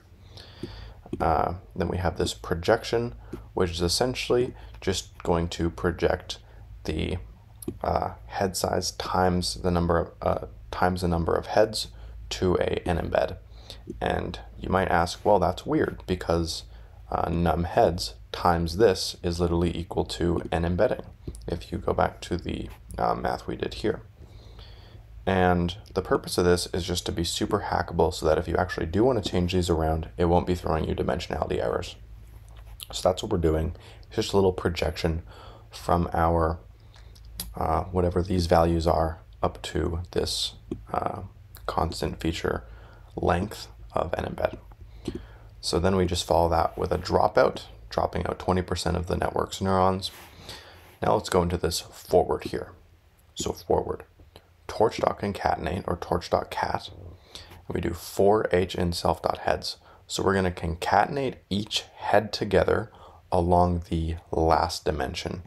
And the last dimension in this case is we do b batch by time by, we just say feature dimension or channel dimension. The channel dimension here is the last one. So we're going to concatenate along this feature dimension. And let me just help you illustrate what exactly this looks like. So when we concatenate along these, we have this B by T, and then we'll just say our features are going to be H1, like our each of our heads here, another H1, H1, H1, and these are all just features of head 1. And then our next would be H2, H2, H2, H2. And then if, let's just say we have a third head, go H3, H3, H3, H3, like that. So we have maybe 4 features per head, and there's 3 heads. So essentially, all we're doing when we do this concatenate is we're just concatenating these along the last dimension. So to convert this like ugly list format of just each head features sequentially in order, which is like really hard to process, we're just concatenating these so they're easier to process. So that's what that does. And then we just follow this with a dropout. So we do our self.projection and then just follow that with a dropout. So cool. If that didn't totally make sense, you can totally just plug this code into ChatGPT and get a detailed explanation on how it works if something wasn't particularly clear. But essentially that's the premise. You have your batch by time or batch by sequence length or time used interchangeably, and then you have your features, which are all just in this weird list format of each feature just listed after another. So cool. That's what multi-head attention looks like. Let's go ahead and implement dot product attention or scaled dot product attention. So a little something I'd like to cover before we go into our next scaled dot product attention was just this linear transformation here. And you might think, well, what's the point if we're just transforming an embed to an embed, right? That it's just kind of weird to have them match like that. And essentially what this does is it just adds in another learnable parameter for us. So it has a weight and a bias. If we set bias to false like that, then it wouldn't have a bias, but it does have a bias. So another just wx plus b, if you will, a weight times x plus a bias. So it just adds more learnable parameters to help our network learn more about this text. So cool. I'm going to go ahead and add in this last but not least scaled dot product attention or head class. So there's going to be a bunch of these heads, hence class head, running in parallel. And inside of here, we're going to do some scaled dot product attention. So there's a lot of code in here. Don't get too overwhelmed by this, but I'm going to walk through this step by step. So we have our init, we have our forward. Awesome. So what do we do in our architecture here? So we have a key, a query, and a value. The keys and the queries dot product together. They get scaled by 1 over the square root of length of a row in the keys or queries matrix. So we'll just say maybe keys, for example, the row of a keys, the length of a row in keys. And then we just do our masking to make sure the network does not look ahead and cheat. And then we do a softmax and a matrix multiply to essentially add this value weight on top of it. So cool. We do this key, or keep in mind this initialization is not actually doing any calculations, but just rather initializing the linear transformations that we will do in the forward pass. So this self.key is just going to transform an embed to head size, bias false, and then, the rest of these are just the same. An embed to head size because each head will have 96 features rather than 384. So we kind of already went over that, but that's just what that's doing. Cool. That's just a linear transformation that's happening to convert from 384 to 96 features. Then we have this self.register buffer. Well, what does this do, you might ask? Register buffer is essentially just going to register this no look ahead masking in the model state. So instead of having to reinitialize this every single head for every single forward and backward pass, we're just going to add this to the model state. So it's going to save us a lot of computation that way on our training. So our training time is going to be reduced just because we're registering this. Yeah, so it's just going to prevent some of that overhead computation of having to redo this over and over again. You could still do training without this. It would just take longer. So that's what that's doing. Yeah. So now we have this dropout, of course, and then in our forward pass, let's break this down step by step here. So we have a B by T by C. So batch by time by channel is our shape. We just unpack those numbers, and then we have a key, which is we're just calling this linear transformation here on an input X. And then a query, which is also calling the same transformation, but a different learnable transformation on X as well.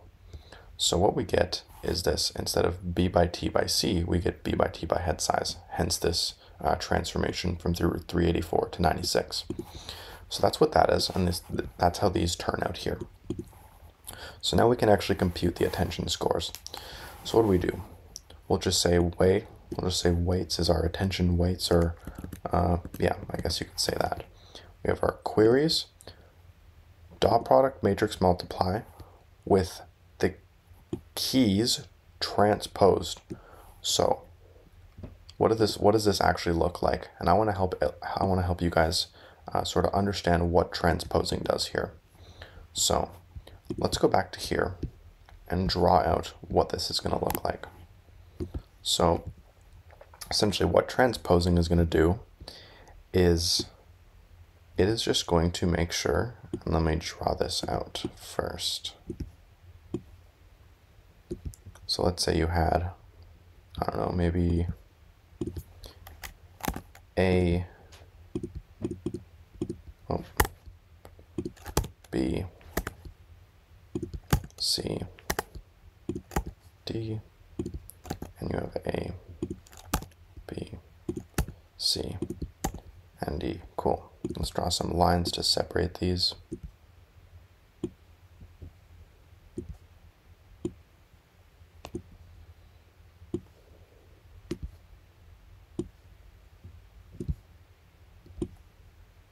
Awesome. So essentially what this does is the transposing puts it into this form.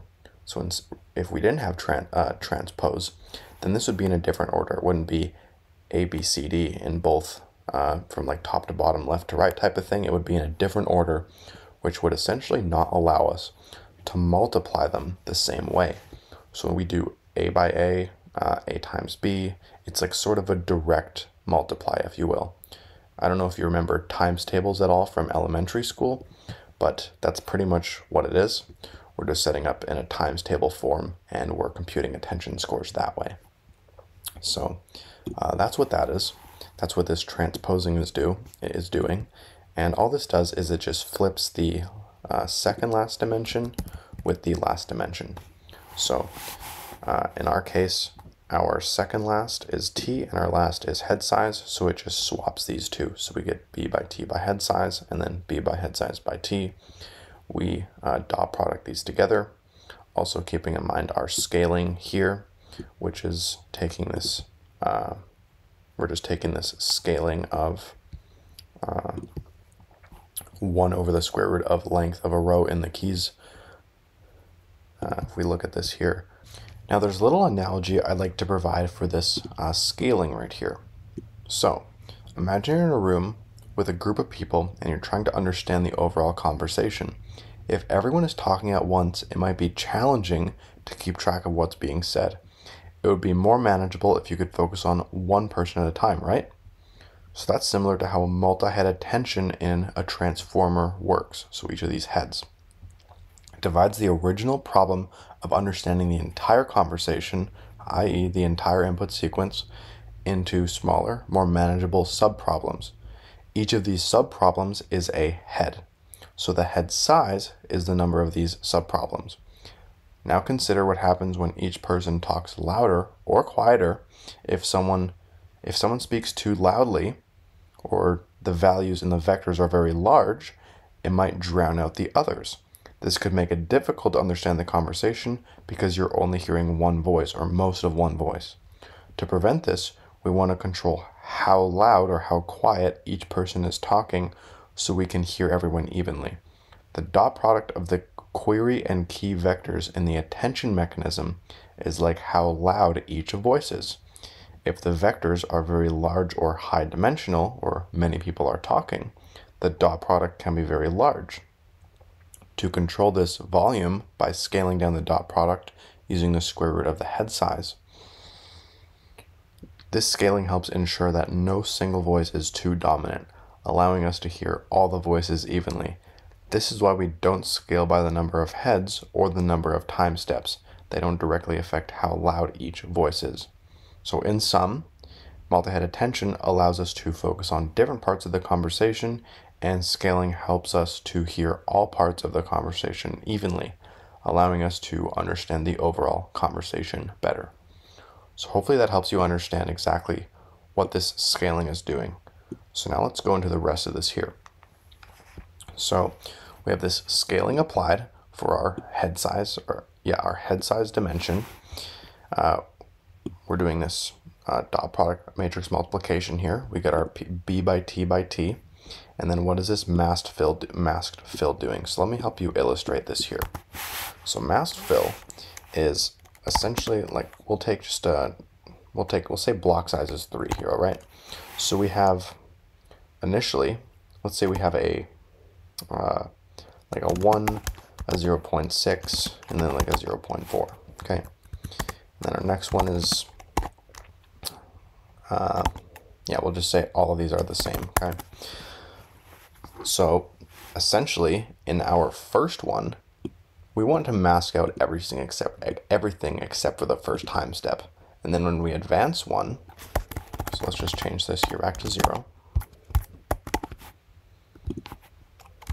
When we go on to the next time step, we want to expose the next piece. So 0.6, I believe it was.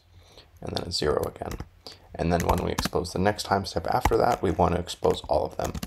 So just kind of what this means is as the time step advances in this sort of, I guess, vertical part, is every time this steps 1, we just want to expose one more token or one more of these values sort of in like a staircase format. So essentially what this masked fill is doing is it's making this t by t, so block size by block size. And for each of these values, we're going to set them to -infinity. So for each value that's 0, we're going to make that the float value -infinity. So it's going to look like this. -infinity, -infinity, -infinity, just like that.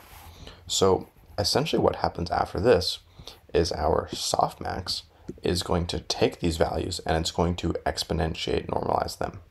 We already went over the softmax previously, but essentially what this is going to do, this last dimension here, concatenate, or not concatenate, rather apply the softmax along the last dimension, is it's going to do that in this sort of horizontal here.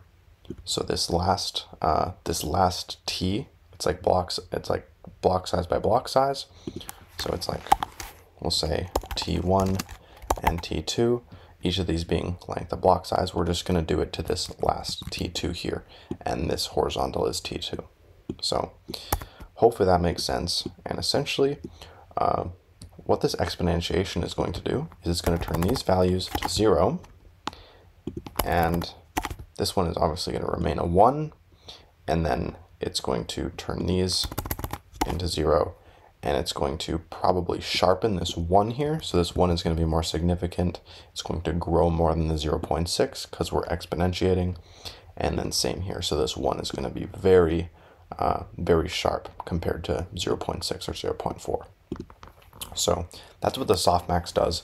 Essentially the point of the softmax function is to make the values stand out more. It's to make the model more confident in highlighting attention scores So when you have one value that's like very big, but not too big, not exploding because of our scaling, right? I want to keep in mind our scaling. But when a value is big, when a score or attention score is very big, we want the model to put a lot of focus on that. And to say this is very important in the entire sentence or the entire thing of tokens, and we just want it to learn the most from that. So essentially that's what softmax is doing. Instead of just normalizing mechanism, it's just doing some exponentiation to that to make the model more confident in its predictions. So this will help us score better in the long run if we just highlight what tokens and what attention scores are more important in the sequence. And then after this softmax here, we just apply a simple dropout on this way variable, this new calculated way, scale dot product attention, masked, and then softmaxed. We apply a dropout on that. And then we perform our final weighted aggregation. So this V multiplied by the output of the softmax. Cool. So we get this V self.value of X, so we just multiply that. A little pointer I wanted to add to this module list, which is, module list here. And then our, where did it go? Yes, our sequential network here. So we have this sequential number of blocks here for n layers, and we have our module list. So what really is the difference here? Well, module list is not the same as nn.sequential. In terms of the asterisk usage that we see in the language model class, module list doesn't run one layer or head after another, but rather each is isolated and gets its own unique perspective. Sequential processing is where one block depends on another to synchronously complete. So that means we're waiting on one to finish before we move on to the next, so they're not completing asynchronously or in parallel. So the multiple heads in a transformer model operate independently and their computations can be processed in parallel. However, this parallelism isn't due to the module list that stores the heads. Instead, it's because of how the computation are structured to take advantage of the GPU's capabilities for simultaneous computation. And this is also how the deep learning framework PyTorch interfaces with the GPU. So this isn't particularly something we have to worry about too much, but you could supposedly think that these are sort of running in parallel. Yeah, so if you want to get into hardware, then that's like your whole realm there. But this is PyTorch, this is software, not hardware at all. I don't expect you to have any hardware knowledge about GPUs, CPUs, anything like that. So anyways, that's just kind of a background on what's going on there. So cool. So let's actually go over what is going on from the ground up here. So we have this GPT language model. We got our token embeddings, positional embeddings. We have these sequential blocks, initialize our weights. For each of these blocks, we have this class block. So we get a head size parameter, which is n embedded of 384 divided by n heads, which is 4. So we get 96 from that. That's the number of features we're capturing. Self-attention, we do a feed-forward 2 layer norms. So we go self-attention layer norm, feed-forward layer norm in the post-norm architecture. Then we do a feed-forward, just a linear, followed by a ReLU, followed by a linear, and then dropping that out. And then we have our multi-head attention, which just sort of structured these attention heads running in parallel, and then concatenates the results. And then for each of these heads, we have our keys, queries, and values. We register a model state to prevent overhead computation excessively. Then we just do our scaled dot product attention in this line. We do our masked fill to prevent look ahead. We do our softmax to make our values sharper and to make some of them stand out. And then we do a dropout finally on that and just some weighted aggregation. We do our weights, or this final weight variable multiplied by our weighted value from this initially, this linear transformation. So cool. That's what's happening step by step in this GPT architecture. Amazing. Give yourself a good pat on the back. Go grab some coffee, do whatever you need to do, even get some sleep, and get ready for the next section. This is going to be pretty fun. So there's actually another hyperparameter I forgot to add, which is nLayer. And nLayer is essentially, we'll just say equal to 4. nLayer is essentially equal to the number of decoder blocks we have. So instead of like n block, we just say n layers. It doesn't really matter what it's called, but that's what it means. And then number of heads is how many heads we have running, theoretically in parallel. And then nembed is the number of total dimensions we want to capture from all the heads concatenated together type of thing. We already went over that, so cool. Hyperparameters, block size, sequence length. Batch size is how many of these do we want at the same time. Max iters is just training, how many iterations do we want to do. Learning rate is, well, we covered that in actually the Desmos calculator that I showed a little while back, just showing how we update the model weights based on the derivative of the loss function. And then val iters, which was just reporting the loss. And then lastly, the dropout, which is dropping out 0.2 or 20% of the total neurons. So awesome. That's pretty cool. Let's go ahead and jump into some data stuff. So I'm going to pull out a paper here called So let's just make sure everything works here. Models. And then we're actually going to download our data. So I want to try to run some iterations and just make sure that actually I made some changes. Pretty much this was weird and didn't work. So I just changed this around to making our characters empty, opening this text file, opening it, storing it in a variable with UTF-8 format, and then just making our vocab this sorted list set of our text, and then just making the vocab size the length of that. So let's go ahead and actually run this through. And I did change the block size to 64, batch size 128, some other hyperparameters here. So honestly, the block size and batch size will depend on your computational resources. So just experiment with these. I'm just going to try these out first, just to show you guys what this looks like.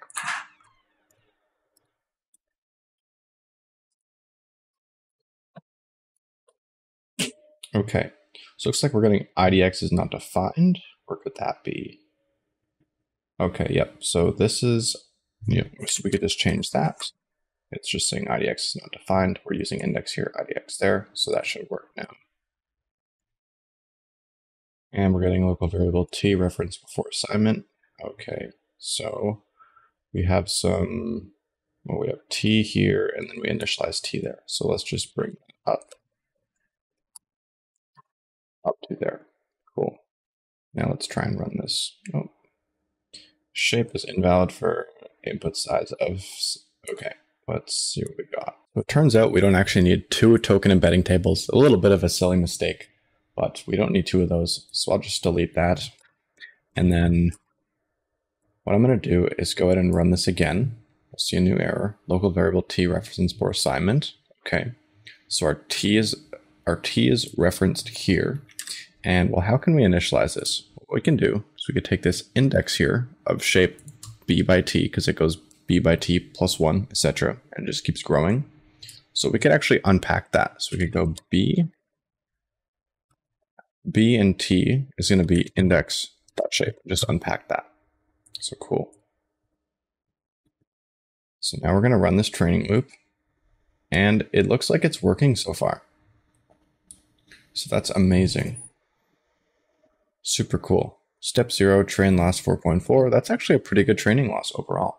So we'll come back after this is done. I've set it to train for 3,000 iterations, printing every 500 iterations. So we'll just see the loss 6 times over this entire training process, or we should. I don't know why it's going to 100 eval iters. Eval iters, okay. Estimate loss is Okay, so we don't actually need eval interval. I'm gonna get rid of that. I'll just make this, sure, why not 100? We'll keep that. And it's just gonna keep going here. So we'll see our loss over time is hopefully gonna get smaller. So I'll come back when that's done. As for the data, we're gonna be using the Open Web Text corpus. And let's just go down here. So this is a paper called Survey of Large Language Models. All right. So I'll just go back to Open Web Text, wherever that is up. Let's just find this. Okay. So Open Web Text. This is consisted of a bunch of Reddit links or just Reddit upvotes. So if you go on Reddit and you see a bunch of those posts that are highly upvoted or downvoted, they're pretty much those pieces of text are valuable and they contain things that we can train on. So pretty much web text is just a corpus of all these upvoted links, but it's not publicly available. So somebody created an open source version called Open Web Text, hence open, and it's pretty much just an open version of this. So we're going to download that. There's a bunch of other corpora here, like Common Crawl, which is really, really big. So like petabyte scale data volume. You have a bunch of books, so this is a good paper to read over. It's just called A Survey of Large Language Models. You can search this up and it'll come up. You could just download the PDF for it. So this is a really nice paper. Read over that if you'd like. But anyways, this is a download link for this Open Web Text corpus. So you just go to this link. I have it in the GitHub repo. And you just go to download. And it'll bring you to this drive. So you can go ahead and right click this and just hit download. It'll say 12 gigabytes exceeds maximum file size that it can scan. So it's like, this might have a virus. Don't worry, it doesn't have a virus. This was actually created by a researcher. So not really bad people are in charge of creating text corpora. So go ahead and download anyway.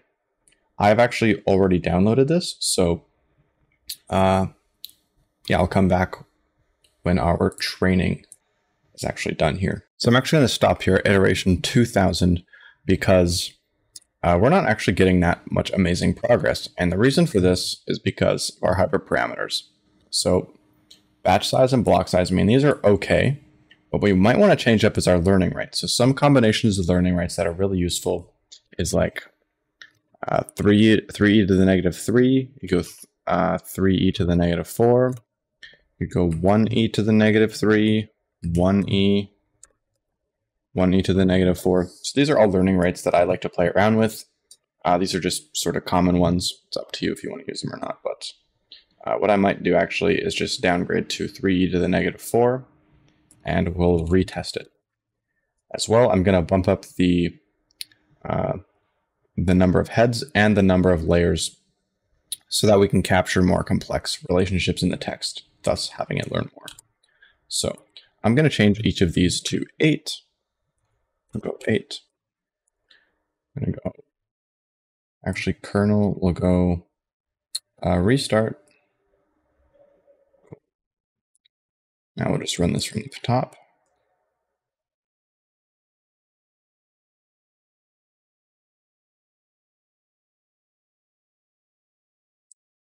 And we'll run that. Cool. So let's see what we actually start off with and what our loss looks like over time.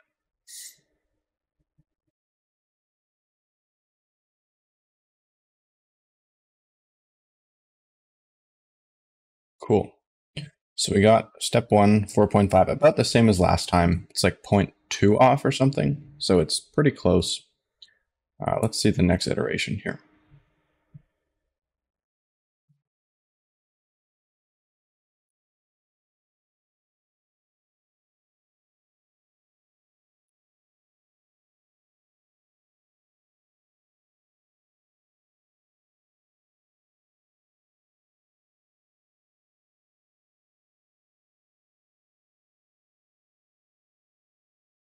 That's wonderful. So before we were getting like 3.1-ish or something around that range, 3.15. Now we're getting 2.2. So you can see that as we change hyperparameters, we can actually see a significant change in our loss. So this is amazing. This is just to sort of prove how cool hyperparameters are and what they do for you. So given that, let's start changing around some data stuff. So this right here is the Wizard of Oz text. It's just a simple text file. The size isn't super large, so we can actually open it all into RAM at once.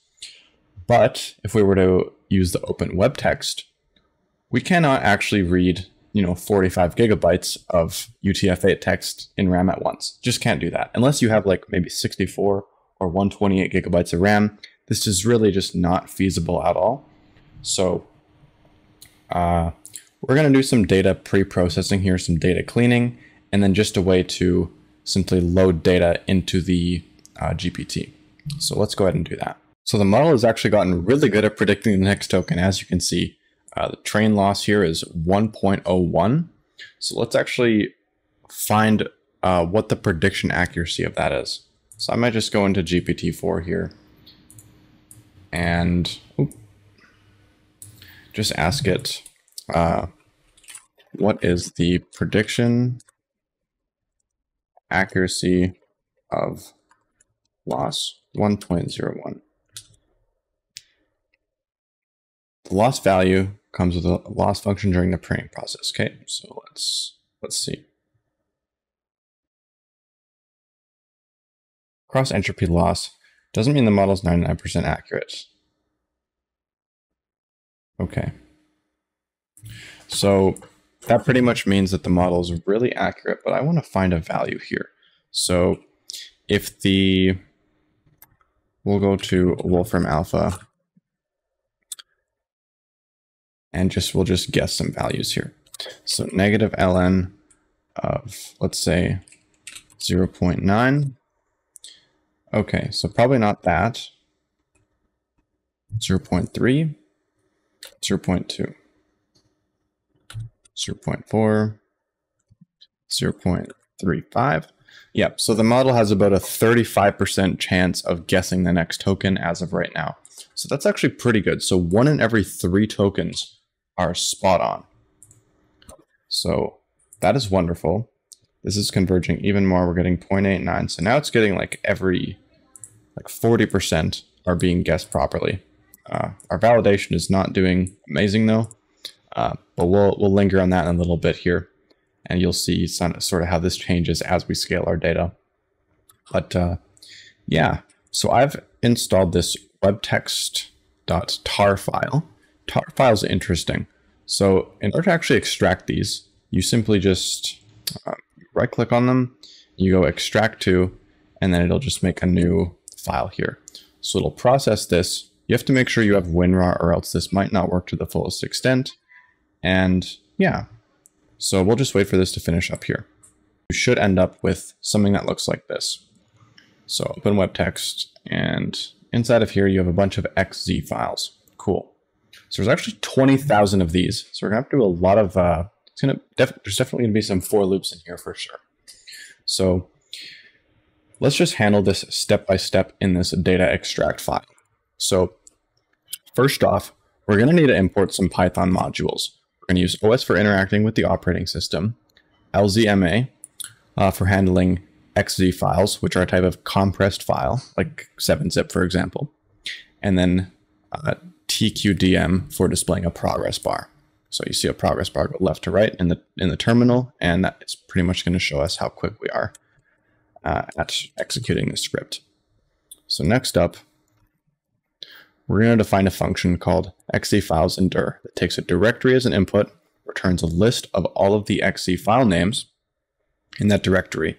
It's going to use os.listdir to get all the file names, and os path is file to check if each one is a file and not a directory or symbolic link. If a file name ends with .xz and it's a file, it'll be added to the list. So we just have a bunch of these files. Each element is just the title of each file in there. So that's pretty much what that does. And then next up here, we'll set up some variables. Folder path, it's just going to be where our XZ files are located. So I'm actually going to change this here. because that's like an incorrect file path. But yes, just like that. You have to make sure that these slashes are actually forward slashes, or else you might get bytecode errors. So when it actually tries to read the string, it doesn't think that these are separated, or the backward slashes do like weird things to them. So you could either do like a 1 forward slash or 2 backward slashes, and that should work. So awesome. Just make sure you have forward slashes and you should be good. So folder path is where all these files are located. All these XC files are located, as you saw. Output file is the pattern for output file names in case we want to have more than one of them. So if you want to have 200 output files instead of 1, then it'll just be like output 0, output 1, output 2, etc. And then a vocab file is where we want to save our vocabulary. Keep in mind, in this giant corpus, you can't push it all into RAM at once. So what we're going to do is, as we're reading these little compressed files, 20,000 of them, we're going to take all of the new characters from them and just push them into some vocab file containing all of the different characters that we have. So that way we can handle this later and just pretty much sort it into some list containing all of our vocabulary. Split files. How many files do we want to split this into? So pretty much this it ties back to output file and just these curly braces here. How many do we want to have? If we want to have more than one, then this would take effect. So cool. Now we'll use our xfiles indir to get a list of file names and store them in this variable. We'll count the number of total XC files, simply the length of our file names. Now in here, we'll calculate the number of files to process for each output file. If the user has requested more than one output file, this is the total number of files divided by the number of output files, rounded down. So if the user only wants one output file, max count is the same as total files, and that's how that works. So next up, we'll just create a set to store our vocabulary when we start appending these new characters into it. A set is a collection of unique items, in case you did not know entirely what a set was. Now, this is where it gets interesting. Now we're ready to process our .xz files. For each output file, we'll process max count files. For each file, we'll open it, read its contents, and write the contents to the current output file. And then add any unique characters to our vocabulary set. After processing max count files, remove them from our list of files. And then finally,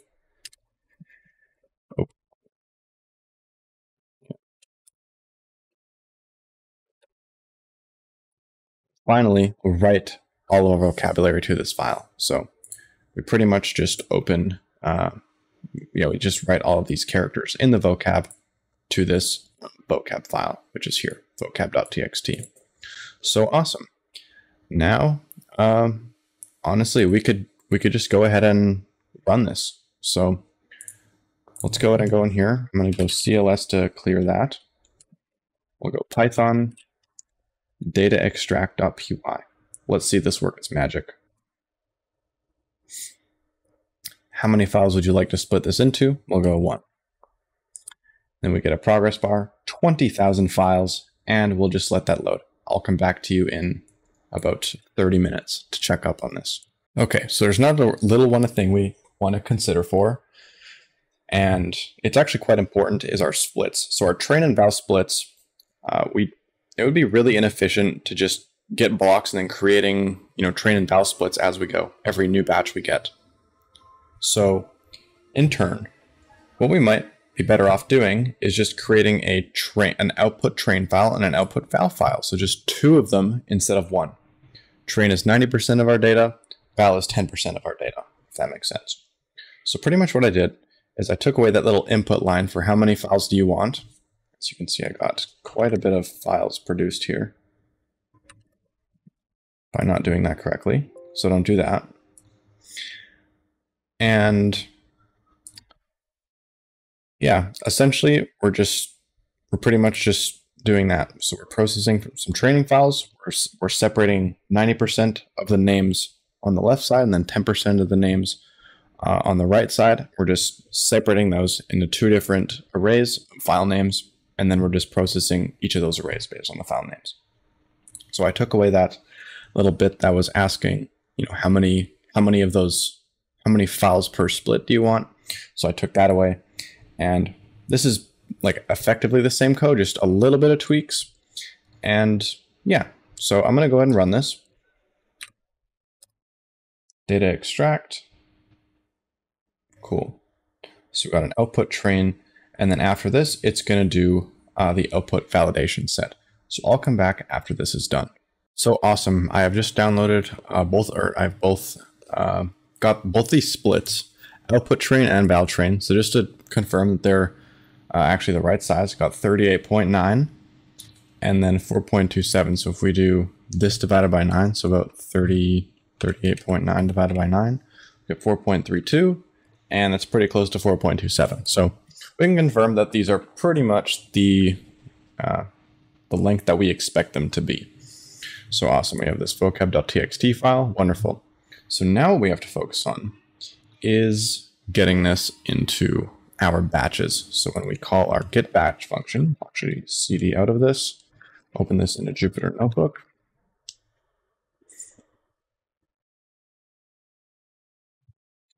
Just copy my desktop, paste it over here, and perfect. So we have this open web text folder with these files. Awesome. And our GPT v1. So this get batch function is going to have to change. Also, these are going to have to change as well. And this one too. These are probably not going to be here. But pretty much, let's go ahead and first of all, get this vocab.txt in. So what I'm going to do is I'm just going to go, we're going to go open web text / we'll go vocab.txt. Cool.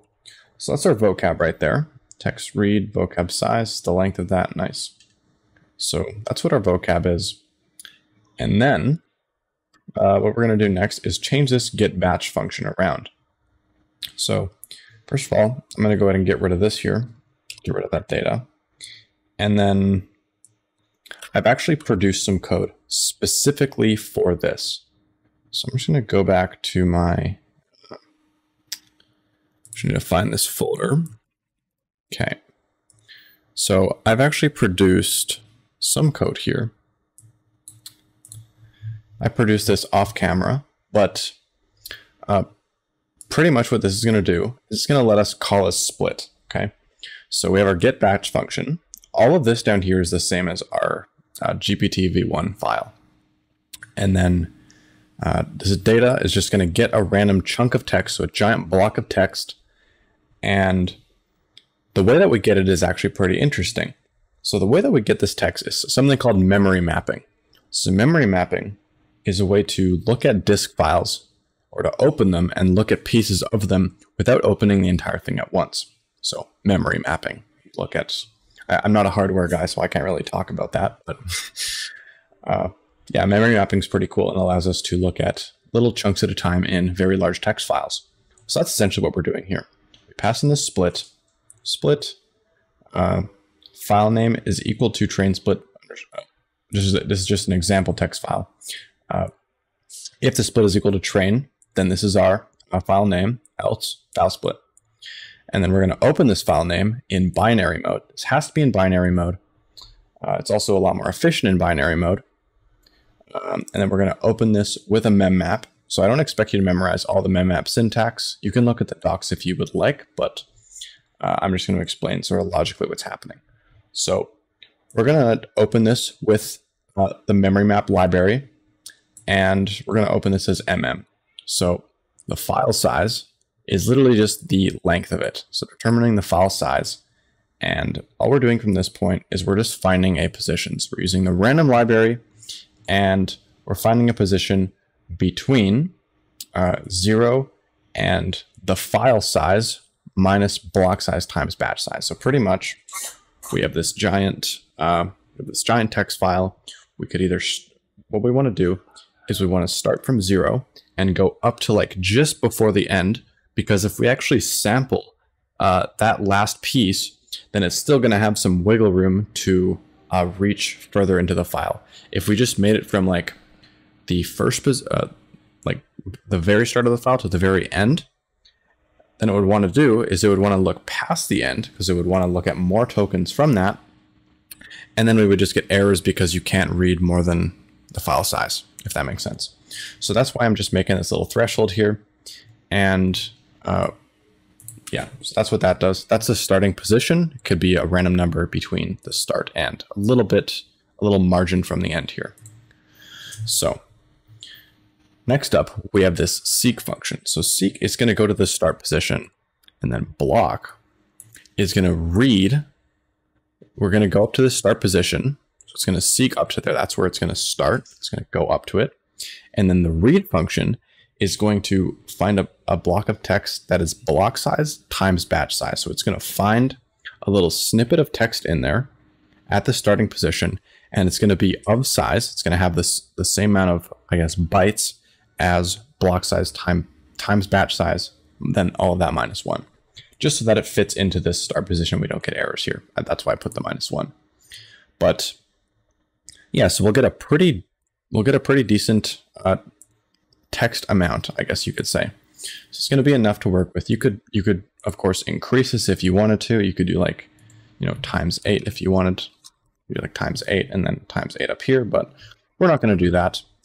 Based on my experience, this has performed pretty well. So we're going to stick with this method here. And then we just decode this bit of text. The reason we decode it is it's because we read it in binary form.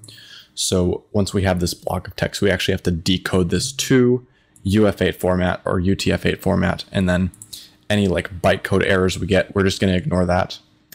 This is something you learn through practice, is when you start dealing with like really weird data, or if it has like corruptions in it, you'll get errors. So all you want to do is, all this does is it pretty much says, okay, we're just going to ignore this bit of text and we're just going to sample everything around it and not include that part. And plus, since we're doing so many iterations, it won't actually interfere that much. So we should be all right. And then for this replace little function here, I was noticing I got errors about this /r. So all this does is it just replaces that with an empty string. And then finally, we have all this decoded data. So all we're going to do is just encode this into the tokenized form. So it's all in the tokenized form for integers, or torch.longs data type. And we just, that's what our data is. Instead of a bunch of characters, it's just a bunch of numbers. And then we return that into our get batch. And this is what our data is. So that's pretty cool. We can get either train or val split. And that's sort of what it looks like in practice. That's how we sample from very large text files at a smaller scale, bit by bit. So let's go ahead and implement this here. I'm going to go grab this entire thing and pop over to here. I'm just going to replace that. So get random chunk, get batch. Cool. So now we can actually go ahead and perhaps run this. Actually, before we run this, there's a little something we need to add in here. So I have this train split.txt and a val split.txt. So I actually need to change these. So we'll just go rename, we'll go train split.txt and then val split.txt. Cool. And then we could just go open web text / and then same thing for here. Cool. Let's go ahead and run this now.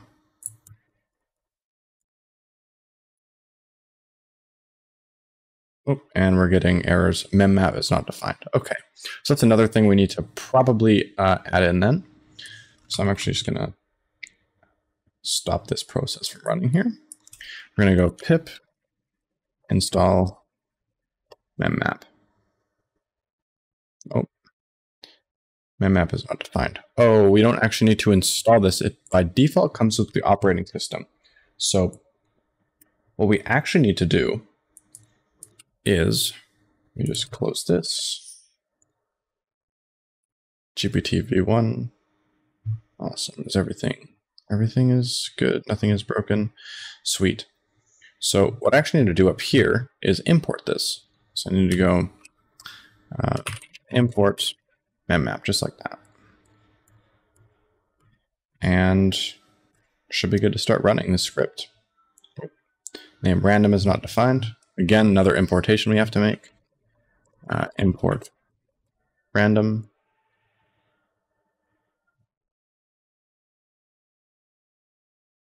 And we should start seeing some progress going here.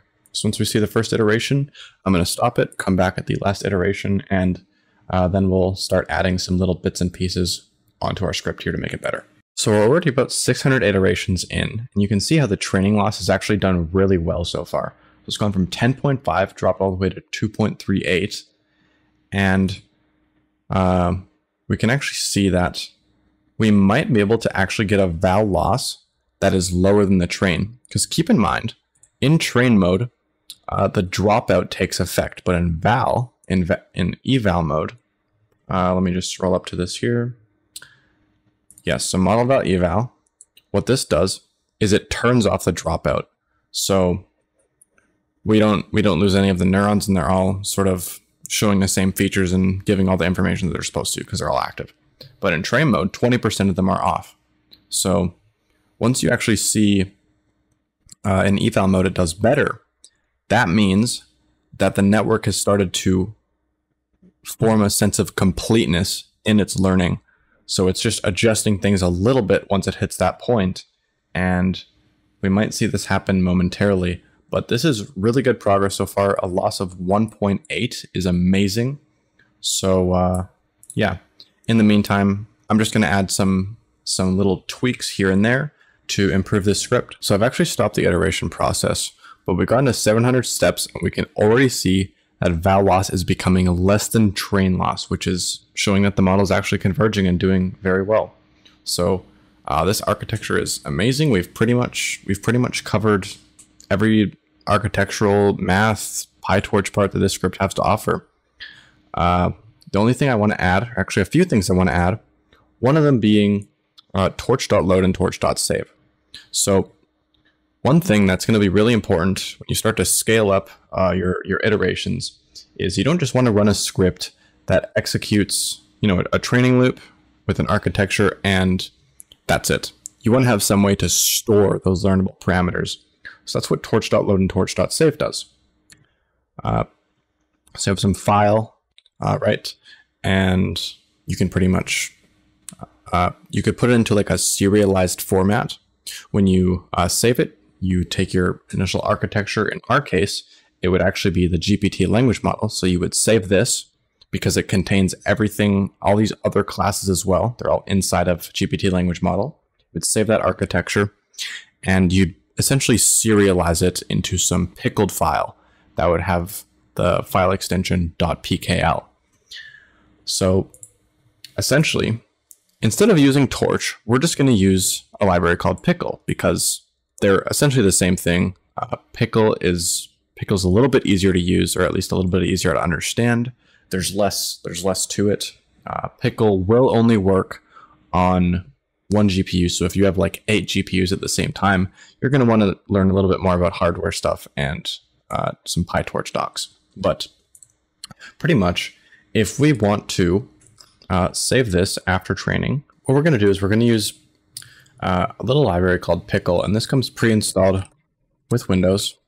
What am I typing Windows? Import Pickle. Okay. So what we want to do is implement this after the training loop, after all these parameters have been updated and learned to the fullest extent. So after this training loop, we're simply going to open.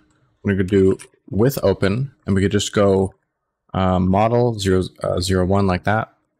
And then just that a .pkl is the file extension for it. And then since we're writing to it, we're going to go write binary as f. And then in order to actually save this, we just go pickle.dump. And then we can use model and then just f like that. So if I start recording this, it's going to make, if I start recording this training process, it's going to make my clip lag. So I'm going to come back to this after we've done, let's just say about 100 iterations. We're going to do 100 iters, and I'm going to come back and show you guys what the model file looks like. What I actually did is I changed some of the model hyperparameters because it was taking way too long to perform what we wanted it to. So I changed and head to 1 and layer to 1, and I half batch size all the way down from 64 to 32. So what I'm actually going to add here is just to make sure, I like to print this out at the beginning, just print device, make sure that the device is CUDA. Let's go back down. So it did in fact train the model. So we got all this done. And yeah, so I don't know why I did 2.54 or whatever that was just the entire loss. Okay. So model saved. Awesome. What does this actually look like here? So we have this model.pkl, 106 megabytes. Isn't that wonderful? So this is our model file. This is what they look like. It's just a serialized, pretty much the entire architecture, all the parameters of the model, the state, everything that it contains. And we just can compress that into a little PKL file, take that out, decompress it, and then just use it again with all those same parameters. So awesome. And all this really took was we just open as this, we do a pickle.dump, and then just to make sure that I actually save, I just like to add a little print statement there. Cool. So next, what I'd like to add is a little way for us to, instead of just doing all of our training at once and then saving the model, being able to train multiple times. So I'm going to go up here, up to our GPT language model here. And let's just see what I'm going to do. I'm going to go with open, and we're going to go model 01 PKL, and we're going to go read binary. So we're actually going to read it. We're going to load this into our script here. So I'm going to go as f, and then I believe it's pickle.load. You just go, yeah, model equals pickle.load, and then we'll just essentially dump that right in there. Go print loading model parameters dot dot dot, and then just put f in there. And then once it is loaded, we'll do print loaded successfully. Cool. So I'm actually going to try this out now. Go do that. Boom, boom, boom, boom, and boom. Okay. So loading model parameters loaded successfully, and we'll actually see this start to work on its own now. So is it going to begin or is it not going to begin? Let's run that. Okay, perfect. So now we should take the loss that we had before, which was about 2.54, I believe, something along those lines. You can see that our training process is greatly accelerated. So we hit 100. Now it's just going to do an estimate loss. Cool. And we're almost done. 1.96, awesome. And the model's saved. So essentially what we can do with this is we can now save models, and then we can load them and then iterate further. So if you wanted to, you could create a super cool GPT language model script here, and you could essentially give it like 10,000 or 20,000 iterations to run overnight. You'd be able to save it and then import that into, say, a chatbot if you want. So that's pretty cool, and that's just kind of a good thing, good little, I mean, it's kind of essential for language modeling, because what's the point in having a machine learning model if you can't actually use it and deploy it? So you need to save for this stuff to work. All right, now let's move on to a little something in this task manager here, which I'd like to go over. So this shared GPU memory here and this dedicated GPU memory. So dedicated means how much VRAM, video RAM, does your GPU actually have on the card. So on the card, it's going to be very quick memory because it doesn't have to, the electrons don't have to travel as quickly. That's kind of the logic of it. The electrons don't have to travel as far because the little RAM chip is right there. So dedicated GPU memory is a lot faster.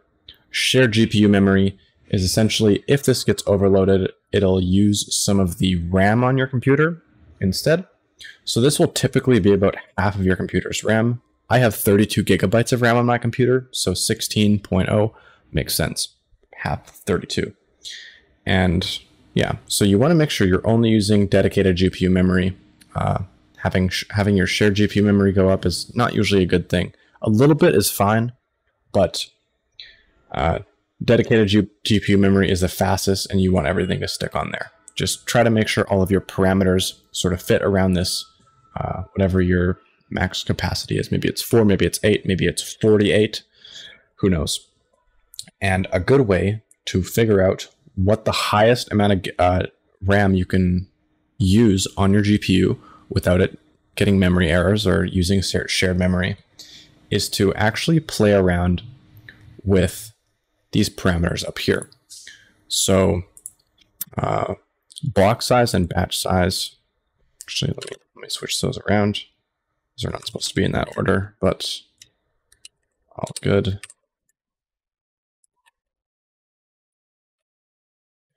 Make our batch size 64, it's 128, okay. So batch size and block size are very big contributors to how much memory you're going to use. Learning rate is not, max iterations is not, evaluators is not, but these three will. So these are the amount of features that you store, the amount of heads you have running in parallel, and then also n layers. So some of these will not affect you as much because they're more sort of restrained to computation, how quickly you can do operations if something is sequential. So n layer won't strain you as much as something like batch and block size. But those are just good little things to sort of tweak and play around with. So I found the optimal sort of set of hyperparameters for my PC, and that happened to be 8, 384. Learning rate stays the same, and then 64, 128 for this. So that happened to be the optimal hyperparameters for my computer. It'll probably be different for yours if you don't have 8 gigabytes of RAM on your GPU. So anyways, that's a little something you have to pay attention to make sure you don't run out of errors. And a technique you can use, which I'm not actually going to show you in this course, but it's quite useful, is something called auto-tuning. And what auto-tuning does is it pretty much runs a bunch of these, a bunch of models with different sets of hyperparameters.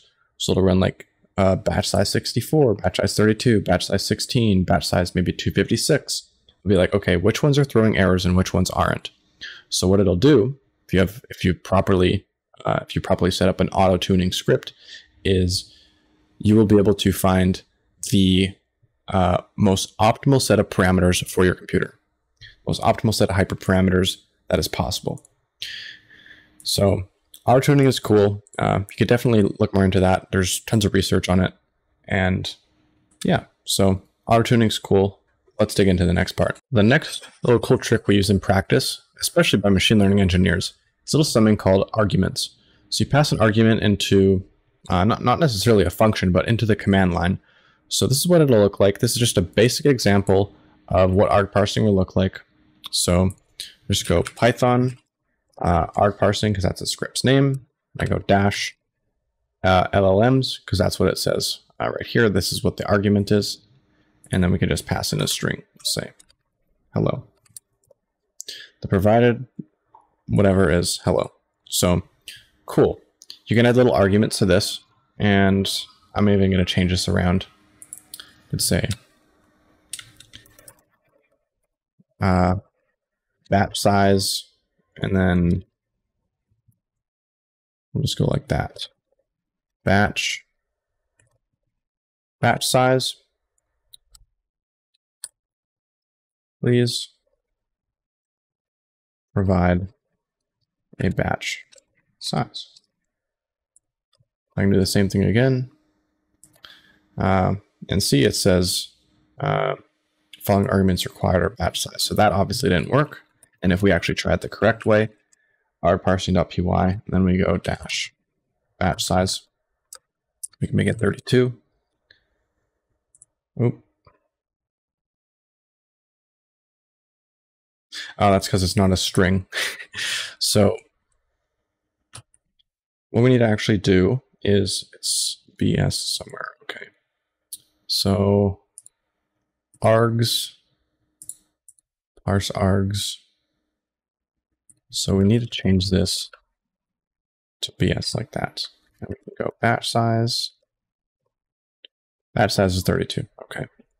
So even I'm a little bit new to arguments as well, but this is something that comes in very handy when you're trying to, each time you're trying to change some parameters. If you add, new GPU or whatever, and you're like, oh, I want to double my batch size. It's like, sure, you can easily do that. So a lot of the times it won't just have one, but you'll have like many, meaning like maybe a dozen or so of these little arguments. So that is what this looks like. And we're going to go ahead and implement this into our little script here. So I'm just going to pop over to GPT-1. I'm going to pull this up on my second monitor here. And in terms of, these, I'm just going to start off by making a importation arg parser, or arg parse rather, that's what it's called. And then we go parser is equal to, I'll just copy and paste this entire thing in, why not? Cool. Okay, so we get like batch size or something, and then we'll add in the second part here. So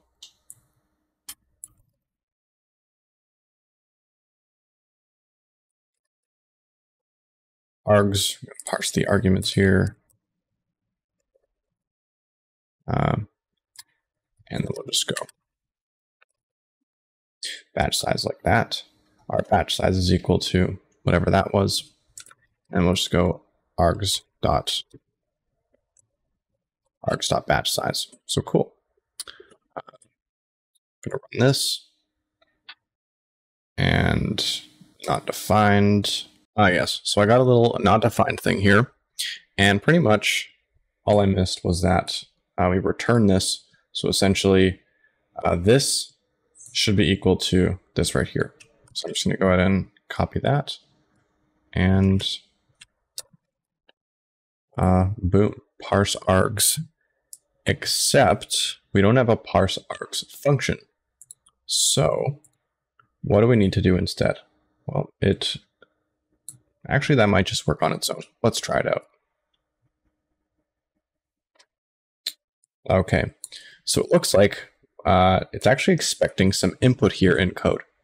So that's probably working. And if we ported this into a script, then it would simply ask us for some input. So I believe we're doing this correctly.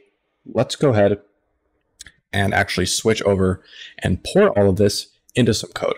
So I'm going to make a training file and a chat file. So the training file is going to be all of our parameters, whatever, all of our architecture, and then the actual training loop itself. We're going to have some arguments in there. And then the chatbot is going to be pretty much just a question answer thing that just reproduces text. So it'll just be like prompt completion type of thing. And yeah, so let's go ahead and implement that here. So in our GPT course here, I'm going to go training.py, and we're going to go chatbot.py, just like that. So in training, let's go ahead and drag everything in here. I'm just going to move this over to the second screen and just copy and paste everything in order here. So next up we have our characters, and then we have our tokenizer, and then our get random chunk and get batches.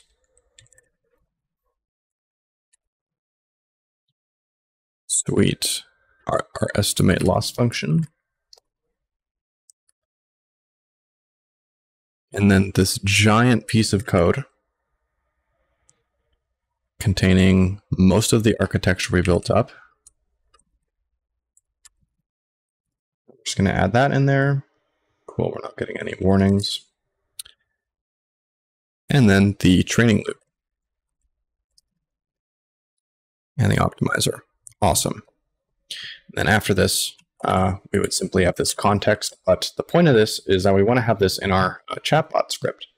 So what I'm going to do is in this training.py, I'm going to keep all of these the same. I'm going to keep this entire thing the same, get rid of this little block of code, and we're going to go into the chatbot here. So loading model parameters, good. We want to load some in, train some more, and then dump it. Chatbot is not going to dump anything. It's just going to save. So I'm going to take all of our training here. And instead of dumping, take that away. We'll also take away the training loop as well. Okay. I don't believe we have anything else to actually bring in. We don't need our get batch. We do not need our get random chunks. So awesome. We're just importing these parameters by default like that. Awesome. So from this point, we have imported our model. Cool. So let's go ahead and port in our little chatbot here, this little end piece, which is going to allow us to essentially chat with the model. So this is what it looks like. A little while loop. We have a prompt where we just input something. Prompt next line. That should be fairly self-explanatory. Then we have this tensor. We're going to encode this prompt into a bunch of integers or torch.long data types on the GPU, where device is CUDA.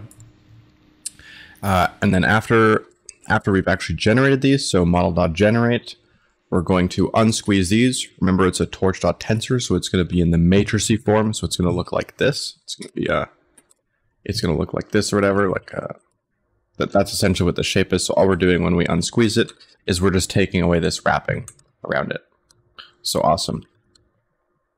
And then we're just doing max2 tokens, for example, 150 here, and then to a list format, and then we can just print these out as generated characters. Awesome. So it's just going to ask us prompt and then do some compute, give us a completion, so on and so forth. So that's what this is doing here. And another thing I wanted to point out is actually when we load these parameters in, at least on training, it's going to initially give us errors. If we don't have a model to load it from, we're going to get errors from that because the model will just not be anything and we won't be able to import stuff. So that's going to give you errors first of all. Another thing you want to pay attention to is to make sure that when you've actually trained this initial model, that it matches all of the architectural stuff and the hyperparameters that you used, that when you're using to load up again. So when you're running your forward pass and whatnot, you just want to make sure that this architecture sort of lines up with it, just so that you don't get any architectural errors. Those can be really confusing to debug. So yeah. And the way we can do this is actually just commenting it out here. So awesome. We're able to save, load models, and we're able to use a little loop to create a sort of chatbot that's not really helpful because we haven't trained it an insane amount on data that actually is useful. So another little detail that's very important is to actually make sure that you have nnModule in all of these classes and subclasses. nnModule basically works as a tracker for all of your parameters. It makes sure that all of your NN extensions run correctly, and just overall a cornerstone for PyTorch. Like, you need it. So make sure you have nnModule in all of these classes. I know that block sort of comes out of GPTLanguageModel and so on and so forth, but just all of these classes with NN or any learnable parameters, you will need it in. It's overall just a good practice to have nnModule in all of your classes overall, just to sort of avoid those errors. So cool.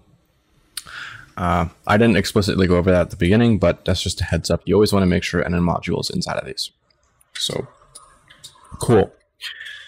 Now, something I'd like to highlight is a little error that we get when we try to generate when we have max new tokens above block size. So let me show you that right now. So you just go Python chatbot and then batch size 32. So we could say hello, for example. Okay, so it's going to give us some errors here. And what exactly does this error mean? Well, when we try to generate 150 new tokens, what it's doing is it's taking the previous, HELLO exclamation mark, 6 tokens, and it's pretty much adding up 150 on top of that. So we have 156 tokens that we're now trying to fit inside a block size, which in our case is 128. So of course, 156 does not fit into 128, and that's why we get some errors here. So all we have to do is make sure that what we could do is make sure that max new tokens is small enough and then be sort of paying attention when we make prompts, or we could actually make a little cropping tool here. So what this will do is it'll pretty much crop to the last block size tokens. And this is super useful because it pretty much doesn't make us have to pay attention to max new tokens all the time, and it just essentially crops it around that 128 limit. So I'm going to go ahead and replace index here with index cond or index condition, and we go ahead and run this again. So I could say hello, and we get a successful completion. Awesome. We can keep asking new prompts. I can just type.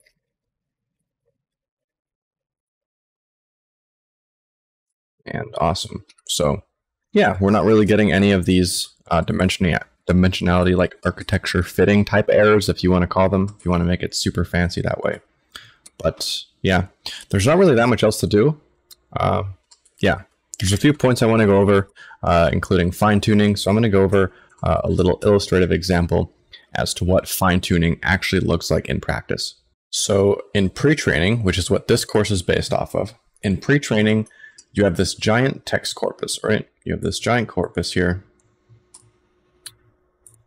with some text in it. And essentially what you do is you take out little snippets. These are called blocks or batches or chunks, you could say. You take out little batches of these, you sample random little blocks, and you take multiple batches of them. And you essentially have this, let's just say HELLO, and maybe the next maybe the outputs or the targets rather are ELLO exclamation mark. So it's just shifted over by 1, and so given this sequence of characters, you want to predict this, which is just the input shifted by 1. That's what pre-training is. And keep in mind that these are the same size. This is 1, 2, 3, 4, and 5. Same thing here. These are both 5 characters long. Fine-tuning, however, is not completely the same. So I could have hello, and then maybe like a question mark, and it would respond, the model might respond, how are you? Maybe that's just a response that it gives us. We can obviously see that hello does not have the same amount of characters or the same amount of indices as how are you. So this is essentially the difference between fine-tuning and pre-training. With fine-tuning, you just have to add a little bit of different things in your generate function to compensate for not having the same amount of indices in your inputs and targets, and rather just generate until you receive an end token. So what they don't explicitly say here is at the end of this question, there's actually a little end token, which we usually do. It usually looks like this. So we go like that, or like this. These are end tokens, and then you typically have the same for start tokens, so like an S or start, like that. Pretty simple. and essentially you would just append them. End and a start token. The start token doesn't matter as much because we essentially just are looking at what this does and then we start generating. The start doesn't really matter because we don't really need to know when to start generating, it just happens. But the end token is important because we don't want to just generate an infinite number of tokens, right? Because these aren't the same size. It could theoretically generate a really, really long completion. So all we want to make sure is that it's not generating an infinite amount of tokens, consuming an infinite amount of computation, and just to prevent that loop. So that's why we append this end token to the end here. So you have this, little end bit. And essentially, once this end token is sampled, you would end the generation. Simple as that. And we don't actually sample from the token itself, but rather the actual, I guess you could say, index, or the numerical value, the encoded version of end, which is usually just going to be the length of your vocab size plus 1. So if your vocab size, in our case, is like maybe 32,000, your end token would be at index 32,001. So that way, when you sample an end token, when you sample that 32,001 token, you actually just end the sequence. And of course, when you train your model, you're always appending this end token to the end. So you get your initial inputs, and then inside of either your training data, or when you actually are processing it and feeding it into that transformer, you have some sort of function that's just appending that little 32,001 token index to it. So that's pretty much what fine-tuning is. That sums up fine-tuning. And the whole process of creating these giant language models is to, of course, help people. And there's no better way to do that than to literally have all the information that humans have ever known, meaning like Common Crawl, Open Web Text, or Wikipedia, and even research papers. Pre-training on all of that. So just doing, again, same size, and then shift over for targets. And then after you've iterated on that many, many times, you switch over to fine-tuning, where you have these specifically picked out prompt and completion pairs, and you just train on those for a really long time until you are satisfied with your result. And yeah, that's what language modeling is. There are a few key pointers I want to leave you with before you head on your way to research and development in machine learning. So first things first, there's a little something called efficiency testing, or just finding out how quickly certain operations take. So we'll just call this efficiency testing, and I'll show you exactly how to do this right here. Efficiency. Yeah, I don't know if I spelled that correctly. I don't know why it's doing that. Okay.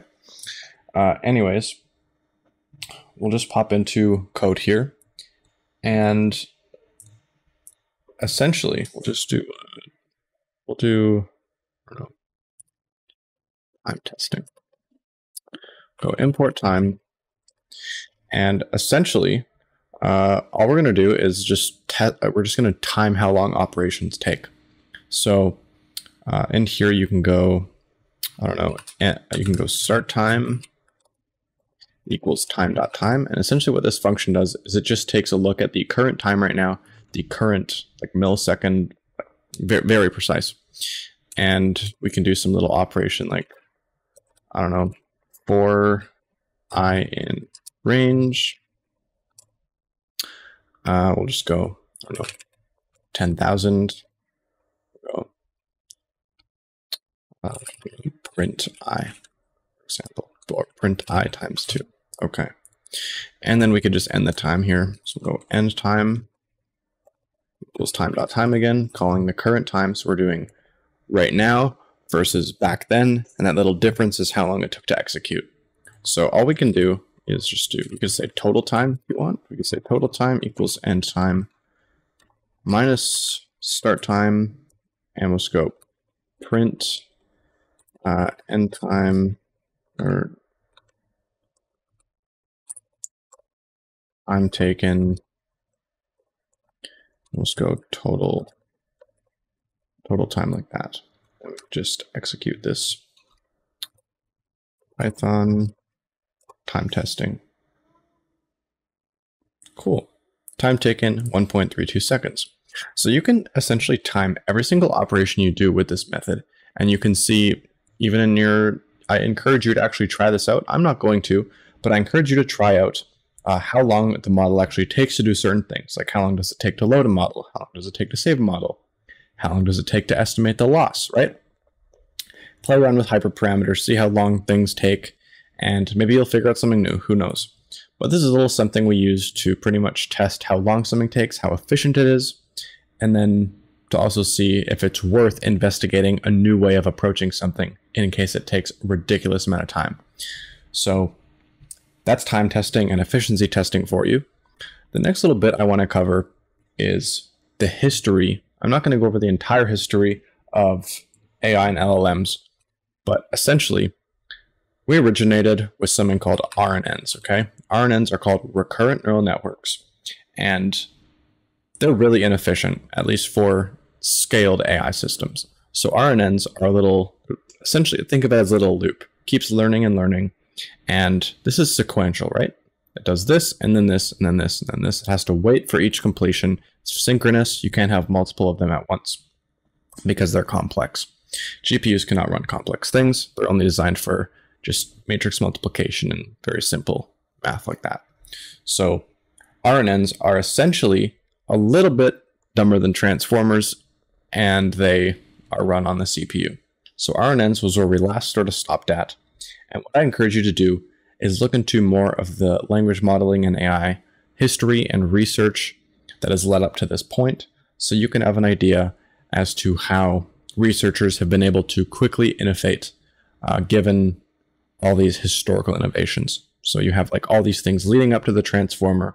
Well, how did they all philosophize up to that point? And yeah, it's just something good to sort of be confident in, is innovating as both a researcher, an engineer, and a business person. So cool. RNNs were where we sort of finished off, and now it's transformers and GPTs. That's the current state of AI. Next up, I would like to go over something called quantization. So quantization is essentially a way to reduce the memory usage by your parameters. So there's actually a paper here called QLoRa Efficient Fine-Tuning of Quantized LLMs. So all this does in simple form is it pretty much, instead of using 32-bit floating point numbers, it goes not only to 16-bit of half precision, but all the way down to 4. So what this actually looks like is in binary code or in byte code, it will look somewhere here. There's some array of numbers that it uses.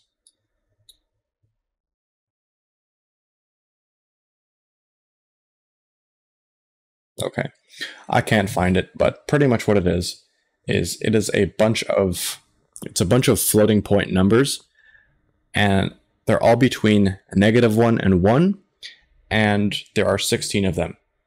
If you have a 4-bit number, that means it can hold 16 different values, 0 through 15, which is 16 values, and all you pretty much do is you have this array of floating point numbers.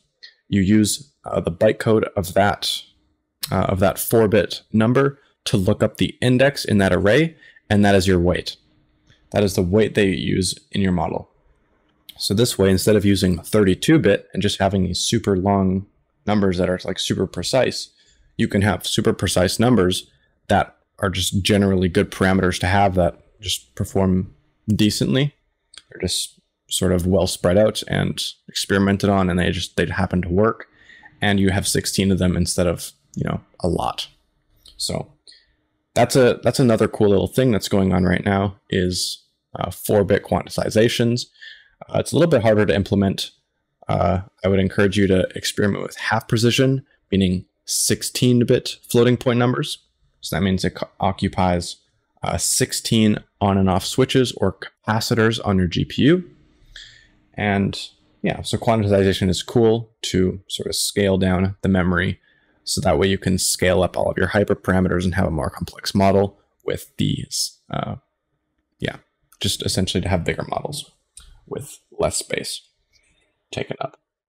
So that is quantization. And this is the paper for it. This is a little link you can search up if you want to get more familiar with this and see sort of performance standards and whatnot. The next thing I'd like to cover is gradient accumulation. So you might have heard of this, you might not have heard of this. Gradient accumulation will what gradient accumulation does is it will accumulate gradients over, say, we just set a variable x. So every x iterations, it'll just accumulate those iterations, average them. And what this allows you to do is instead of updating each iteration, you're updating every x iterations. So that allows you to fit more parameters and more info and more generalization into this one piece. So that way, when you update your parameters, it's able to generalize more over maybe a higher batch size or a higher block size. So when you distribute this over many iterations and average them, you can fit more into each iteration because it's sort of calculating all of them combined. So yeah, that's a cool little trick you can use if your GPU maybe isn't as big, if it doesn't have as much VRAM on it. So gradient accumulation is wonderful and it's used lots in practice. The final thing I'd like to leave you guys off with is something called Hugging Face. And you've probably heard a lot about this so far, but let me just guide you through and show you how absolutely explosive Hugging Face is for machine learning. So you have a bunch of models, data sets, spaces, docs, etc. And let's just go to models, for example. So just to showcase how cool this is, we have multimodal AIs, which could be like image and text or video, etc. Right? You have multiple different modes, so it's not just text or not just video, it's many different ones at the same time. So you have multimodal models, you have computer vision, you have natural language processing, and we're actually doing natural language processing in this course. We have audio, tabular and reinforcement learning. So this is really cool, and you can actually just download these models and host them on your own computer. So that is really cool. You also have data sets, which are even cooler.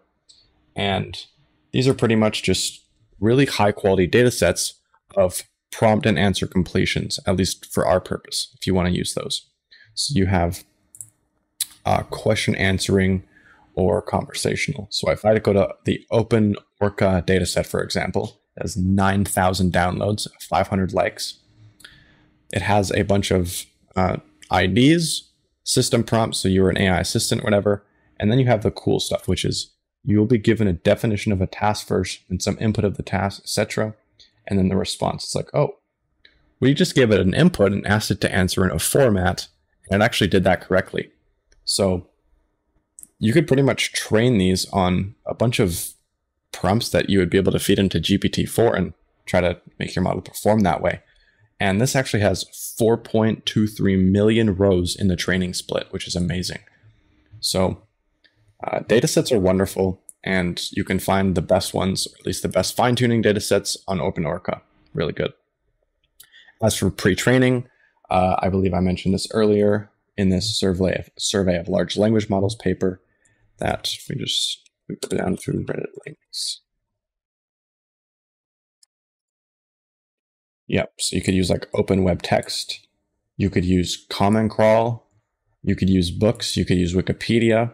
These are all pre-training data sources. So yeah, hopefully that leaves you with a better understanding on how to create GPTs, transformers, and pretty good large language models from scratch with your own data that you scraped or that you downloaded. And yeah, that's it. Thanks for watching. So you've learned a ton in this course about language modeling, how to use data, how to create architectures from scratch, maybe even how to look at research papers. So if you really enjoyed this content, I would encourage you to maybe subscribe and like on my YouTube channel, which is in the description. I make many videos about AI, programming, and computer science in general. So you could totally feel free to subscribe there. If you don't want to subscribe, that's fine. You could always unsubscribe later if you want to. It's completely free. But yeah, I also have a GitHub repo in the description for all the code that we used, not the data because it's way too big, but all of the code and the Wizard of Oz text file. So that is all in the GitHub repo in the description. Thanks for watching.